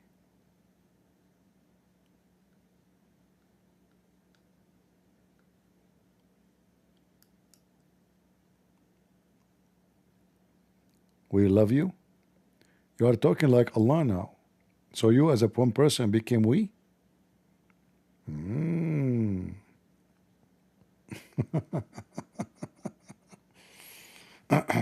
Okay. I think based on the symptoms I'm seeing on you, I need to do some therapy for you. Usually people who think about themselves as we, they are weird.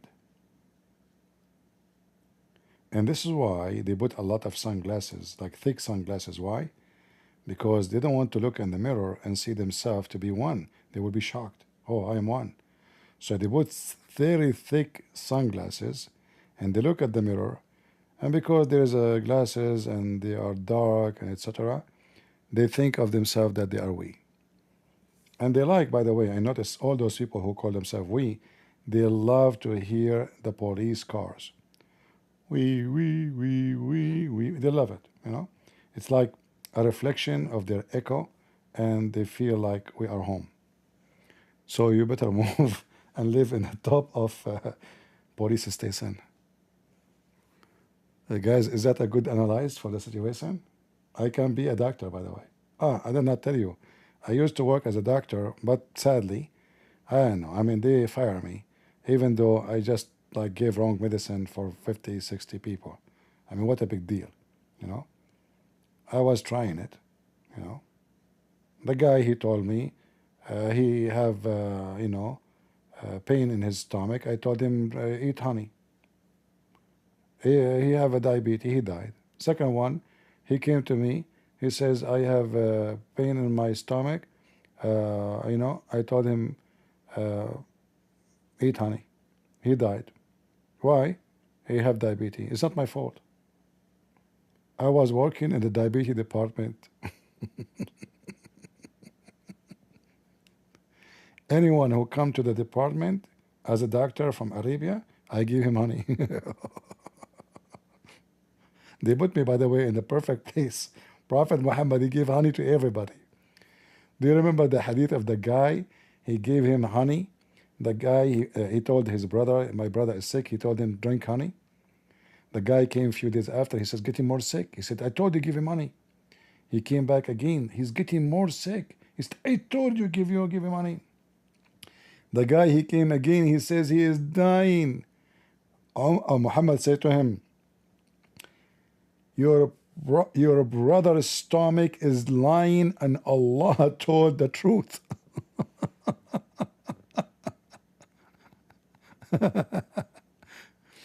Is that me in the screen?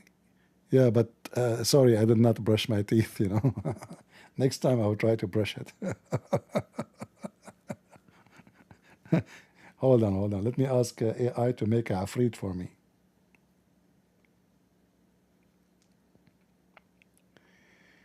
Do you know a creature is called Ifrit?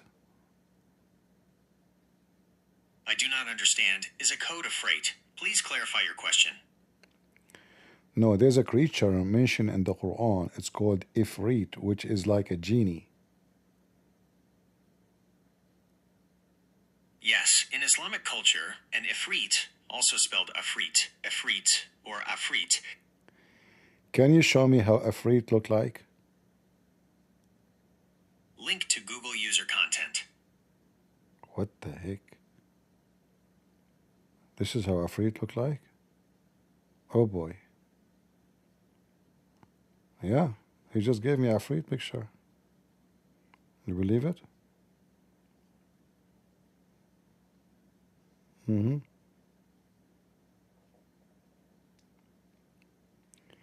Can you make Ifrit look better? I mean, he scared the hell of me.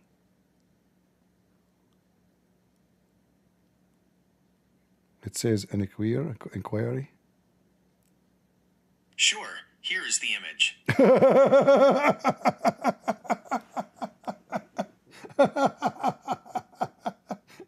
Guys, I asked him to make it better. If I show you, you'll go crazy. Let me show you. Hold on. I asked to make it better, look better. That was fast. Hold on. Let me show you how the Afrit look like.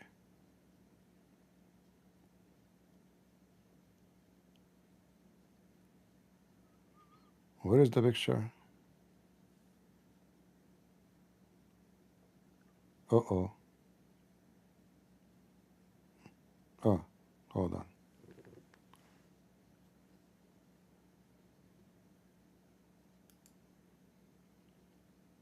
Afrit.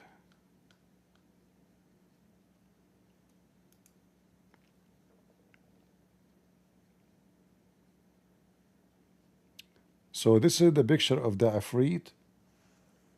I will show it to you. Given to me by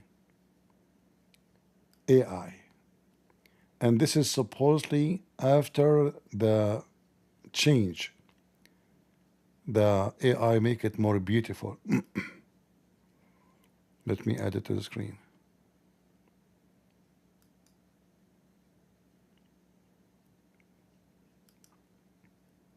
Afrit.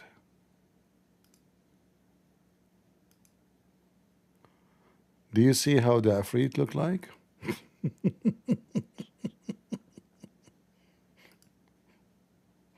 Oh boy. What do you think, guys? Which one is better, the new Afrit or the old Afrit?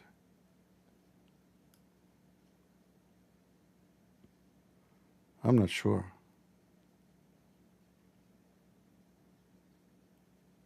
Man.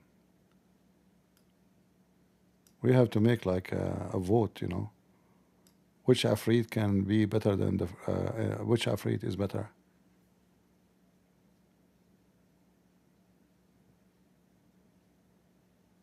By the way, most of women, they look Afrit without makeup. I'm going to be killed once by women, you know, one day. Women, they will wait for me in the street and oh, why you are shooting at me? You called us Afrit when we are without makeup. No, you heard me wrong. I wasn't saying Afrit. I was saying Nefertiti, Nefertiti. I mean Nefertari, Nefertari. Avarit, Avarit, the goddess of the Greek. I wasn't saying Afrit. You heard me wrong. Okay, no problem, honey. Too late. I already shot you. And you are dead.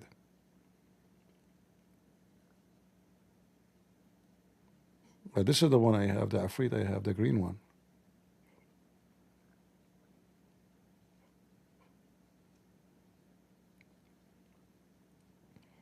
Prophet Muhammad never lied. Afrit's story is true. Do we have any Muslim who don't believe it?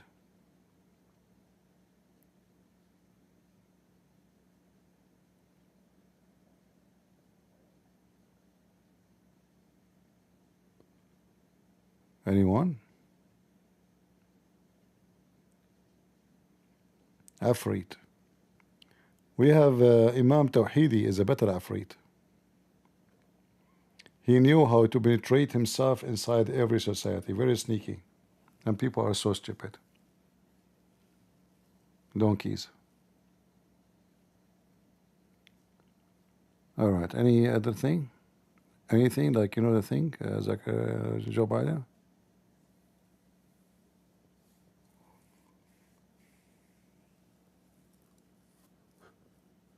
Sorry, I'm yawning, guys. I need to.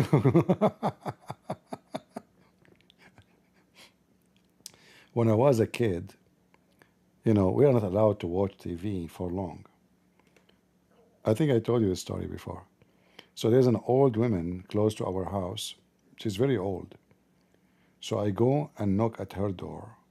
And I tell her, my mom, she's asking you to come and watch TV with us today. The woman, she live alone. She have nobody. Her sons are far away, you know. And my mom, she give her food. She's not poor, by the way, but she is old. She take care of her. So she come. Like she need even 5 minutes to enter from the door to the living room. But as soon as she sit on the couch, she sleep. And you know, we have tradition. You cannot ask a guest to leave. It is not right, you know. So my mom, she sat and she is waiting for this old woman to wake up. And we are watching TV. Both of them, they sleep. My mom, she sleep. The old woman, she sleep. And we are watching TV. I remember watching, which program? You know what this guy, his name?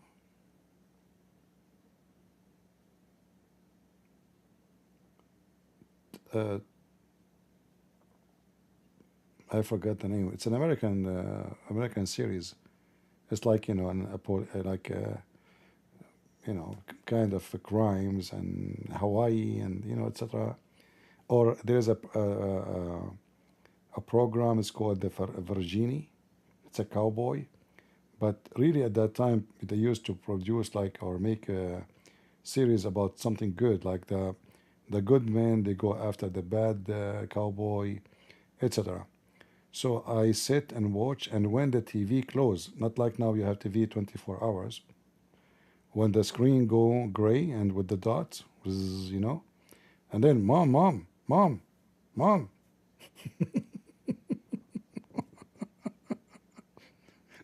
So every day I go and knock at the door of this old woman, she come. And my mom, she don't understand why she is coming every day, you know. And then, and because it's too hard for her, you know, it's hard to walk. So once my mom, she saw her in the front of her door. She said to her, I cannot come today to visit you. Sorry, something like that, you know, I don't like remember exactly. You know, your son, he come every day. He tell me my mom asking you to come. So now my mom, she knew the secret.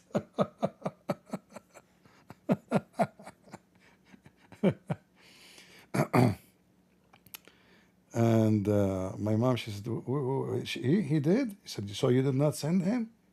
My mom, she said, you're welcome anytime, you're welcome anytime. You know?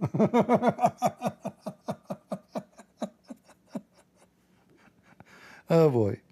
The best way to watch TV. Invite the neighbor, she's old woman, your mom, she will sleep, and you will watch the TV. You wake them up when the TV is closed. Right? What I would do, they allow us only to watch cartoon. I'm not born to watch cartoon. What the heck? All right. Yeah, we used to watch Mickey Mouse, you know, Mickey Mouse, Kakaraka, Kakaraka, you know, not, what, yeah, this is the cartoon. What they call it? I forgot.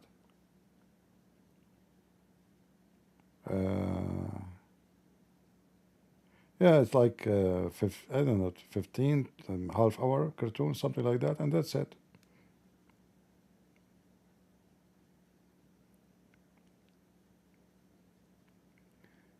What about funny show? We don't have funny show at that time. We don't have Democrat there. No Joe Biden, no Kamala Harris. We have nothing funny in our life. You know, we cry. Here in America, you cry from laughing. In the Middle East, you cry because it's so dusty and sandstorm is all over the place.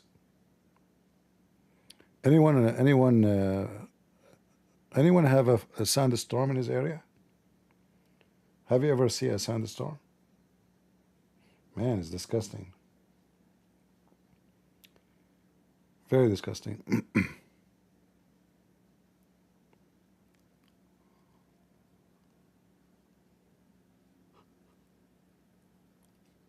Did you watch the show Lost in Space? My friend, I'm lost in the internet. What space? Here we go. In the net space. You do not need to watch a show. We are lost in a space. People in Rumble didn't have a question for me. I don't know. I think they are a little bit sleepy. I need to wake them up. Rumble, rumble. Rum, rum.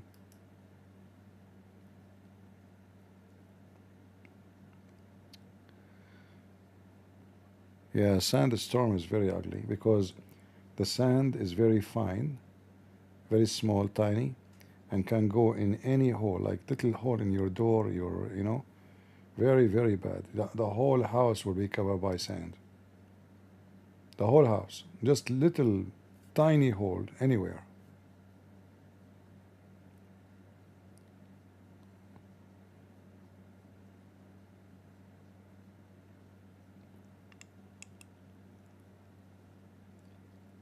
I should go to Sahih al-Bukhari. Okay, next time.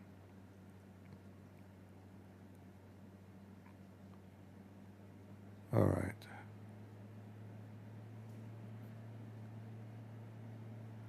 How you are not married yet, CP?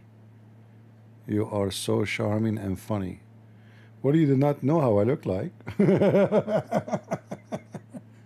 If you see, he will change your mind immediately.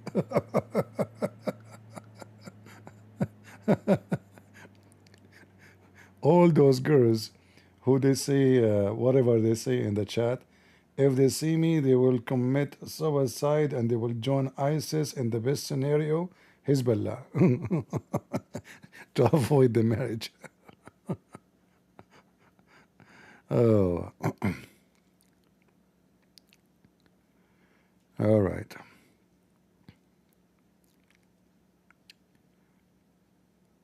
Yeah, not everybody. You see, people they rush into marriage.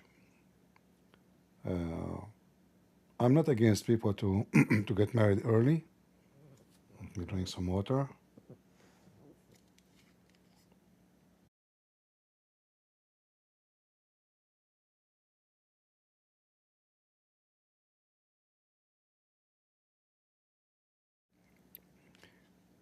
But people like me, they will struggle with maturity, which means it's hard for me to find someone is mature enough for me to be my wife. Because usually,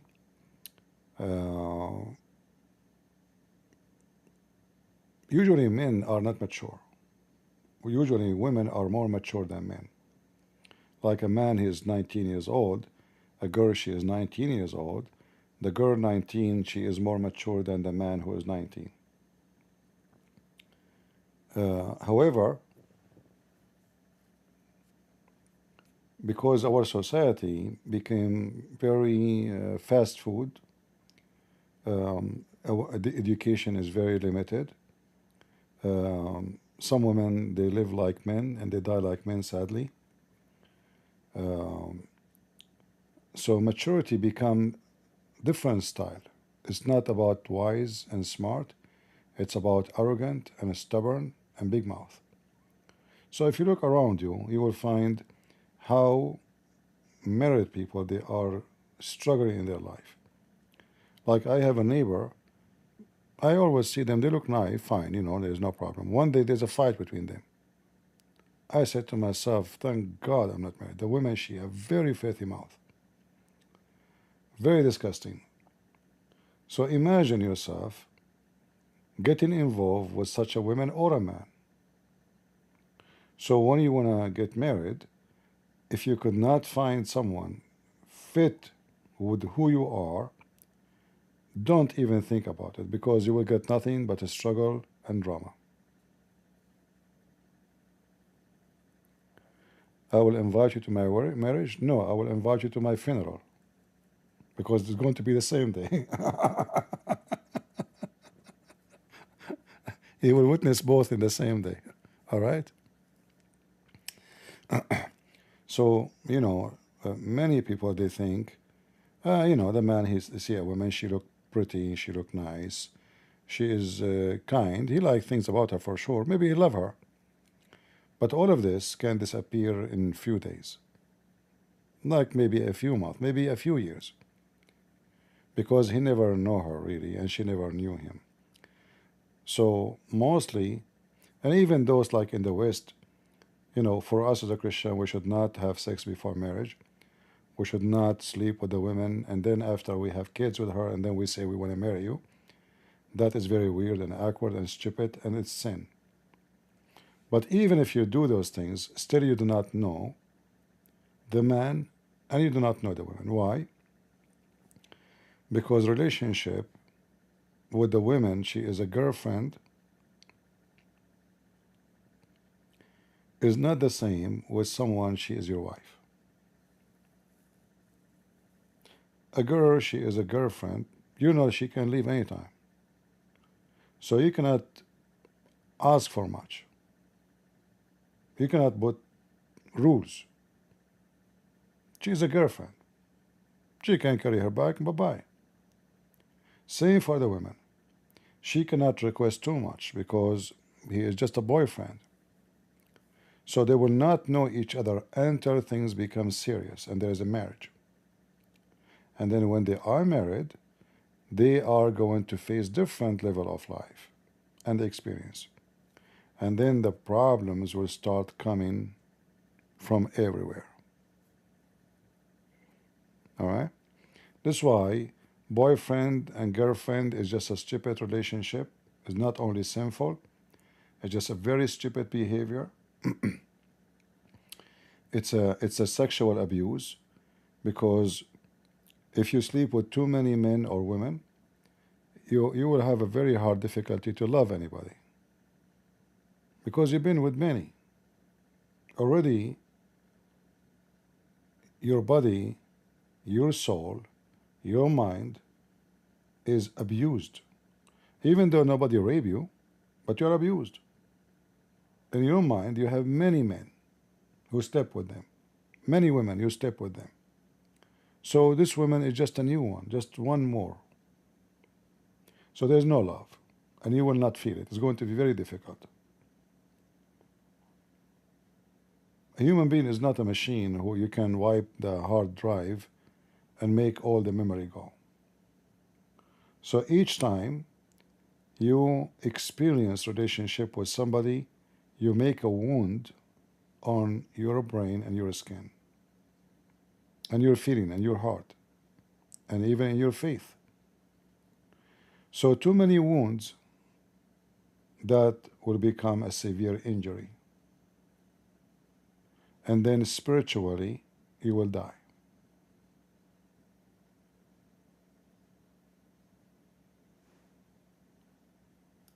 I don't know, YouTube is restricting messages of people. I'm trying to read, I cannot read. Somebody mentioned something about Japan, and YouTube right away delete his message.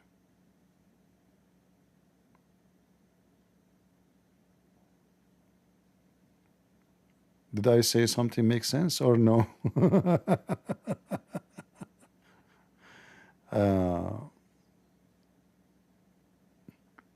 Somebody saying, is that why Japan and South Korea have a low birth rate? I think in South Korea and Japan they have different problem. Number one problem is housing. If I want to get married, I went to South Korea. Rent is so expensive. Property is extremely crazy expensive. We are talking about millions of dollars. So how in the world somebody is 25 years old, is going to marry and have a family when he cannot afford to have a place, a space for a baby? And if you have a kid, you don't even have a kid for one baby. You put him next to the sink in the kitchen. It's very expensive. So some countries, they have a different reasoning or reason for low birth, or let's say even not even getting married. All right? Every country have different problems. Every nation have different logic and different culture, and all of those involved together to make who you are.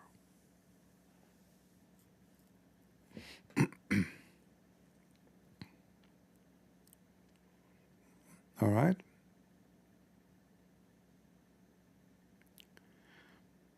Marriage is a commitment. Well, it's not about commitment. It's about, in Christianity, it's not a commitment. It's a unity. There's difference between commitment, like you made just a promise, but in Christianity, marriage is a unity. And that will make a very successful marriage when you think about your wife and the wife, she think about her husband, that we are one. If we start thinking as two, then we will not be successful. So when the Bible says that the man, he leave his parents and he will be one with his wife, The Bible is giving you the medicine in the same sentence. How to be successful in your marriage is to be one, not to be two. So if you could not reach the point of unity, to be one, that means you never get married yet. You are just living together. All right? Am I giving you a headache?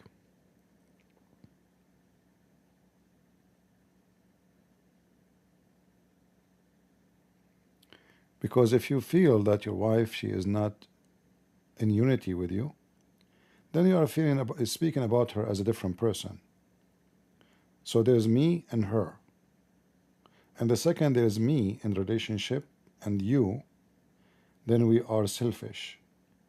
And always selfishness will lead to very better, I don't know if I'm saying it correctly, not better, like as a taste as better, sour life. Even though I like, by the way, sour food.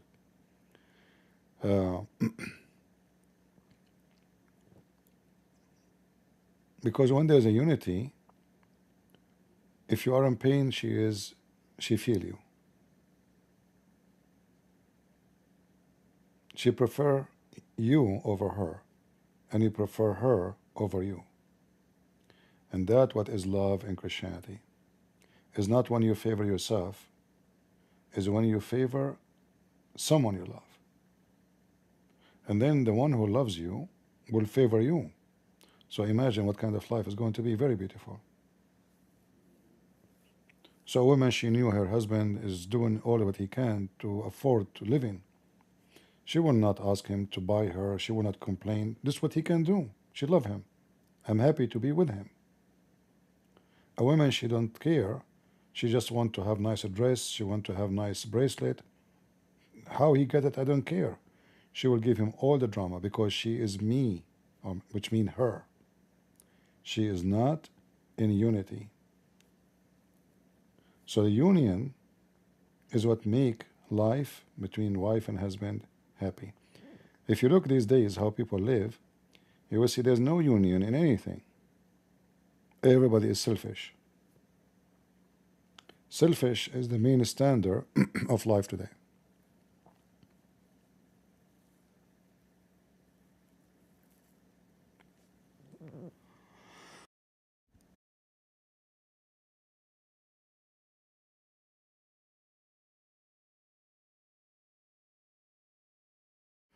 I need some water. Anything else?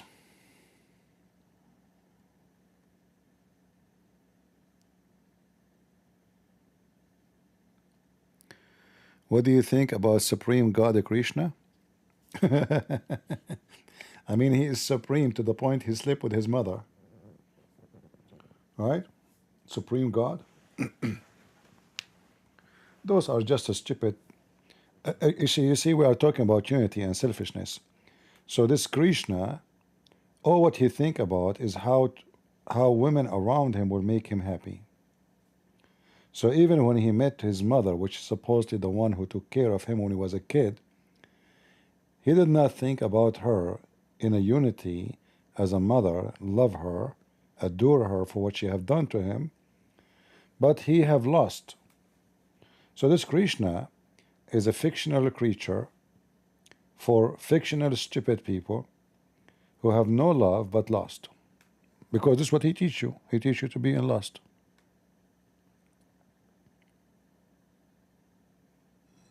All right? What is supreme about him? Not only the story is very fictional and stupid, you have to be mentally ill to believe in such a story. By the way, I did not tell you, I'm a Krishna.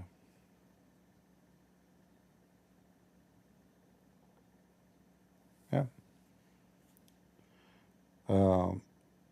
When I was a kid, my mom called me Kir. And then I met a woman, her name is Shna. We married, we became one. Since then, we are Krishna. Krishna. I saw those people in Ukraine. I follow them, asking them, can we talk? Krishna, Krishna, Krishna, Krishna. Like, hold on, can we talk? Krishna, Krishna. We're a bunch of idiots, mentally ill. Like, can we just for a second, you know, please? I'm not even being rude, by the way. Seriously, I'm not being rude. There's the one who dress wearing like a you know, Buddhist priest clothes and the orange. Can we talk? Krishna, Krishna. He keeps shaking in front of me like somebody put something in his butt, and the electricity is going all over the place. Tingling, tingling. All right. Any other question?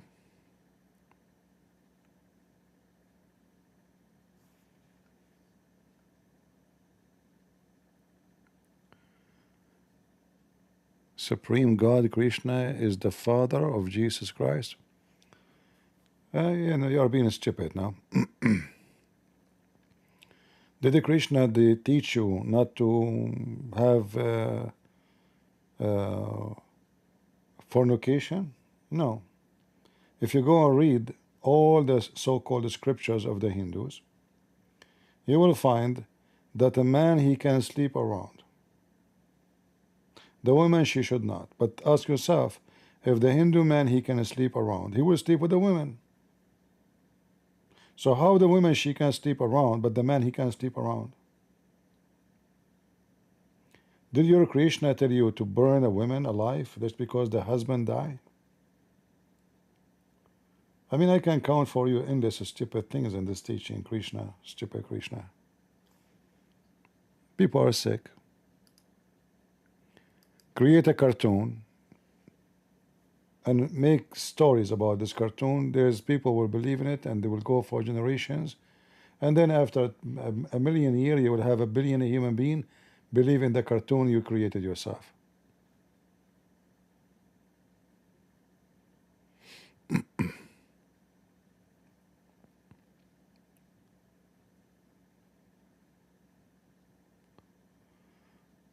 All right. But you know, in those countries, everything is possible.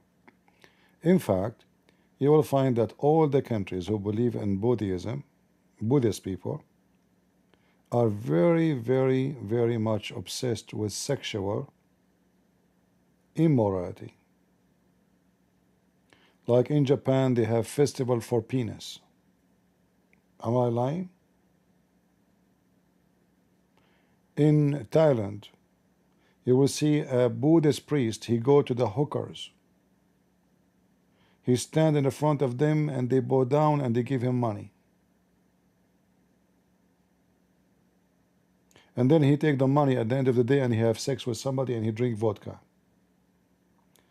Very, very corrupt religion.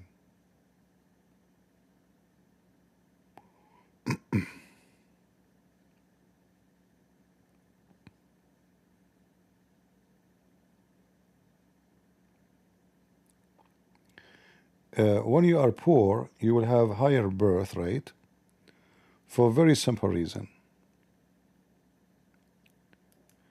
You see, poor countries, let me put better pictures than this.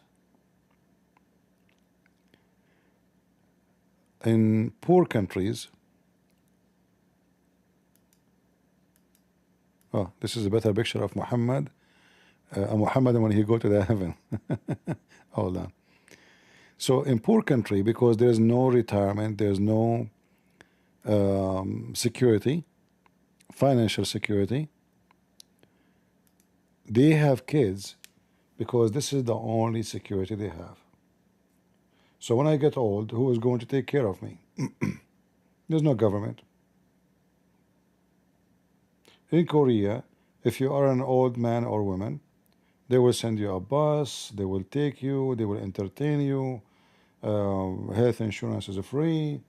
Yeah, they have a lot of things. So if you get old, you are not worried about being old and who is going to take care of you. But if you live in Iraq or in Indonesia, who's going to take care of you? Your sons, your kids. There's nobody. So number one reason for having many kids in poor countries because it's not because they love kids. They are not doing you a favor. They are abusing their children. They are using them. So they want to have a children's, so you will work and feed them. You understand? Because the more kids you have, the less comfortable life the kids will have. You are already poor, so why you want to have 20 kids or 10 kids? So the kid, he is 7, 8 years old. They throw him in the street, go find a job. So they make babies to abuse their own kids. It's an act of selfishness, not an act of love.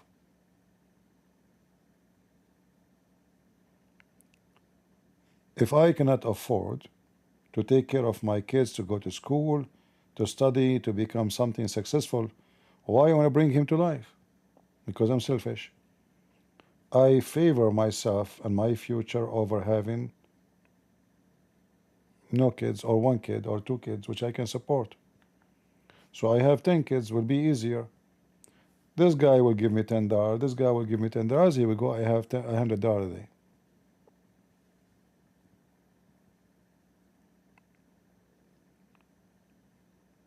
Am I giving you a headache with my answers?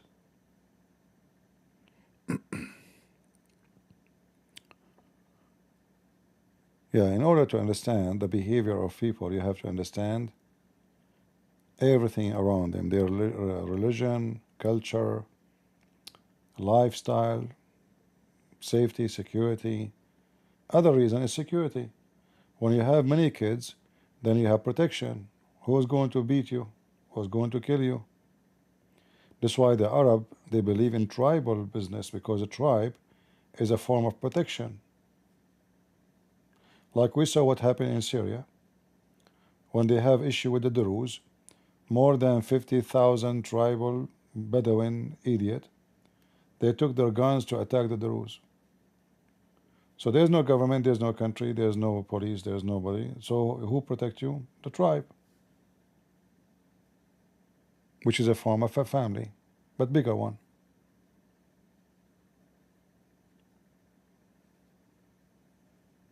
All right.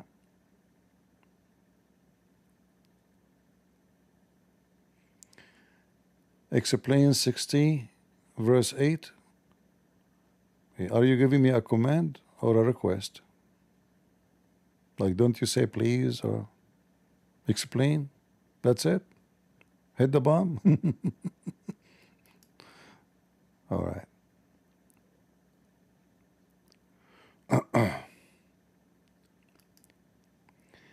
Yeah. But, most of people, they don't really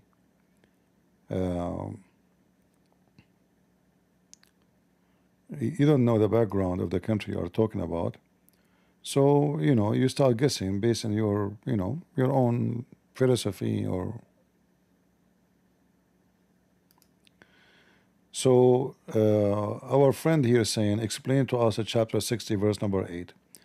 It says, Allah forbid you not with regard those who fight you not for your faith, nor driven you out of your homes. This verse is about Aisha, mother. She came and she want to give her daughter a gift. This is not about Muhammad being good to the disbelievers. This is about Muhammad. He want to take money. So she came and she offered a gift to Aisha. She said to him, can I take? She don't believe in Allah, and she don't believe in you. So he gave her this verse. However, all those verses is abrogated by the verse of the sword. All right? Muhammad is a very hypocrite man. So here he's saying, the one who did not fight you, don't fight them, don't kill them, etc. Right? And this is about what? Just to receive a gift.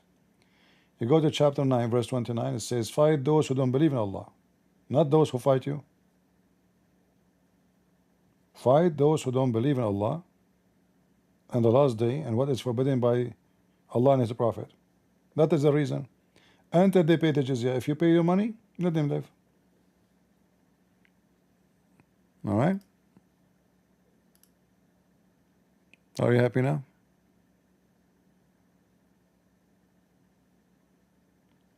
Yeah, it's getting very late for me actually, but people keep asking questions. What I can do?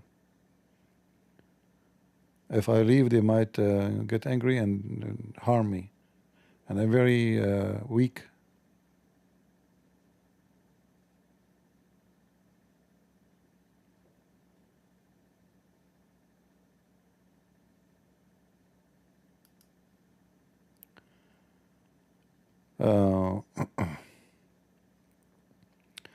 The one who keep talking about Krishna, I mean, don't go there. I made a video about Krishna, go watch it. Your Krishna is just an idiot, stupid lie. You have to be literally mentally ill to believe in the story of so-called Krishna.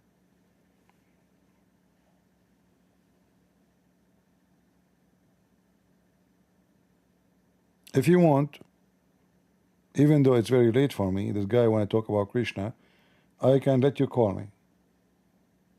And I can show you from your stupid scriptures, so-called scriptures, how stupid you are. You want to do that, Mr. Krishna?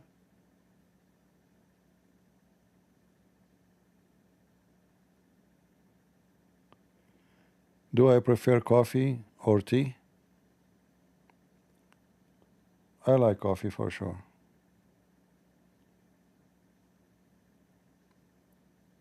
But everything have a time. Life is all about timing, my friend. There's time to pray. There's time for silence. There's time for peace. There's time for war. There's time for hate. There's time for love.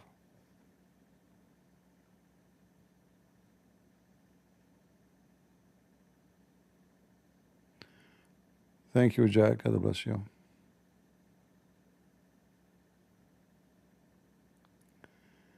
God is a Jew. Only stupid people they say such a statement. You have to be a very low IQ, very low, to say such a statement. God is a Jew. Why the God was exist after the Jews exist?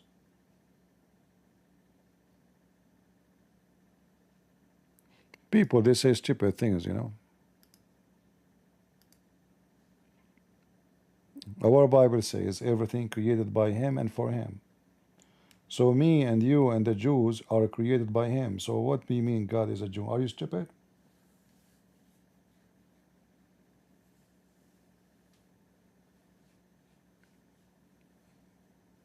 Some people, they don't have a mouth, they have a poo-poo mouth. They drop poo-poo because of their stupid. Nobody want to think. Nobody want to use his brain. So maybe this guy, he heard somebody saying God is a Jew. That's the most stupid statement ever. Isn't it Jesus says before Abraham I am? Isn't Abraham before the Jews?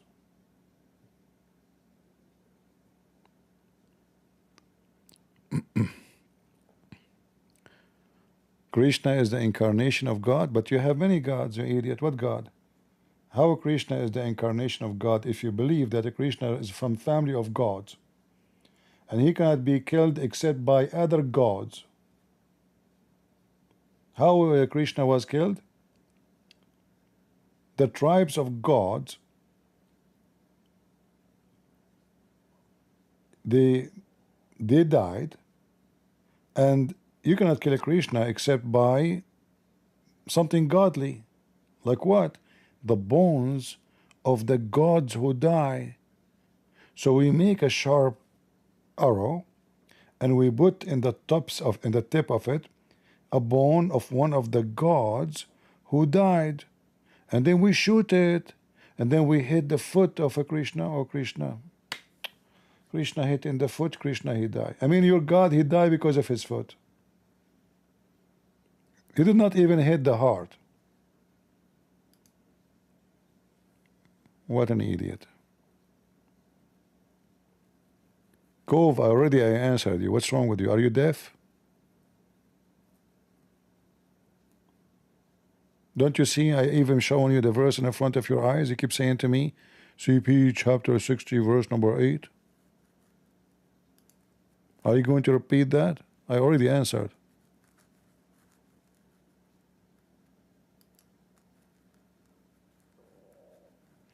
You know, your God Krishna, he remind me of an Arabian statement.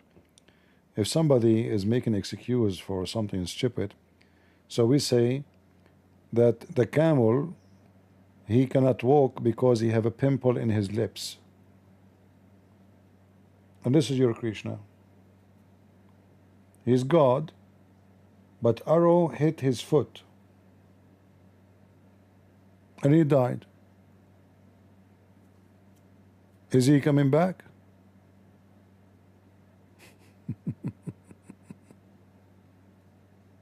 Krishna,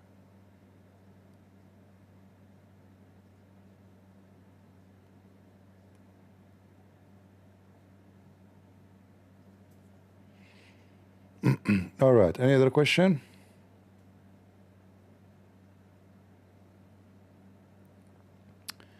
How I say it in Arabic? Say in Arabic what? Oh, you mean the method?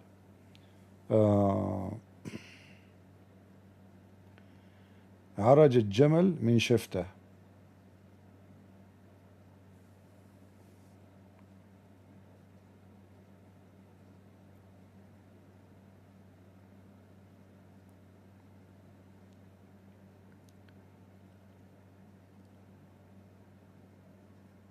Muhammad and his night journey. Maybe next time. Let's not talk about Muhammad now. If you have any question, something else. You know, we spend a lot of time talking about the stupid Muhammad, and we have time for that. Anything else?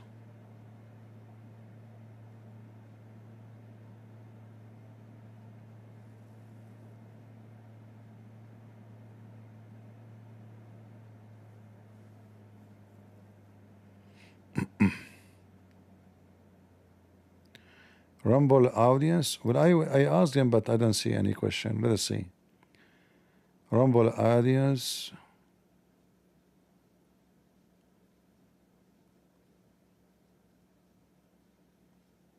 He have a question for you. Can you please answer him, please? Okay. What is the question?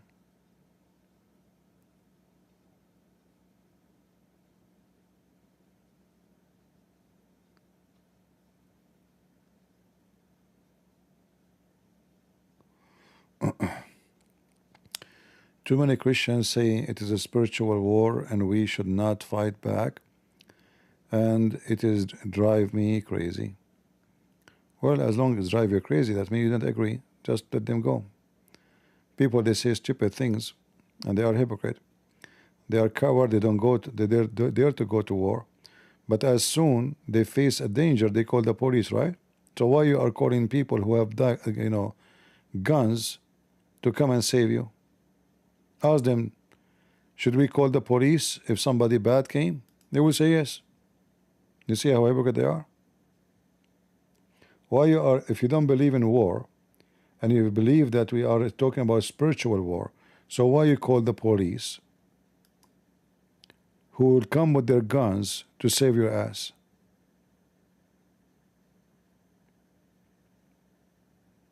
Right? You should not call the police. Let them kill you. Let them rape your wife. You're a coward, potato. Whoever say those things are just a bunch of stupid donkeys. They aren't even Christians. So Jesus, he commanded Peter to buy a sword, to do spiritual war with the sword. That was a spiritual sword, huh? So Peter, he cut the ear of the soldier by a spiritual sword. This very sharp spiritual sword.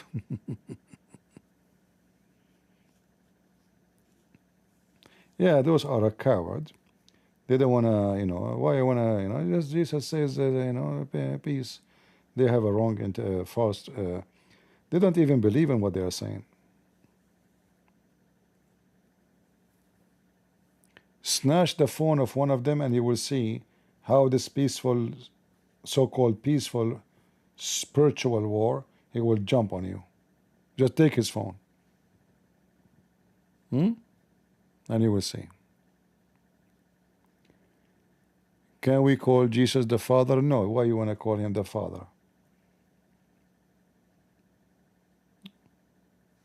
Jesus is not the Father. So why you want to call him the Father?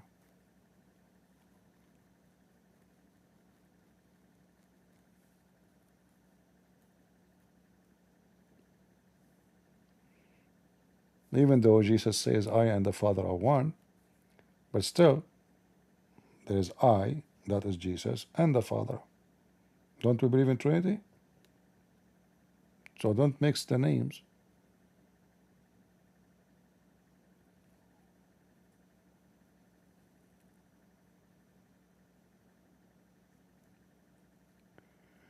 Import the question, did you already shave your armpit hair? This is important question. All right. Very serious question.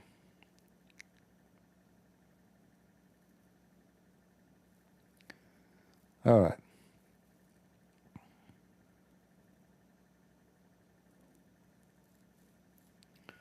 Jesus is alcoholic?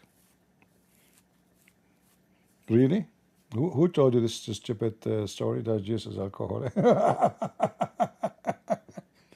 You see those stupid Hindus, they you know, I think like they watch Hindus videos attacking Christianity. So Jesus, he drank wine. He said, "This is my blood. This is alcoholic." And look who is talking about alcohol. You Hindus. I mean, your life is a life of a pervert.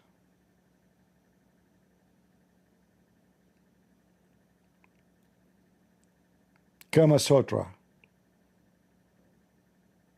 is about what? Sex and drinking, lust. Stupid idiots.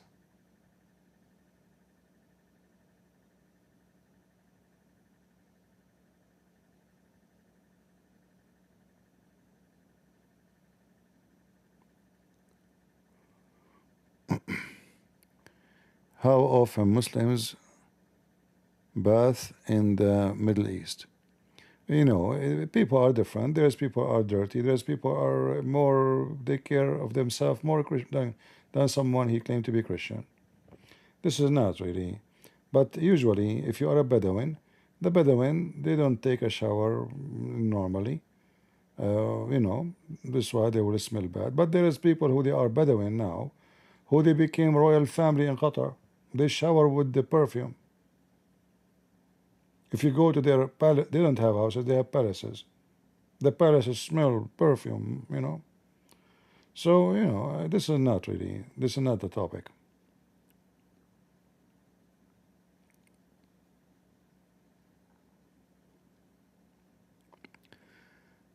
Who do you think are the Antichrist and the false prophet at the end of the times?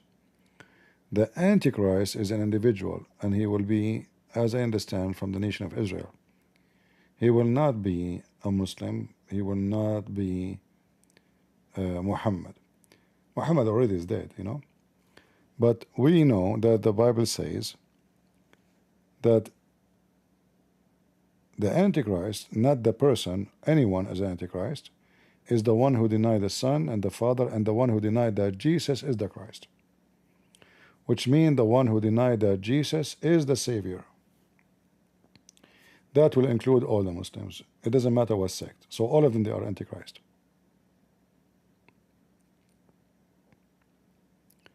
All right?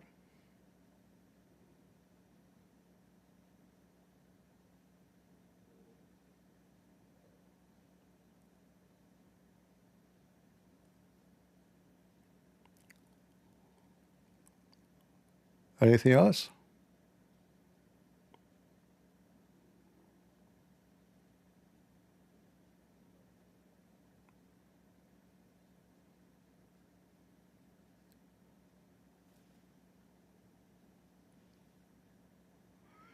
CP, Living Stream Ministry claim to be Christian, but they are not.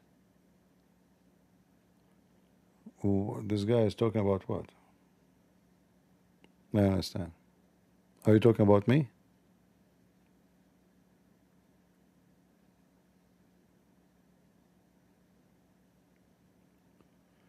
No, don't worry about this Krishna boy.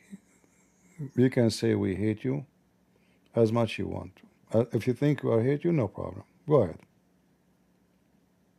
Are you happy now? Let me tell you something about me. I hate stupid people. And you are stupid. Are you happy? Somebody worship an idiot.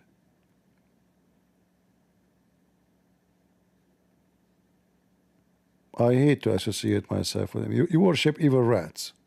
I mean, what is left? Even rat is your God.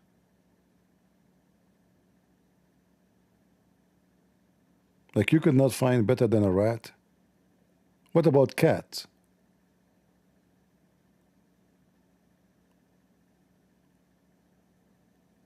What's wrong with cats? At least the cat will talk to you. Will say meow. Rat don't make noise. Like meow, meow. Worship me, meow. Blah, blah, blah, blah, blah, blah. Rats? I mean, how far your stupidity can go? 35 million God? Why 35? What about 30, 40?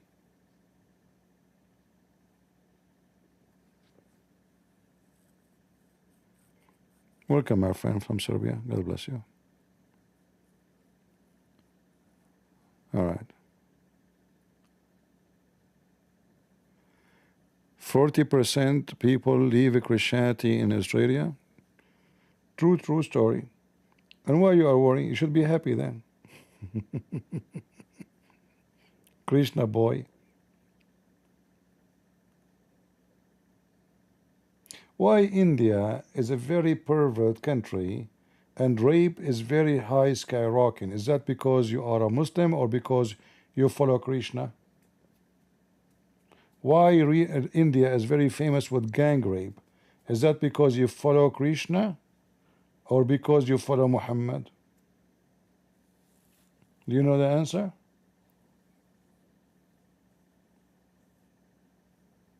Where we can find gang rape, usually? Where? Which countries?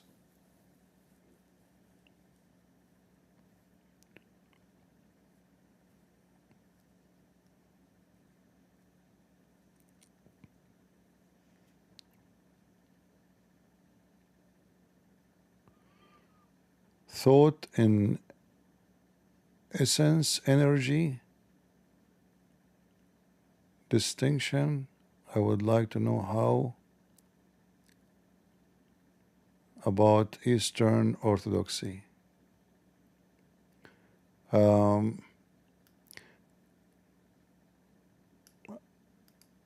don't know exactly what you want me to talk about, but me myself, I prefer not to talk about Christian churches, Orthodoxy and Catholic and Protestant, because I believe it's a waste of time.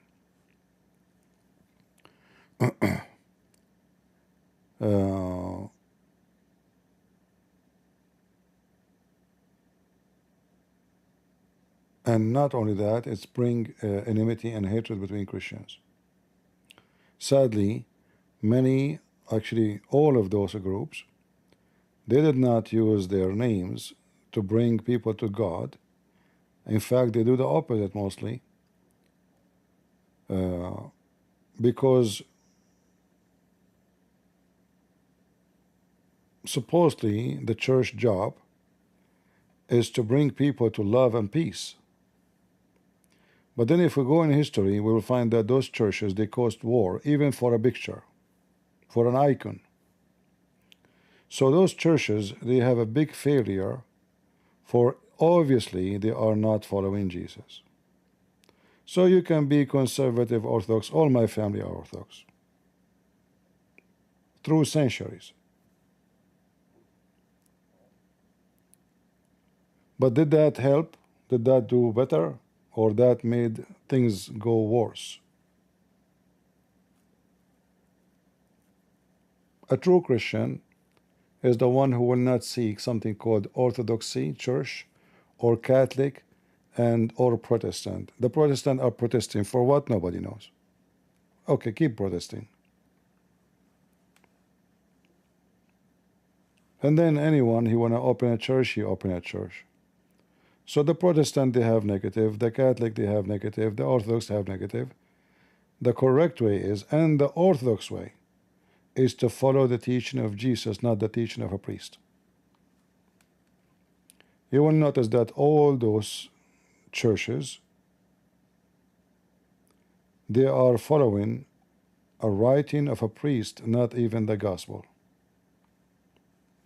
Saint etc. and saint etc. Saints who never, you know, I mean, they came hundreds of years after Jesus.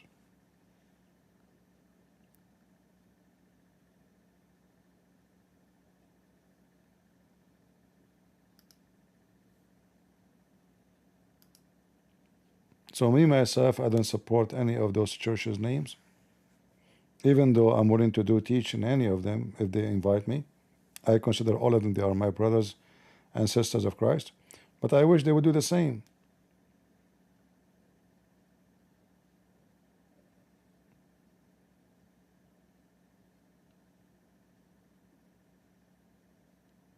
All right?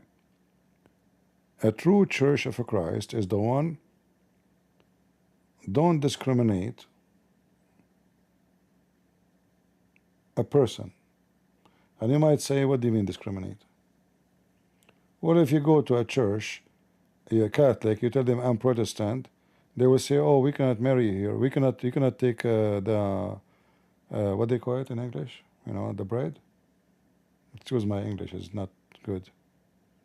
You go to the Orthodox, they will say the same. You divide us. You are even forbidden someone from doing his right, receiving his right, because you claim just because he go to other church as if he believe in different Jesus. So for you, he's not a Christian. So what you did? So someone believe in the Father, the Son, the Holy Spirit, believe in the resurrection of Jesus, that he is the Savior, believe that Mary was virgin, believe that Jesus is the only one who will save us, he's the only way and he will come back. And then you refuse, in the Greek language we call it Eucharistia. I don't know what English word. Eucharistia. So you tell him you are not welcome here because you are from the other church. How are you going to bring people to Jesus? The bread became more important than the life of this person. You kick him out of your church. Even if he's wrong about something, shouldn't you love him and show him what is right if he's wrong? Let us say you are from this church, I am from the other church, without naming them. I kick you out, or I will show you love and show you why I am following Jesus.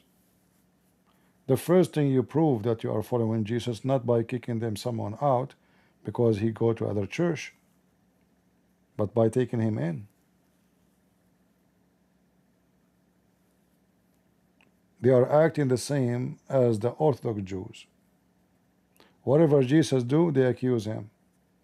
Oh, you broke the Sabbath. So both sides, they try to throw rocks at each other because they are not following Jesus. They are just waiting for the other one to make a mistake or something they claim it's a mistake to throw rocks.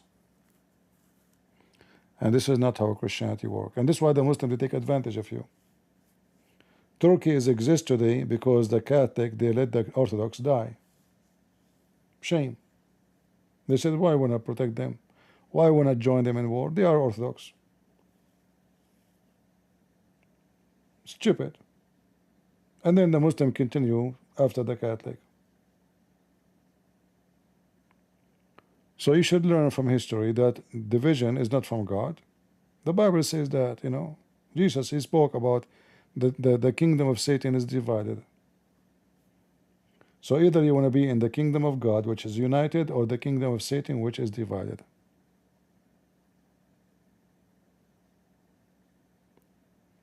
All right? This is why I don't care for all those names. None of them is going to save me from hell. The only one who will save me is the Messiah. You go to the church you like.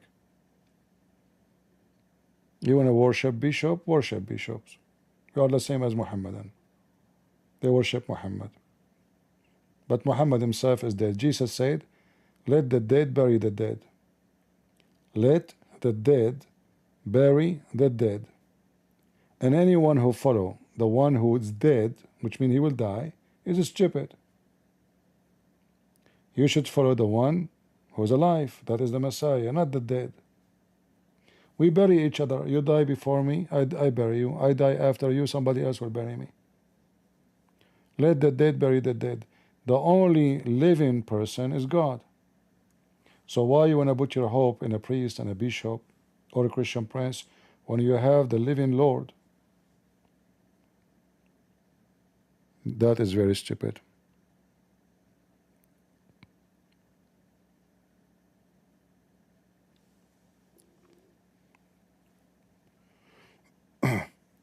Yes, true. A Catholic, they don't worship saints. When people say Catholic worship saints, they are making a lie. And this is other proof that people are not following Jesus when they are fighting. They even fabricate lies against each other.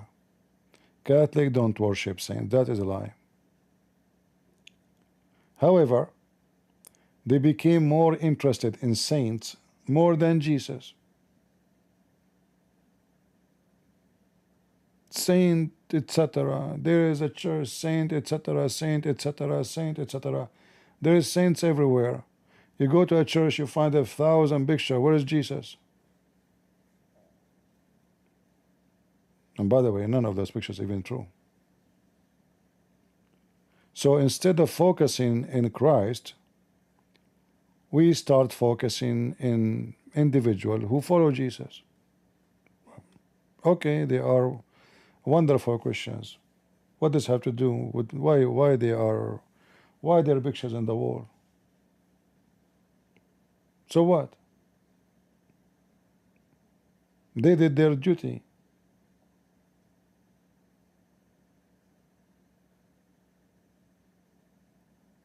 You don't have to agree with me. Who care? I'm the last one who care, who agree with me, who don't. That's why I am Christian Prince. They put pictures in the wall. Nobody even knows who are those people. They fabricate pictures. Who is this woman you call her Mary? One picture her eyes is blue, the other picture her eyes is green, the other picture she have dark skin, the other picture she is blonde. Fictions. Mary, she will be very upset from all of you. Imagine Mary, she go to visit you in those churches and you say to her, this is you. She would die laughing at you.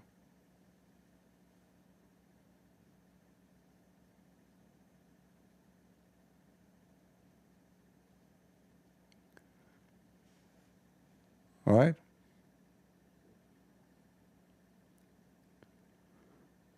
Which one came first, the sword verse or chapter 60? Are you a Muslim, my friend?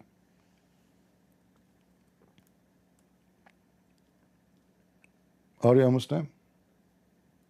The one is asking.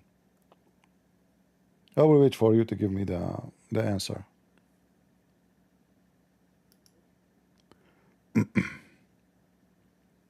Are you a Muslim?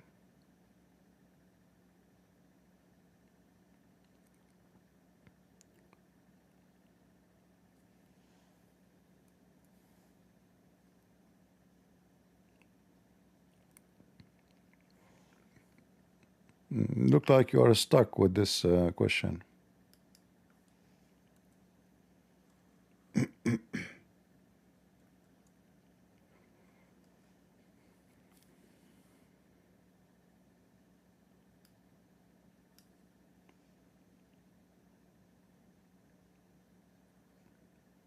I know that the sound takes some time to arrive, but it's okay.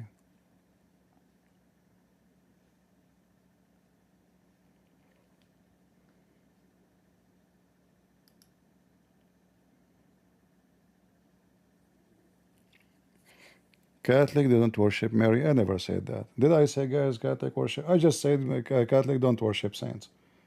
Are you deaf? All right. As long as you're not a Muslim, you can go, you can search right now in the internet, search for Quran according to Revelation. Quran according to Revelation. And then you will find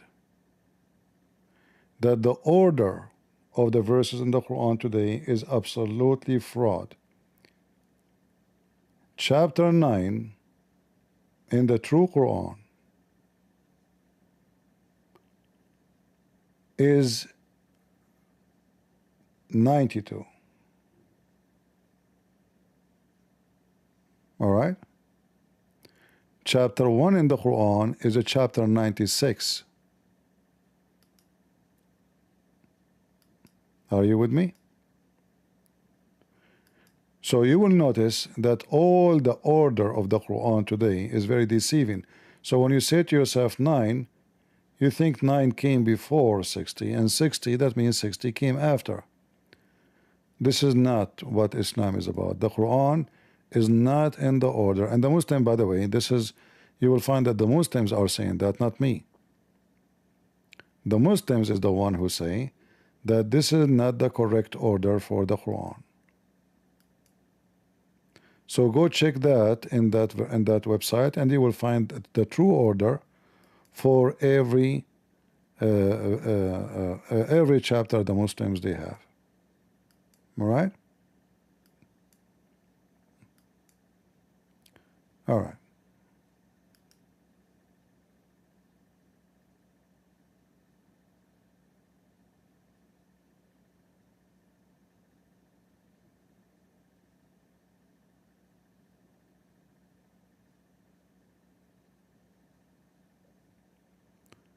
Anything else?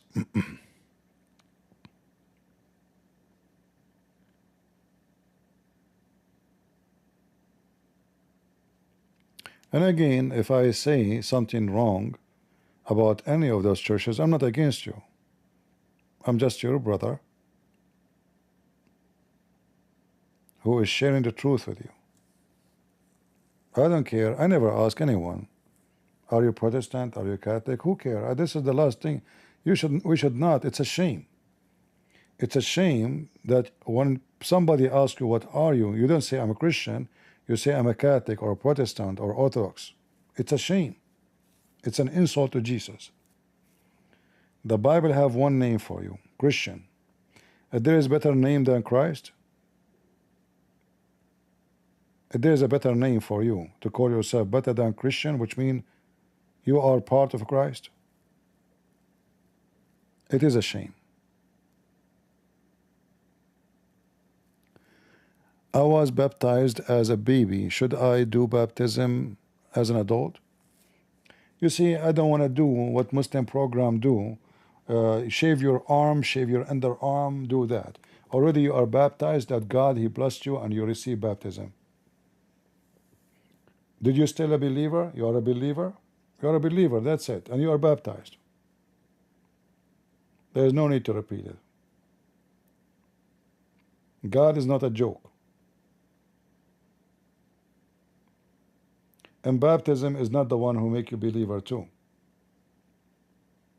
It's you being a believer. I will remind you, I'm not saying baptism is not necessarily, absolutely not. Every person who believe and convert to Christianity should get baptism. But in some cases, you can still, you are a believer, you are a person who will go to heaven even if you did not get baptism. As an example, the person who was next to Jesus on the cross, did he get baptized?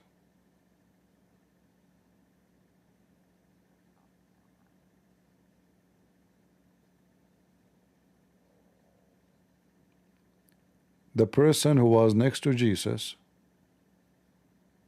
on the cross, and Jesus promised him, today you will be with me in heaven. Did he get baptized? No. So why Jesus received him even though he did not get baptism? For already the Lord, he baptized him by his faith. Baptism is receiving the Holy Spirit as a believer. And the person, he believes in Jesus even in the cross. He cannot go to the river right now and do baptism, or to the water and do baptism. He is a believer. So God, he, he is not like there's a puzzles like you have to fit there, so I can put you there. Sabbath was made for the man, not the man was made for Sabbath. So anything Jesus said is for you, not the opposite, not for God. So baptism is for your benefit, not for God's benefit. So if you are a person who convert to Christianity and you are dying, or there's no Christian around you, who's going to do baptism? I live in Saudi Arabia. Who's going to do baptism for me? You are a Christian, and if you die, you are saved. All right?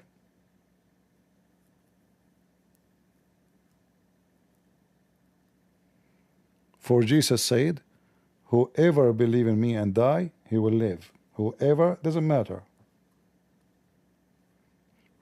And this is not about Catholic or Protestant or Orthodox. Whoever believe in Jesus and die, he will live.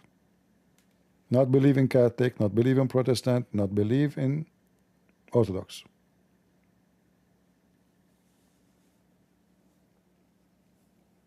Your Savior is the Lord, not a church, not a bishop. Those who have obsession with names and titles, they are unhealthy. When I say unhealthy, I mean spiritually unhealthy, because they forgot that those people themselves, who they are calling them, like they call the Pope the Holy Father, he himself is a sinner. So you are lying when you call him Holy Father. And the Bible says to you, call no one Father, no one in earth or anywhere, except your Father in heaven. So they are breaking the command of God, right, in public.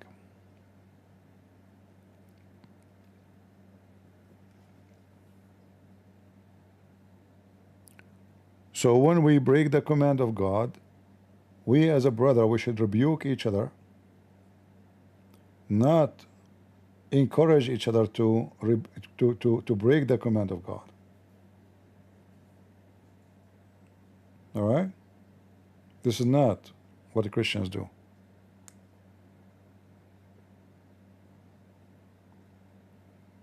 So I hope and I pray that all of us as a Christians will be a family, and nobody will say I'm Catholic or Protestant or Orthodox. Those names don't count. If you go and read in the history, you will find that every single church of those, the same as Muhammad, they have a pervert, they have a criminals, they have thieves, they have all kind of stuff. Yet they make him a bishop. Muhammad is the most biggest pervert in history. Don't do the same mistake. They call him Holy Prophet. You know that your Bible teaches you that every man is a sinner, every man, including me. So you call me Holy CP, that means you are stupid. Literally stupid. Me? I am Holy CP? What make me holy? Since when?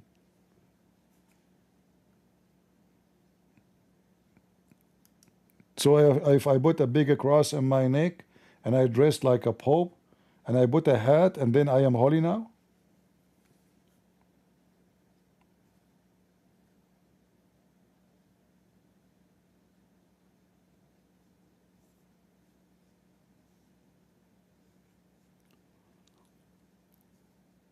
Anyway, I pray that all of us, we will be united.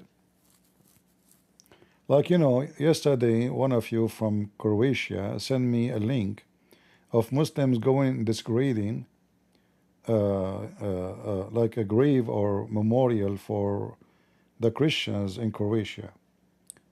I am not a Catholic, but I felt so angry. So if you are Orthodox, you should feel the same, because the cross is our cross. This is not the cross of the Catholic, this is not the cross of the Orthodox, this is not the cross of the Protestant, this is our cross. When I hear, I remember when I was very young, I hear about the war in Bosnia, I was so angry. But I'm not from there.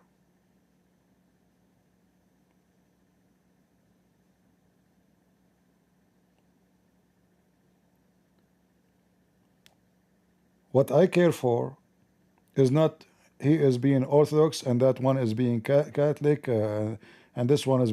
I care they are Christians for me. Their pain is my pain.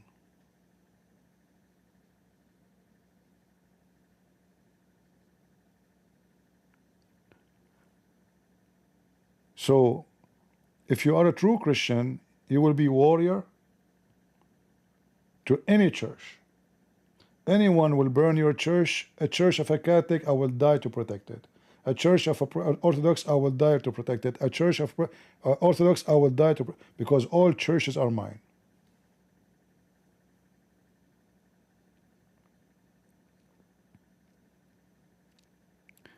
Unity is your strength.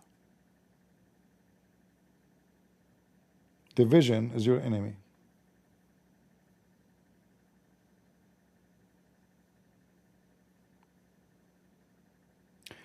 If we want to explain, you know, I like weapon. I will explain to you unity in the weapon method. Imagine you have a gun.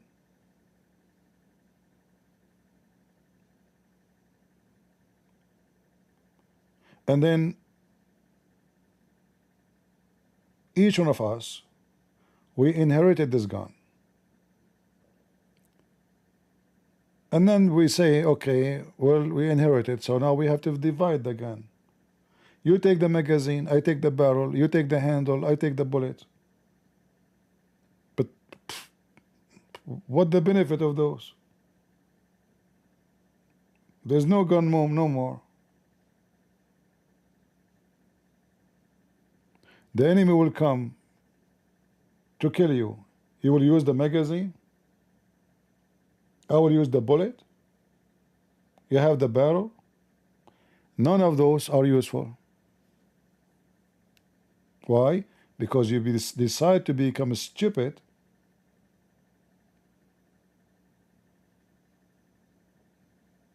and you decide to disarm yourself.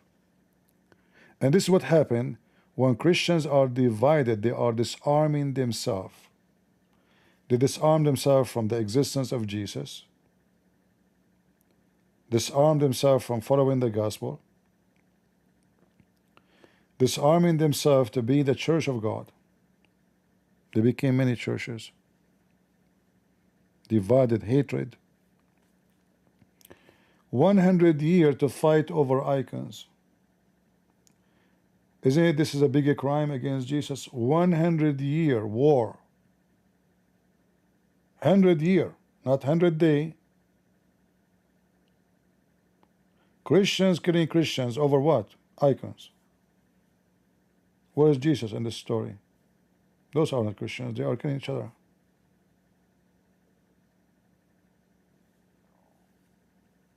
So your foolishness is your enemy. The Bible says, my people have been destroyed because of they are perished because of their ignorance. The more ignorance you have, the more you are far away from Jesus.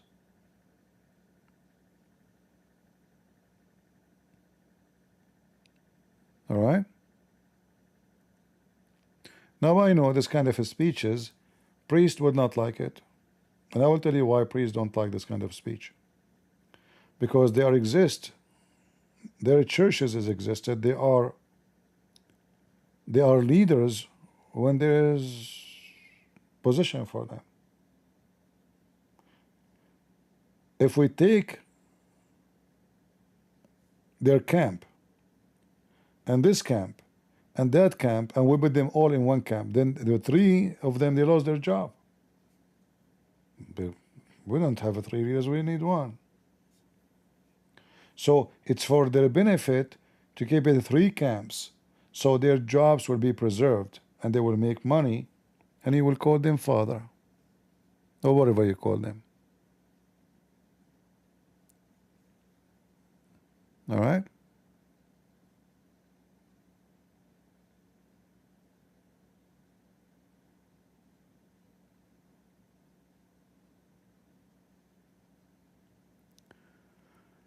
IG says, CP, I totally agree with you, and I haven't seen AP declare Jesus as his Lord.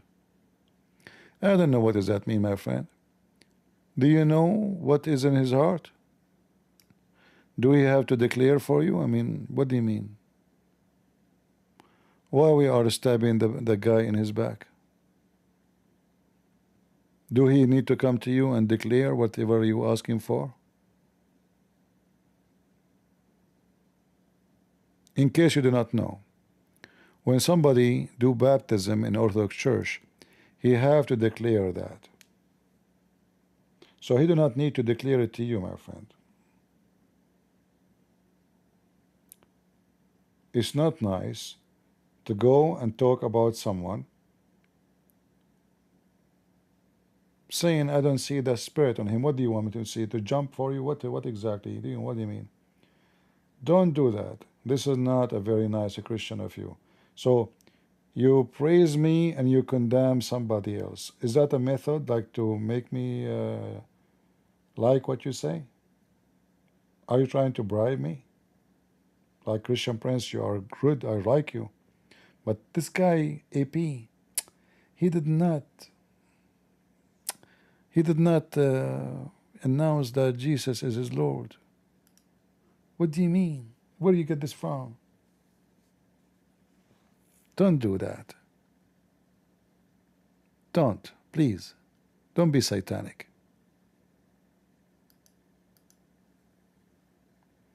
Even though those names, I don't agree with them in many things, but if I speak about something they say wrong, there's nothing personal. But don't do that. Don't say this guy is, I don't see Holy Spirit on him. What does that mean? If you see me how I look like, you will run away.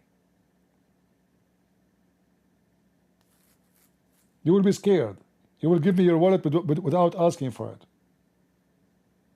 So what you will say now, Christian Prince, you don't have the Holy Spirit on him?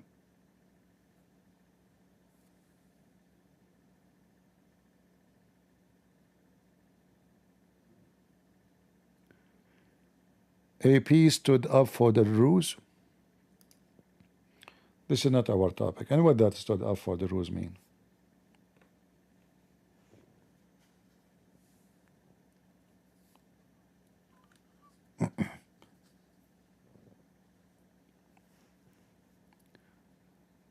All right.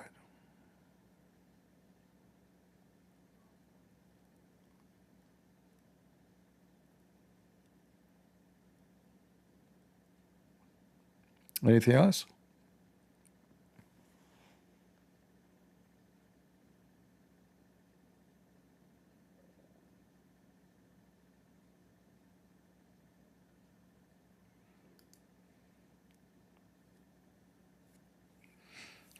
Yeah, you have to be vigilant because people, they try to throw poison between you know, poison is usually when somebody want to use it, he put it in the food. He don't put it in your poo. He put it where your mouth go. So people, they insert things. When I speak and I like criticize, as an example today, David Wood, is that because I hate David Wood? Is that because I'm dividing? No, I'm just criticizing the way he do things, because we need to show when the wrong is done, so other Christian will not go through the same mistake. If I do wrong, do the same to me. There's difference between hatred and jealousy for what is right. We have to have jealousy. So when one of us, he says something not right, that thing can be, even though he don't mean to deceive, he don't mean to help Abdul. Like, what is the name of this woman from London? Oh, you know, she came, the Muslim, they came to my house, you know, I will delete my videos. And then David Wood, he make a GoFundMe for me. There's a Christians are killed, they are dying, they are burning their houses. Go make funding for them. She live in London. She have a child support. She receive a salary from the government. She do not need GoFundMe. Why don't go and make GoFundMe for the Christians who've been the orphan in Nigeria? Go see how many Christians every month they are getting killed. So we make GoFundMe for a woman. She is a Muslim. She have a husband. She is divorced. She have a child. She gets support. She gets a salary from the government. She have a free health insurance. She have a free education. She have a free apartment. Same, they did the same with this wife of Mimi Hijab. What is the name of this guy, the Christian guy? He opened GoFundMe for her. What's wrong with those Christians? There's a Christian in India, they cannot afford to send their kids to school.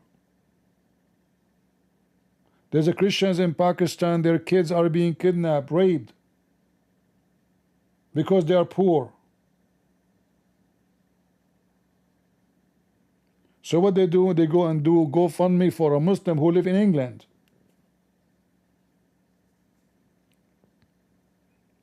In England, if you work for 1 day, is a salary of somebody in Pakistan for 2 months, 3 months.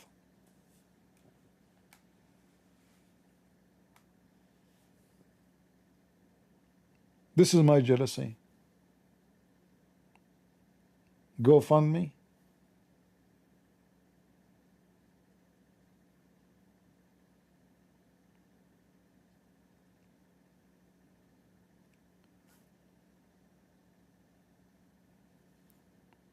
I don't know what to say.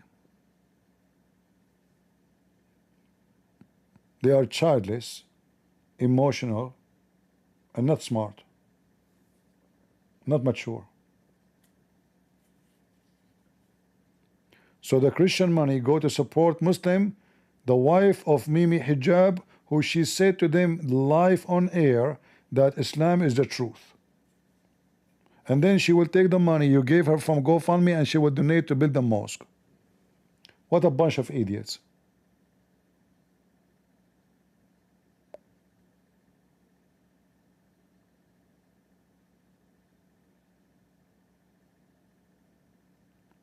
Don't you know that the Muslim, they have to pay zakat? So now you Christians, you give her $10,000. What? How much this woman she made in England? $25,000 in 2 days. She will pay $5,000 to the mosque from the money of the Christians, because an idiot, he decided to do GoFundMe for her as if she is homeless.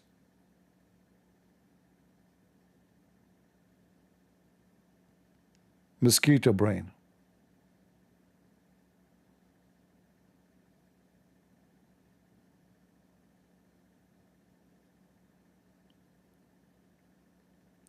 There is people they see far, and there is people who see nothing.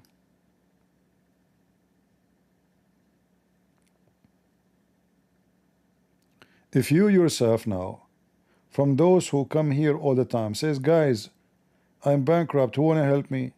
Are they going to make GoFundMe for you? No. They make GoFundMe for a Muslim. Go to their channel, tell them, guys, I need help. You know, they will not do GoFundMe. They go make GoFundMe to Muslim women, you know.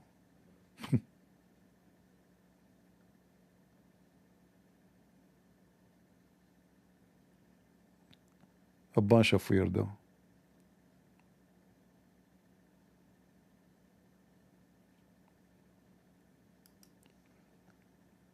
But what you can say?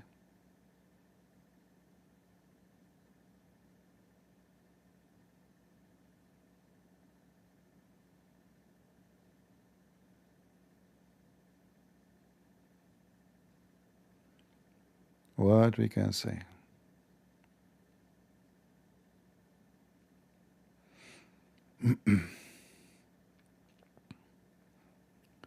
Actually, this is why those people don't like me. You will never see them inviting me for their channel, right? Because I criticize. There's many things they do. You will see them ganging together. The same as the Muslims, like Muhammad Hijab and 75 Ali Baba. You have to agree with each other in everything. Like you never criticize each other, right? Because if you do, that's not right. But that means we are hypocrite.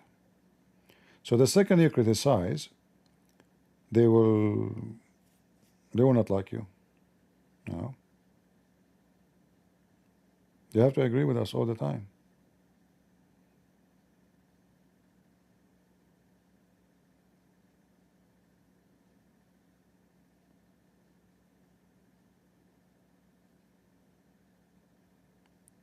No, by nature I don't like, like I share a few time, with other, but by nature I don't like to work with others. I don't like this monologue, two Christians, you know.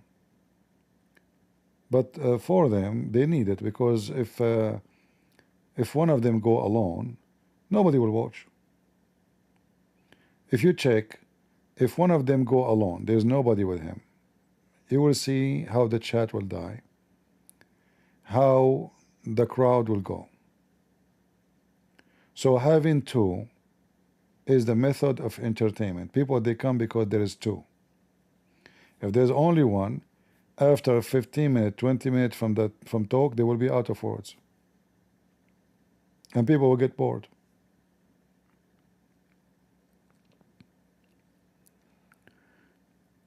This is why having two is necessity. They cannot go alone.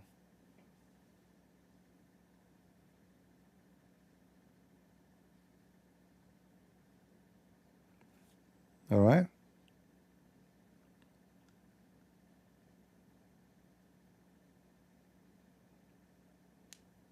It's very hard. Like now, you don't see me, and there's people, they want to still stay. But this is not normal, because people like to see the person who's talking to us. What this picture in the screen? These are horses. So the rule of entertainment, if we can call it entertainment, which as I don't do, is to see somebody on the screen, and then you look at what he is saying, you see him. This is how it should work. So how in the world this person, he have a lot of people listening, even though there's nothing in the screen?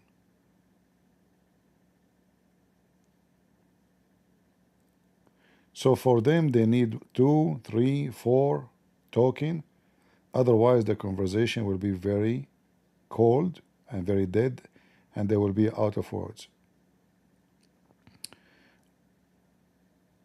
I don't think any of you maybe try this before, but maybe you should try it. Go live, just go live, whatever topic you want, and see how long you can talk to people and how long you can keep them around. You will see you will not be successful, because they will be bored and you will be out of words. What you will say?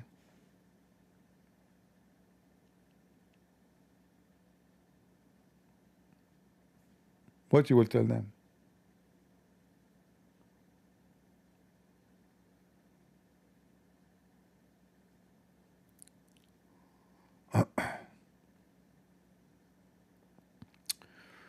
All right, anything else?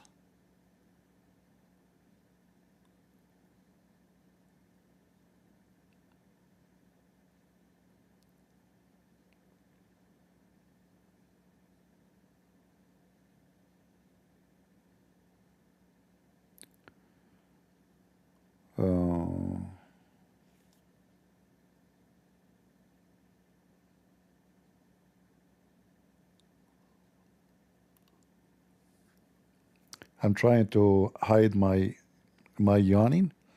As you know that Allah, He hate those who yawn and He love those who sneeze. You know that, right? This is like additional funny, stupid superstition story of Muhammad.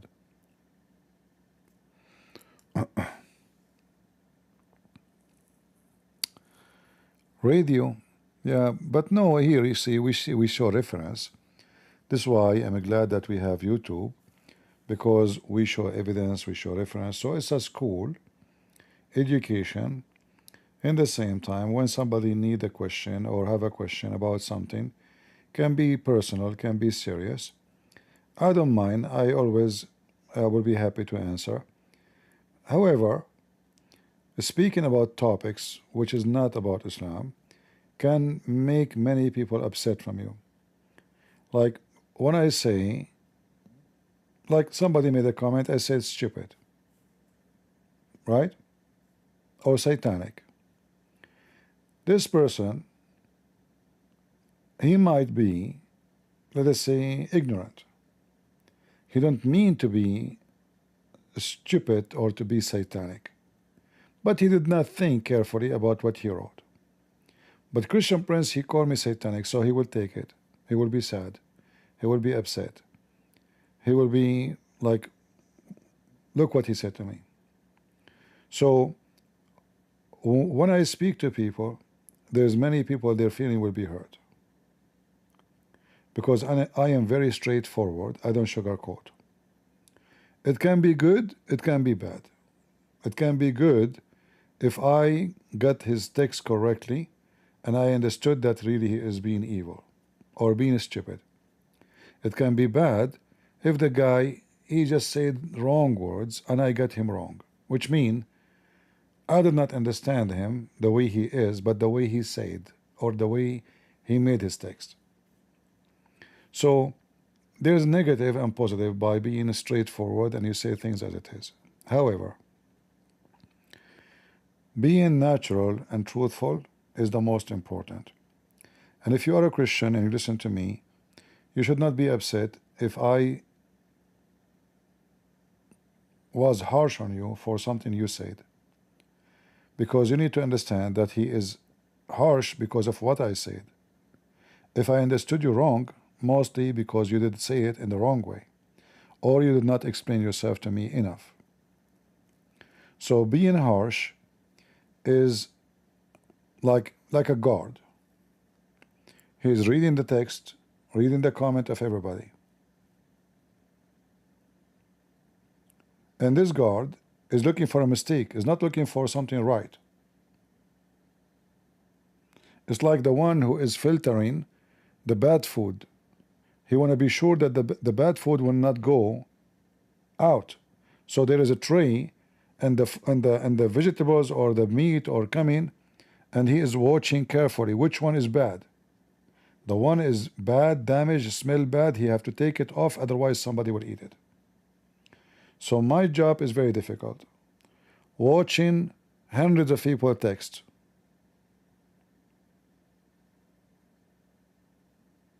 In a very serious manner. So when you say something, you need to know that if it is sound wrong, I will be all over you.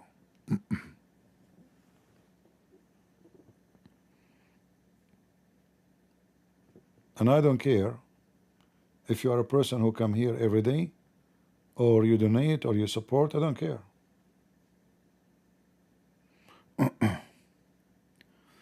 What do you think about the mayor of London? You mean London or I don't know. I don't know who's the mayor of London. And I don't care really what happened in London. Whatever happened in England, they deserve it. When you bring the snake to your house, don't complain about snake in the house. Don't tell me about their garbage.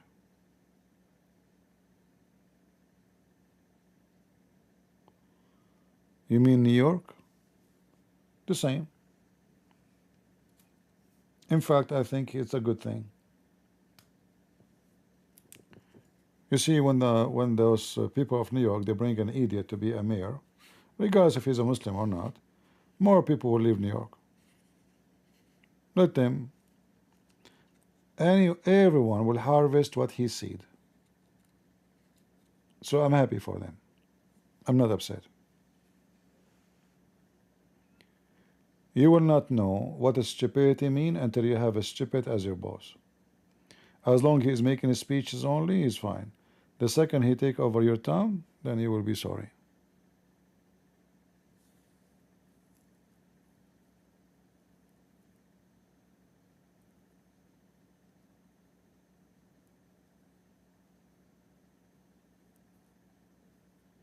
All right?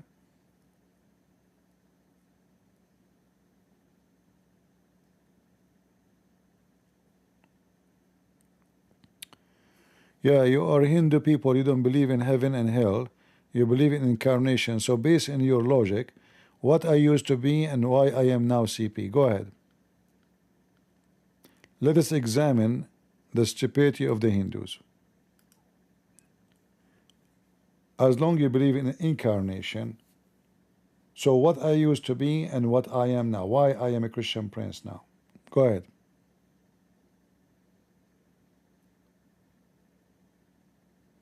Tell me.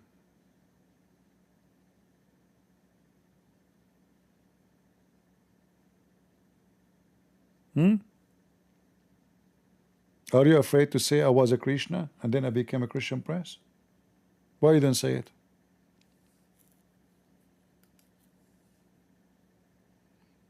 I was clicking at the name of this guy. Where his name is gone? Give us the answer. Incarnation. Why somebody will become a cockroach? And you are a human. Oh, he was a bad human. I mean, Krishna himself was very bad. I mean, the guy, he effed his mother. He slept with everybody in the town. He spent his day dancing and listening to music and drinking.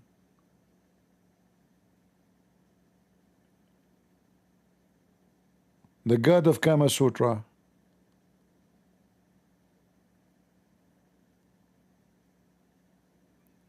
You know, based on the incarnation of the Hindus. Oh, you know what? You remember the story we read from the Shia? You forgot about the elephant? Anyone remember what the elephant was?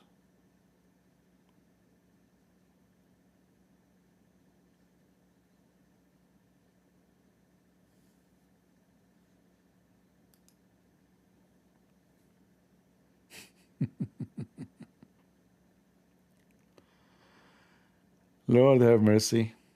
Here we go. Obviously, Muhammad, he took those from the Hindus.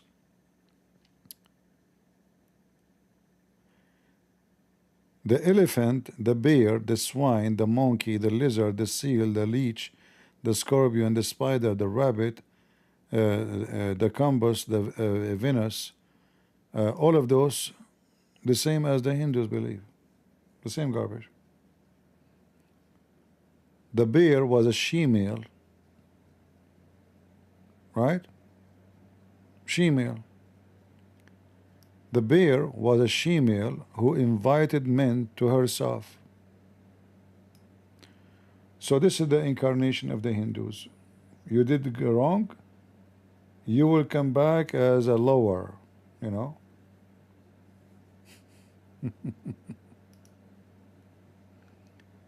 Stupidity is amazing.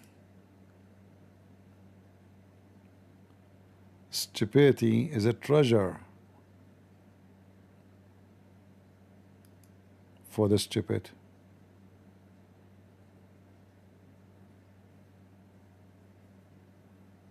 Is that the teaching of Krishna? The bear was a she-male who invited men to F her, and then Krishna, he cursed the she-male who was a human and make her a bear? Huh? What I used to be? What do you think? based on a Krishna teaching.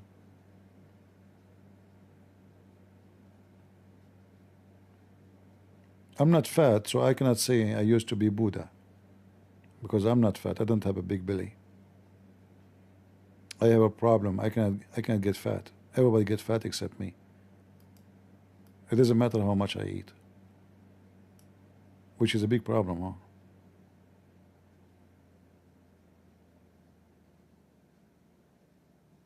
Where is the Hindu guy? Can you tell me what I used to be? My mom, when she was a kid, she called me Afreet. Afreet. Actually, my mom, she never did. The teacher, she called me Afreet. You're Afreet. Do you think I was Afreet?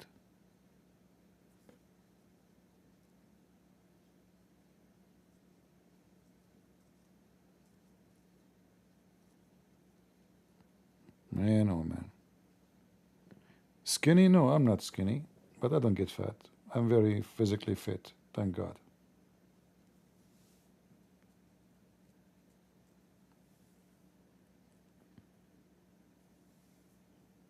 I can carry a refrigerator alone. Easy teasy. But I never get fat.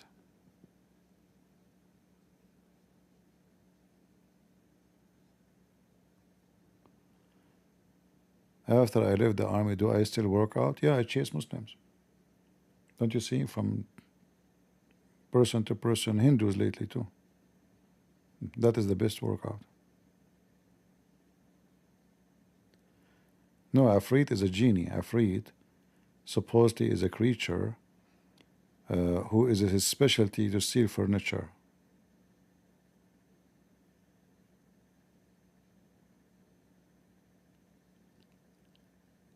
All right.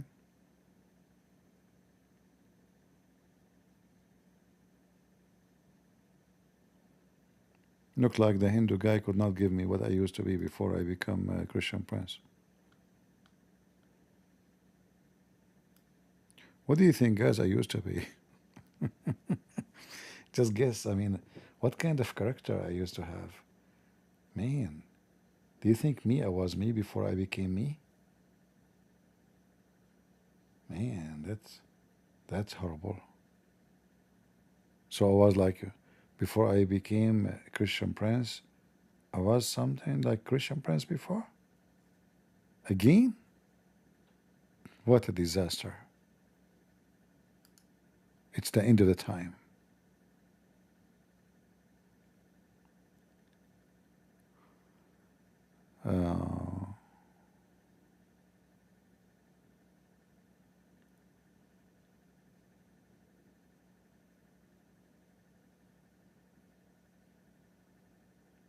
I was a cat? Really? Do you have any evidence?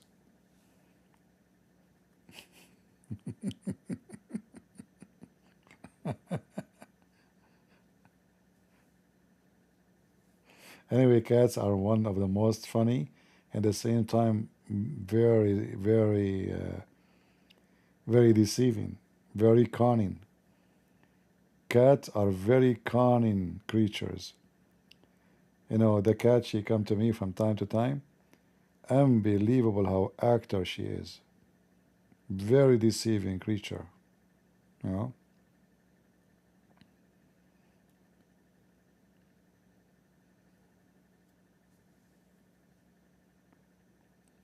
They are not like dogs, you know, they are really, they are cunning. I don't know how can I describe it for you. They will make you even feel guilty.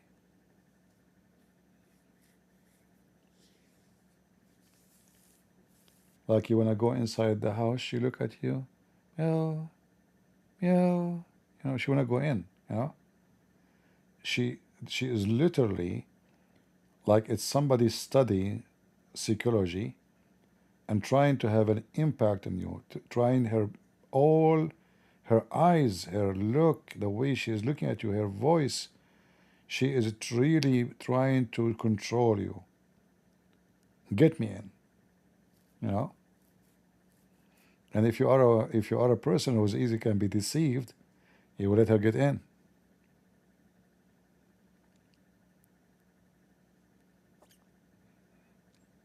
Yeah, very cunning.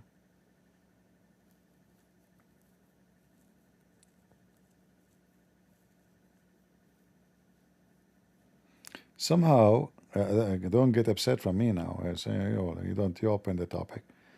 Women and cats are very close, but not all women are like cats. But all cats are like women. I don't know if you understand what I'm saying. So women are very, like, in the eyes of the man, they are pretty, right? They are attractive. The man, he look at the women eyes, seeking the mystery behind the eyes, and there is a beauty. Cats they have a very beautiful eyes, you know, and both, they try to make you feel something, anything, in order to control you. So the same as the cat tried to make you feel guilty for not doing what she want, the woman, she have her own cat way to make you feel guilty if you don't do what she want. And both of them, they, like, let us say, they have their own presentation to have an impact on you. So a woman, she might not say, I'm upset from you because you did not do this and that, but she can say it without saying it. Cat, she can do the same. She turn her butt to you. You say, come here, she'd give you her butt. Bye-bye. Yeah, yeah. Want no food? Bye-bye. Where's the food? You bring the food, she come back, yeah, thank you, like, you know, okay, she go around your legs, thank you very much. Women, they have different method. And the man, because now he is treating a cat, and he think about her as a cat, he say, okay, I have to bring something with me. And what this kind of cat she like? Diamond. Oh, necklace. A fancy purse. So you better come to the cat with something in your hand. Otherwise the cat, she will scratch you. And they have nails. I warned you. All right?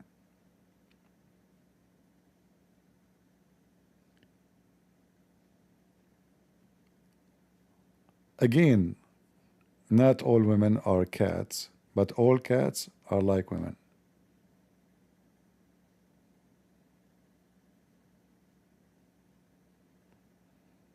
Did I make the women upset? Who is a lady get upset by what I'm saying? Meow.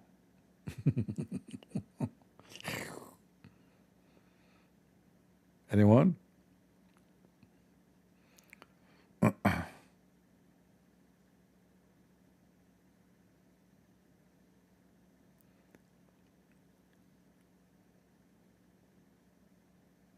You are a cat, not a woman? Seriously. Guys, we have a cat can chat. Smash Allah. How in the world you can do that? How you learn our language? You like to, can we have interview with you? You say the one who said, I am a cat, not a woman? How you were able to chat with us? Guys, Prophet Muhammad, he just did a miracle. He was able to make the cat, who is not a woman, chat. Some women are lions. Oh boy. Okay. Things is getting more dangerous. Some women are lions. Ooh. No wonder they have too much hair in their head. I was wondering why the hair is... Actually, no, the male have a hair, not the women. Ah, the original lion women, they are bald and they wear a wig. Oh boy.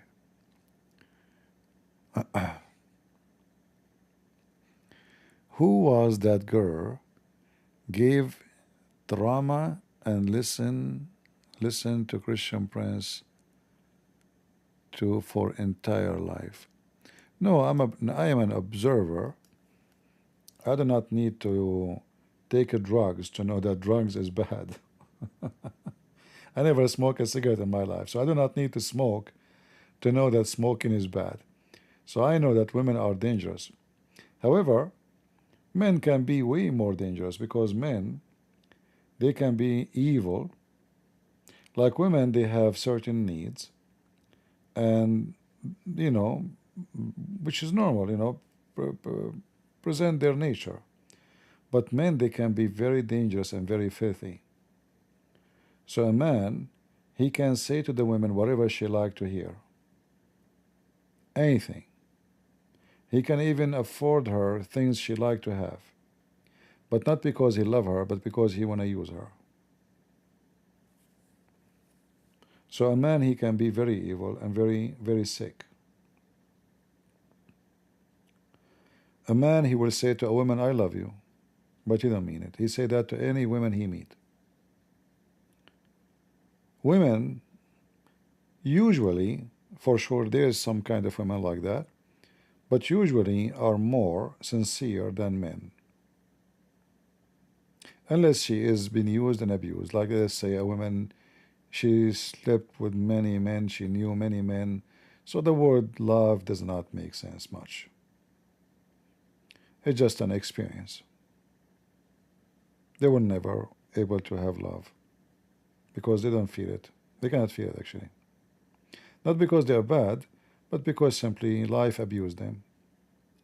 Life used them. It's like, you know, when you have, when you are a person who live in India, you need to eat a lot of spice to feel the spice. But if I eat little, I will go crazy. An Indian guy, he will not. Why? Because they keep eating spice since they were kids. And then the more they eat, the less they taste it. So they have to add more. So when somebody becomes 30 years old, he needed 3 times more spice in his food than what he used to eat when he was 5 years old. Because his tongue cannot taste the spice. The spice kill the, you know, what they call them? Those things who, you know, take your taste from the taste of the food. And this is what happens when people, they are abused. So some women, they will be, you know, doing business in their relationship. And those are the women, you will find them around people like Andrew Titz. He is a pimp, they are a whore, so they match. So the whore, she want to use the man, he's a customer. The pimp, he used the women to make him money. The women, she will do anything to collect money. There's no feeling, there's no love, there's no, it's just money, it's a business. So she get naked to get money. She show herself in camera to get money. It's not because she have a feeling for the person, but she want to get the money. But those women don't present women, they present a group of people who they are lost. And those can be even men. There's men, they can do the same business. But still, men can be way more deceiving because women are emotional, and the man, he can give them false promises to receive what he like. Until he receive it, he dump them. So he said to her, I love you. He gave her a gift. He hold her hand. You know, he buy her stuff. But in reality, he say that to every woman he see. A true man, and this is my advice for women, a true man is a man who will be very hard to say, I love you. He will not say it to you after 1 week or after 1 month or even after 6 months. In my opinion, a true man, he will not say to you even in a year, and he will not sleep with you. He will say it only when he want to marry you. So if I say to a woman, I love you, that means I'm asking her to marry me. Otherwise, if a man he say to a woman, I love you, and he don't want to marry her, he don't love her. He's just saying that to get into her pants. All right? So my advice for women, if any man, doesn't matter. I don't care what your religion is. If a man he said to you, I love you, yet he did not ask you to marry him, then you should know he's a liar.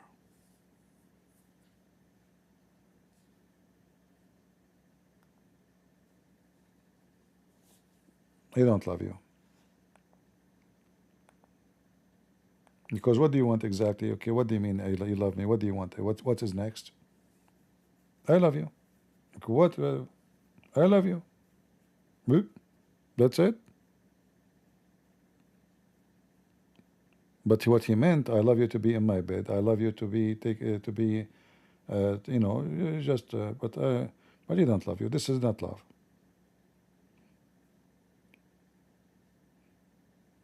If he is decent, he can say, I like you. Little decency. I like you. I like things about you. But the second a person he say, I love, and this is what most of men they do,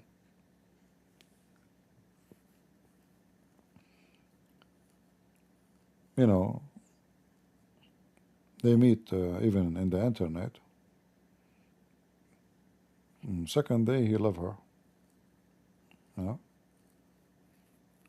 Easy come, easy go. Right? True love does not change. Even if a person, he spoke wrong with you, he is tough with you. Like, you know, as an example, a mother. Her son can be rude, can be sometime childish. He's a child, he's her child. Still she love him. A child, he might be stupid, he insult his mother, still she love him. Because she is not expecting, there's no expectation, it's a pure love. So a person who is in love, and we are talking not about a woman and her child, we are talking about two mature men, man and women, they should be honest with each other, what they want, and what do you want from love, what this love is about. Is it about love to be girlfriend and boyfriend? This man, you don't love me, you say this to me, few months after you have a new girlfriend, and you say the same to her. That's why she is in your bed, because you told her, I love you. But a man he love you is a man he wants you to be in his home forever. And a woman who loves you is a woman she don't want to be with any man beside you ever. Otherwise, there's no point of this so-called love. Call it anything else, but not love.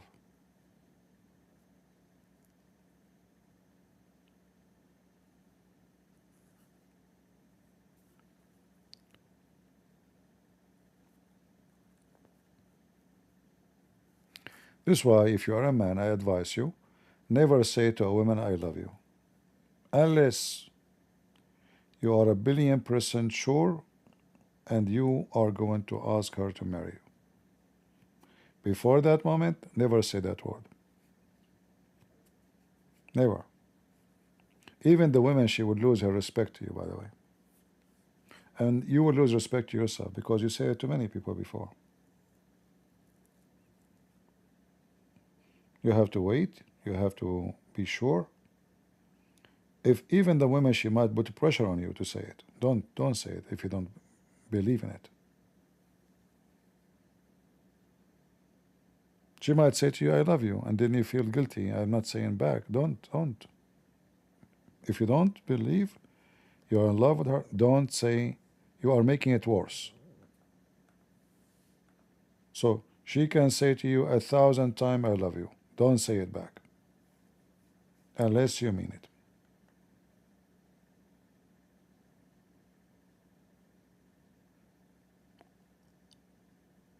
All right?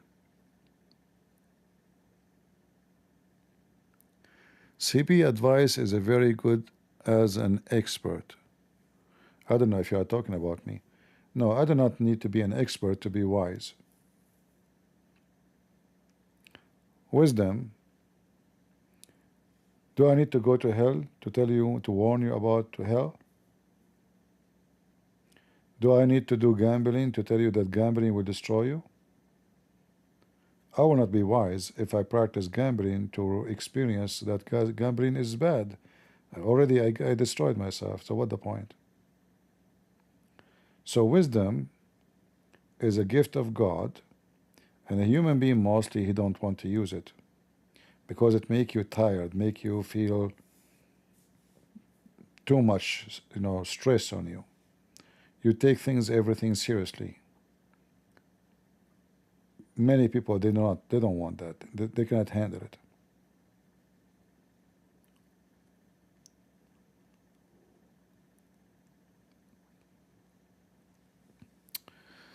All right.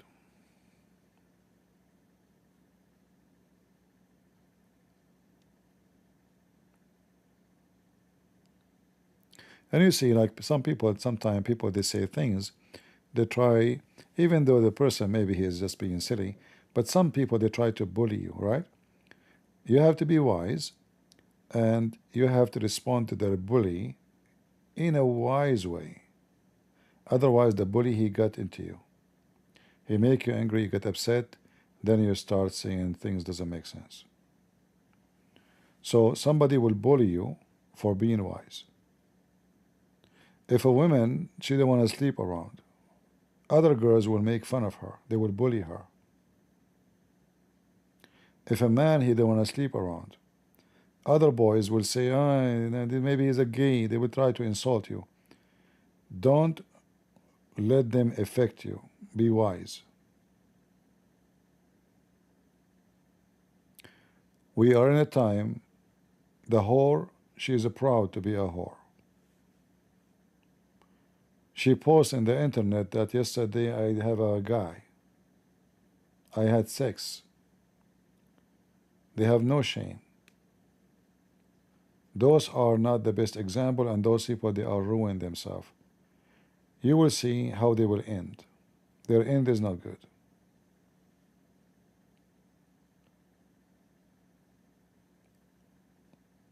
What I learned in life, that sin does not make you happy. Otherwise, sin can be fun. Yes, it can be fun. But this fun, easy come, easy go, and then sorrow will come after it. The sorrow will stay and the fun will go.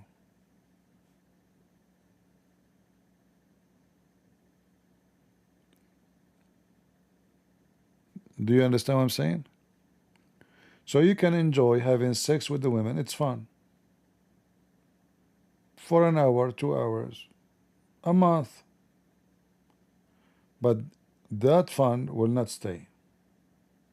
There's only one thing will stay, is sorrow. The woman, she will feel that she was stupid. And the man, he will feel he accomplished nothing. What I did exactly? I mean, what happened? So you spend your life having sex with women, jumping from woman to woman, but you never have love, you never been loved, and you never have a family, and you accomplish nothing. You end in nowhere. Nothing but sorrow. Not to mention sin, which is the biggest sorrow.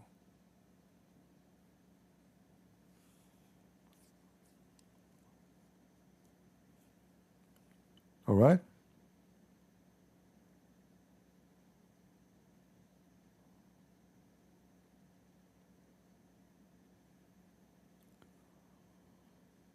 Okay.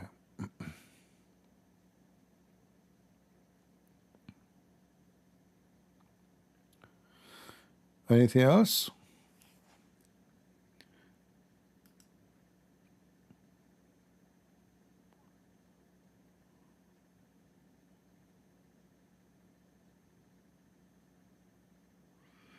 No, there is nothing. It's called 30 years ago. It was different. it's about people who they are.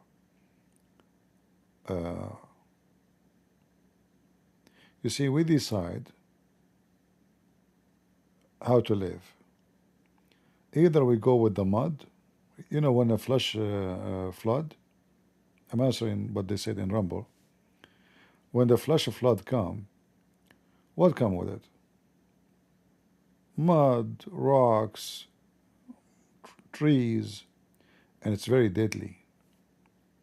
So some people, they are smart, they avoid the flash flood, and they will not go with the current. It's not because before things was different only, but because people today, they like to go with the flash flood because standing against it is very hard. As we said, sin is fun. So here, not because the right and the wrong change, but because staying in the right is not fun. There's more opportunity of sin now than before. Before, society is smaller, everybody knows everybody, so if a woman she sleep around, everybody will know about her. Now cities become big cities, nobody knows who are you. You walk in the street, you will see thousands of people, not even one of them will recognize you. Not a single one. And that is an invitation to do things and nobody will know. And then you reach the point, because everybody is committing sin, so who is even watching what you are doing? Who care? You watch a TV show, like, you know, Fox News, they claim to be conservative, but all their program is about the F word. Very filthy, very trashy. Not a single comedy show they have in any TV station is not filthy. So when people, they enjoy filth to be entertainment, we are changing the mood of the generation. A child, he listen to song, the song is full of the F word. He sing it, he say it, he adopt it, he live with it. So you can live today as people lived 30 and 50 years ago, because you can be careful with your family. That's why we said you marry a woman who you and her believe in a union, not in a sex contract, and this union will make a union of a family. So you teach your kids since a very early age, and you have to watch them carefully so they will not be poisoned by what's so-called fun, which is sin. So you watch them carefully, you can teach them at home, you can school them at home. Don't even send them to school if the school is not good, because this is what the poison started. So if you live in a society where the community is poisoned, then you can school your children at home. And all of America, actually, they approve that, and I think many countries, they approve that. Parents, they can teach their kids. And then there's I think an exam online or something to pass the exam, to pass the test, and they will pass. This way, and when you allow kids to come to your house to visit your kids, be sure that they are from the same equality, and watch carefully. Don't expose your kids to TikTok and the garbage. Don't give them phones. A kid, he do not need a phone. If you give them a phone, give them the old phone, all the styles, the one he can just send text and call, not the phone have access to the internet. Don't do that. What the kid he need to do with the phone? You are destroying him. A kid, he should be playing, he should be jumping, he should be reading, he should not be spending his day in a stupid TikTok. And you know what can be found there.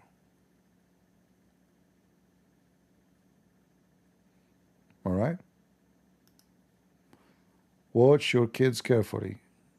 I mean, cats, chickens, they watch their babies very carefully. Human don't. If you go near the chicken chick, she will jump on you as if she's a lion.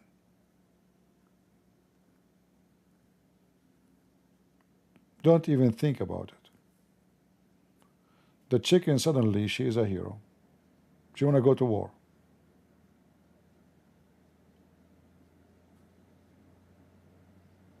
Same for the dog, same for the cat. Why you don't? Is the cat is better than you? Is the dog is better than you? Try to catch the baby of a dog. She will cut your arm.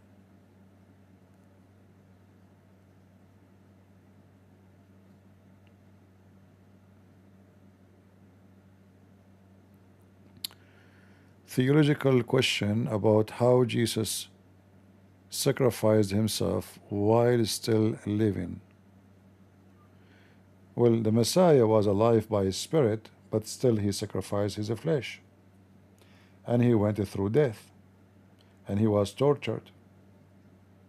Isn't it true? Isn't the disciple, he said, I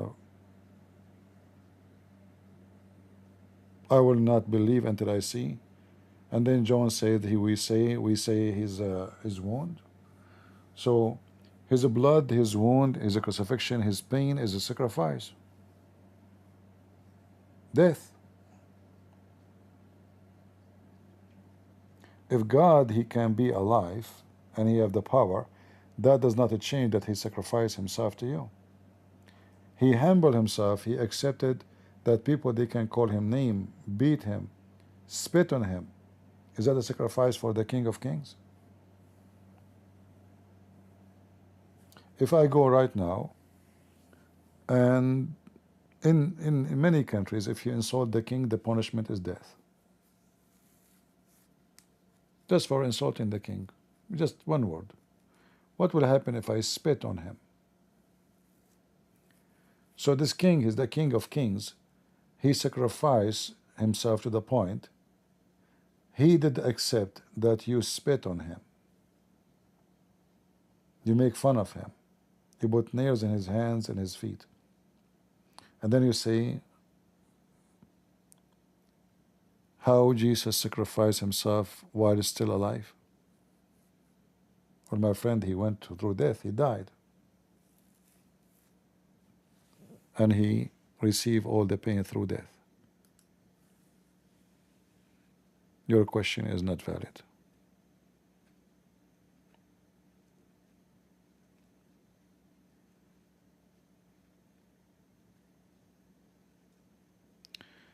All right, I will not delete the video. But I think it's better for me to go because, man, it's time to make coffee. It's morning time. Who want to drink coffee with me?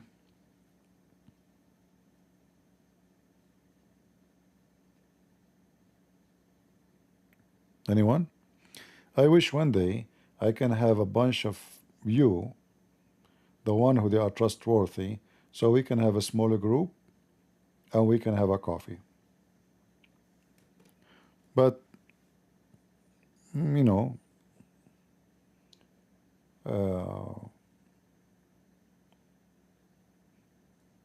sometimes that is not possible.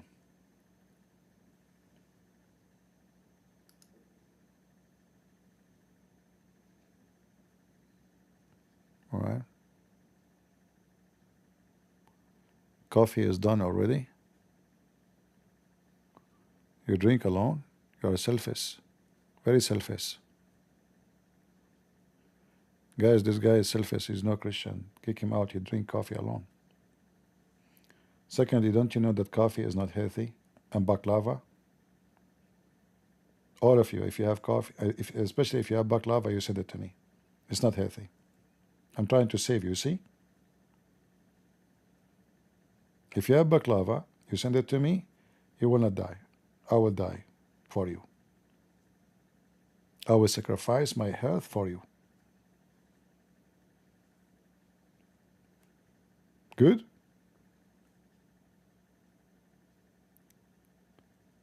Anytime you have difficulty eating baklava, dumpling, shish kebab, I'm here for you. Don't worry about it. I will sacrifice myself for you, my stomach for you. Even though I know I might die if I eat them for you, you know? But, I mean, so what? It's good to die for the family, you know?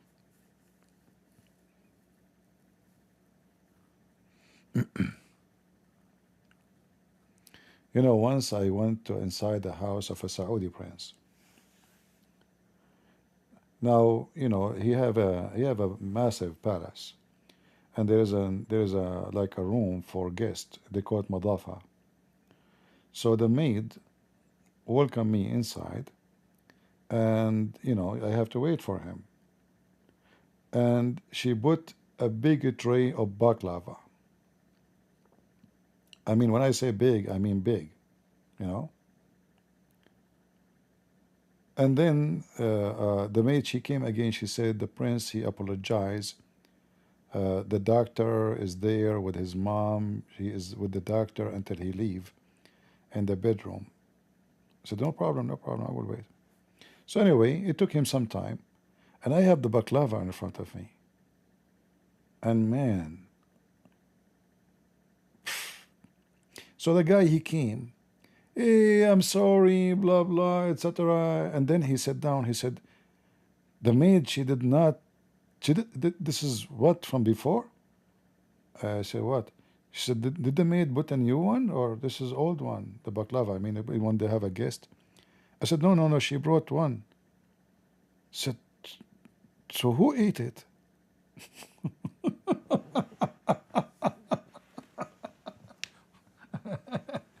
I was going to say to him, not me, you know.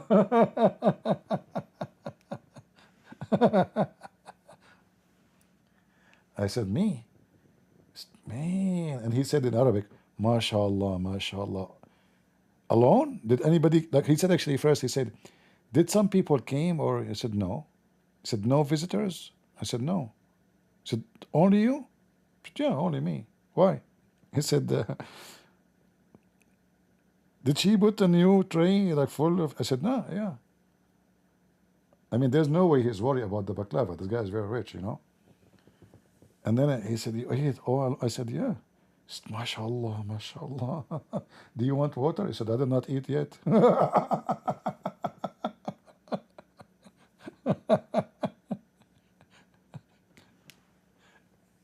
He said, but you came many times. I never served baklava. Why you don't say?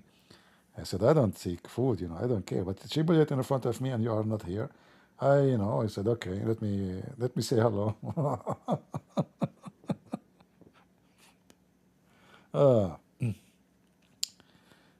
Yeah, he said, like, how many people came? I said, nobody.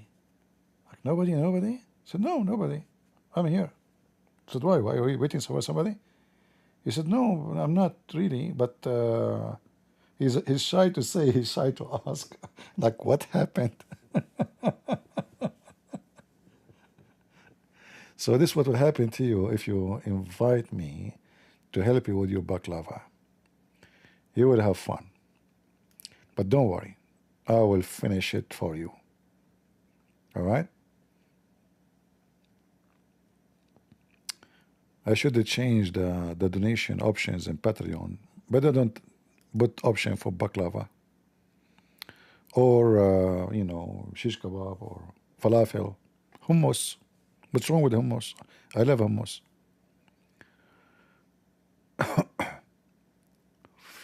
Just joking, okay? Don't take it seriously. Abdul will take this part and he will say Christian prince telling the Christians he will sacrifice himself to eat their baklava. Right?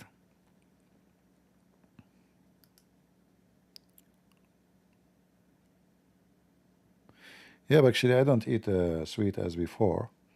I used to eat a lot of sweet, a lot, a lot. I mean, it's hard to explain the situation. But if I say to you, I did not eat sweet maybe for the last maybe 7 months, maybe more. I will not be exaggerating.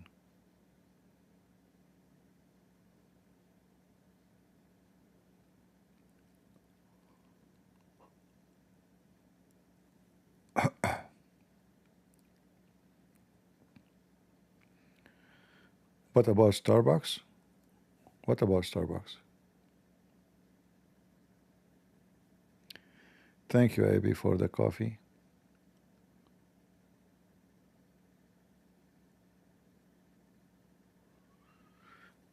Yeah. I'm not picky with food. I eat anything. You know, actually my favorite dish is a tomato and salt and bread. It's hard to believe, right? But trust me, this is my favorite. My mom, she used to scream at me. She says, "Why you don't wait? Why you are eating tomato? Why? What's wrong? You know, wait. The food is almost ready." And then one day she said to me, "One day you will meet a girl. Just because her name is Tomato, you will marry her."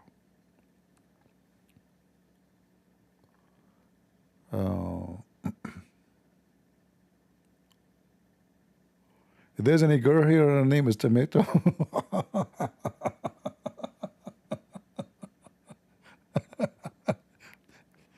maybe the prophecy of my mother, she will work. Yeah, she said one day you will meet a girl just because her name is Tomato, you will marry her. But how in the world any woman she will call her parents will call her Tomato? That will be weird.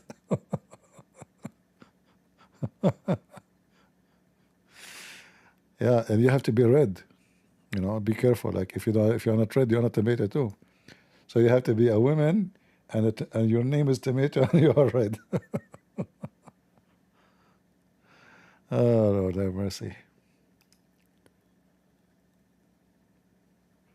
Yeah, I love tomato. You see, in the state, most of the tomato, actually, I even stopped buying tomato from Walmart. They don't taste anything to do with tomato. They have nothing to do with the tomato. It's like eating water. When I went to Ukraine, their tomato was fantastic. Unbelievable, so tasty. See, Ukraine, they have a very, they are blessed with their land. They have a very rich land with minerals. So vegetables there they grow, they are very, very tasty. But tomato was so good.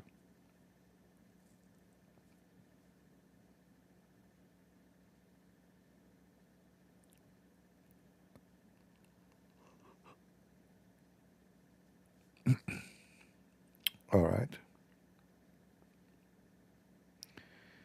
She will be red like tomato with shyness. Well, that's good. If she marry a Muslim, she will be red like tomato from a spanking.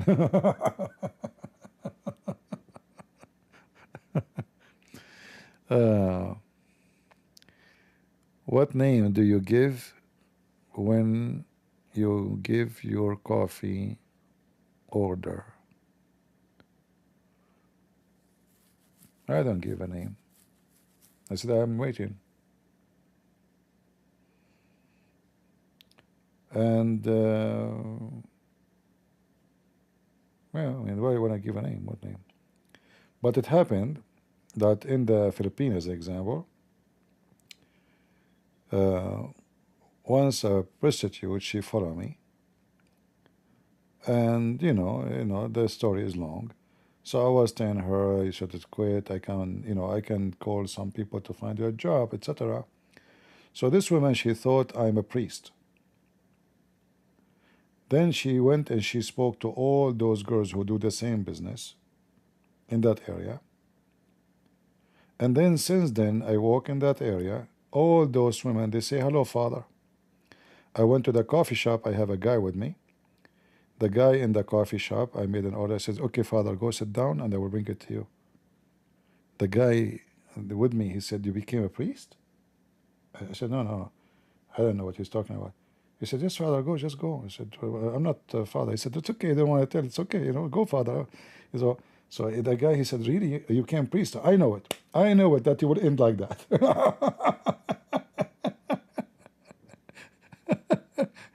So here we go. I have a name, Father. So in the coffee shop, etc. And then, I go sit, and the guy, he said, Father. And then I go, and then, there's Father, Holy Father. So, like, I became the well-known bishop.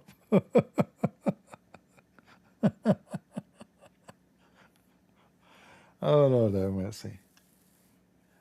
Yeah, she thought I'm a priest. She wasted my time, actually, because I spent like an hour maybe speaking to her.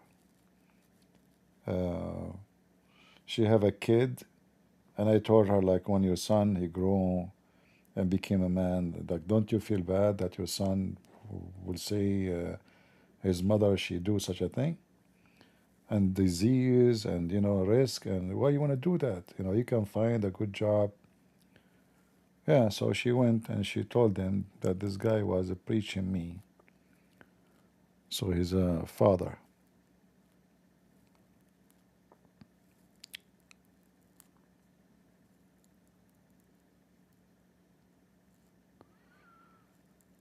You sorry about baklava? You cannot what?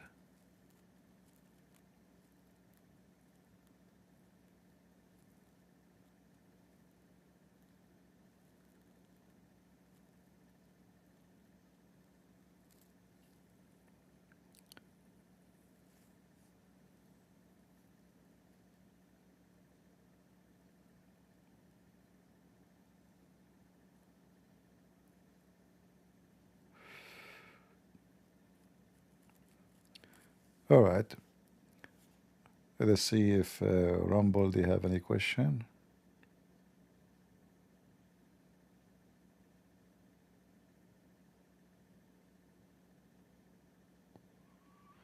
All right, I don't see anything. People in Rumble, by the way, they enjoy their time more than in YouTube, because there they are less number, and they became more like a family and friends, close friends. So Rumble people really, they I think they have a better, let us say, like, they know each other, like they exchange ideas. When you are in YouTube, the number is big, and it's always like when there is a small room, few people, we will know each other more. So because Rumble have less number of people, people there, they establish a better relationship. Like a family, exactly.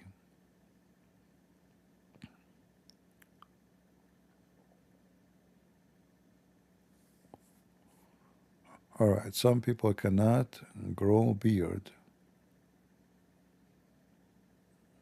What does have to do with this? You do not need this. What the connection between the beard and the father?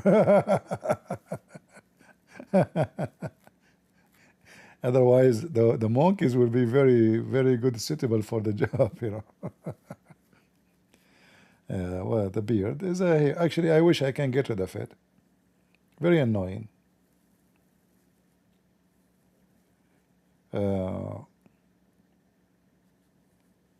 Actually, if I touch my hand with my beard, it hurt. My hand hurt. Imagine, my hand hurt. Because it's like needles, literally like needles. So I'm not happy for having a beard. And in the summer, it's like you are wearing a coat, very thick coat.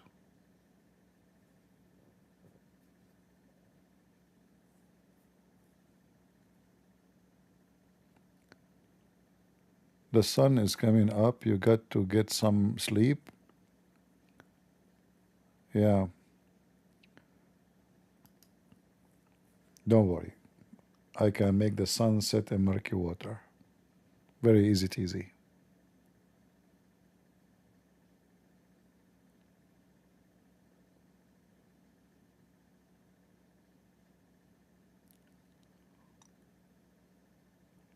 shave it. I never shave my beard, my mustache, even when he was in the police.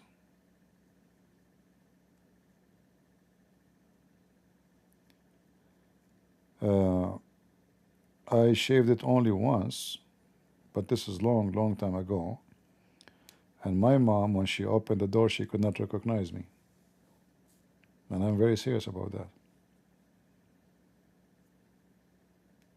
She opened the door, she was looking at me like, what I want, you know? Like, who is this guy?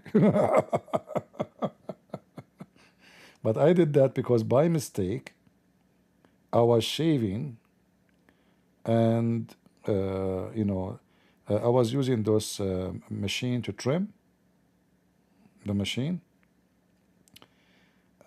So I was like, it have, you know, those plastic, like, you know, like the one, like a shirt, you put it in the machine so it can cut in the same level to trim. And that plastic came off suddenly and then hit my mustache. Man. I mean, imagine you walk in the street and you have half mustache is gone. So at that point, I have no choice. And there's no way you shave the mustache, but you don't shave the beard. You will look more like a monkey, like Abdul. So I said, okay, what I can do? I will walk only outside at night.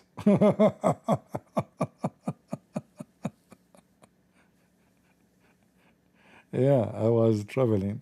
So when I went home, I knocked at the door. My mom opened and she was looking like, what? How? She said, Mom, it's me.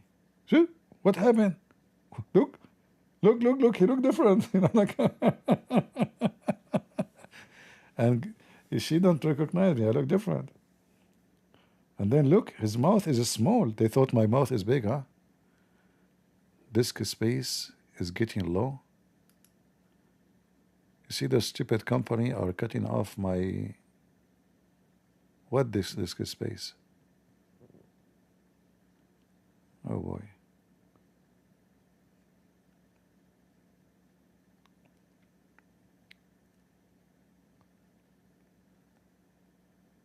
Yeah.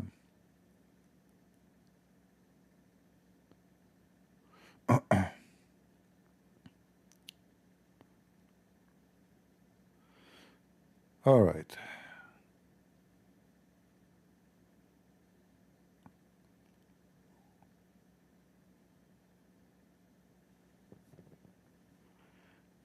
Yeah, if people did not see him for long without beard and mustache, they will not recognize you. Will look totally different.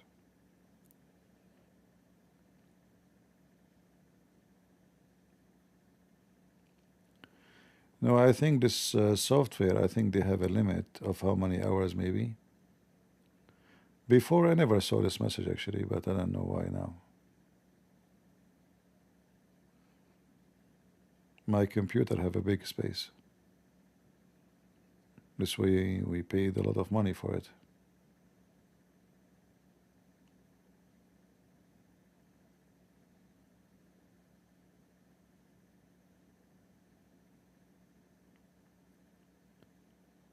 All right.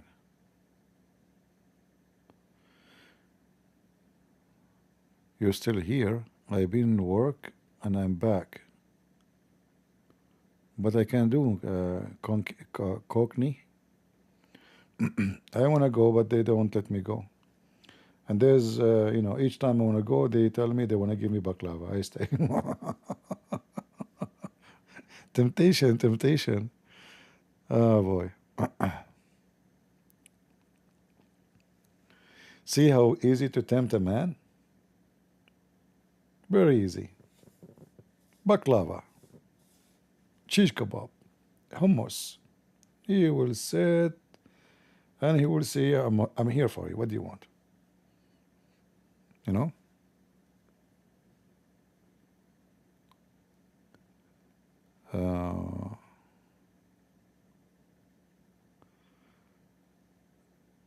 You don't want me to delete the video? But we don't have too much in it. But anyway, We can keep the first part about this guy. What his name? Later I can cut it. Tawhidi potato.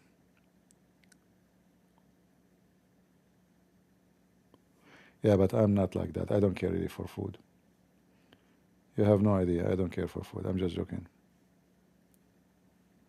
I'm the last one who care for food. My food is very simple. I don't go to a restaurant. And even if I go, like some friends, they invite me to go, I prefer not to go to a restaurant. But sometimes, you know, you are forced to go. I don't like restaurant. I prefer to eat at home. And I like simple food. The more simple, the more happy I am.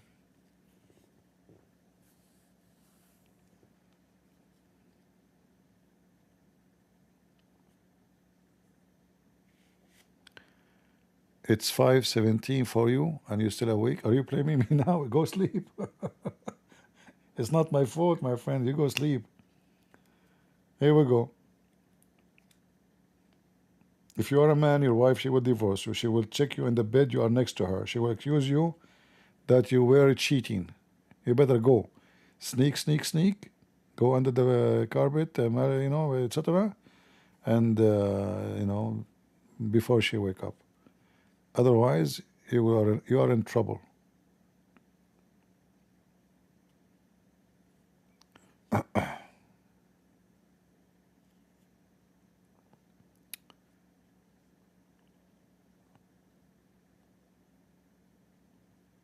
Trolls are trolling CP?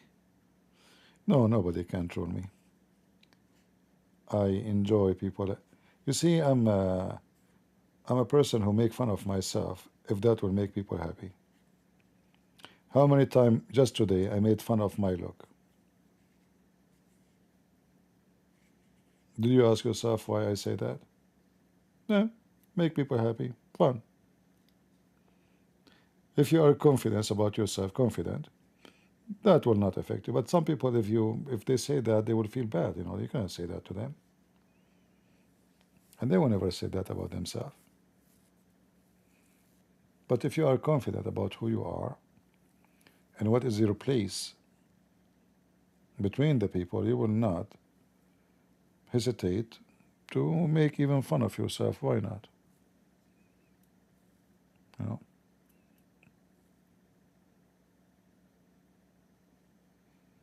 Right?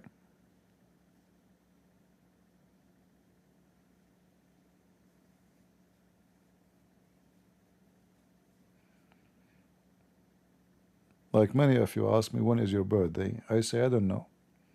Oh, what I know that my mother, she said to me, son, I don't know which day, but it was a bad day.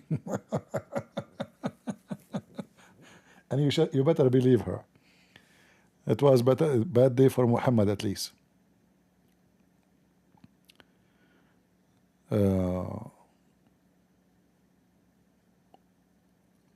Yeah. All right. We better go and finish for today. We send you baklava points. Okay, I'm staying there. Paint point. Guys, somebody send me baklava point. What does that mean? How we can eat the point? Now I know why Zakir and Naik saying, Christian Prince, you got a point there. First of all, Prophet Muhammad never mentioned baklava. Like Abdul. Baklava is a Greek food. A prophet never heard of it. Christian Prince, first of all, you are stupid and you are an idiot. The prophet, he mentioned the Roman. And I don't give you the Roman, then you the baklava. Oh, okay. You got a point. So you want to send me baklava point? What is that? Is that a Bitcoin? By the way, I saw in the news about how many $1 billion are storing in Bitcoins, and this is corrupto coins. So if you have a Bitcoin, you better careful, because you might go to your account and you find your money is gone. These hackers are stealing hundreds of millions every day. So this Bitcoins is just a joke. Imagine you go to sleep, you think you have $600 million in the bitcoins. You wake up in the morning, they have bit but no coins.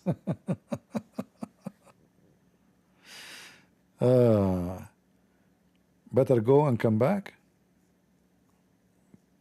You're trying to make me dizzy now. Go and come back? Why go and come back? What about go and don't come back? Do you remember the story I told you about CP, the star there? Remember the story? The guy who is with his fiancée holding her hand. You see, do you see? CP star. Yes, honey, yes. Do you see how far? Yes, yes, yes. Okay, just go there and never come back. Stay far away. All right. You are on your second cup. How you can sit in the cup? Oh, Bruce, he just came. I cannot leave. Bruce, he just came. That's it. I have to stay another 6 hours.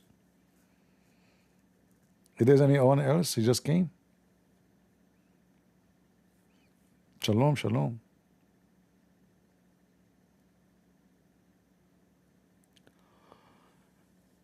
Lord have mercy.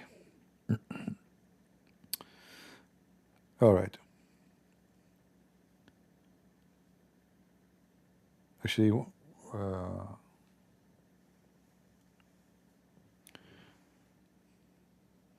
let me see. Hold on.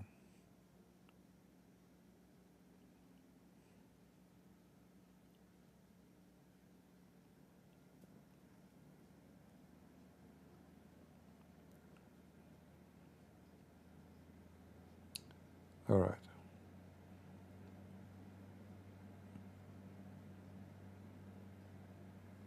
Because somebody said he want to bring a sheikh to debate me, but now it's too late, you know. Even, but no, nothing. There's nothing.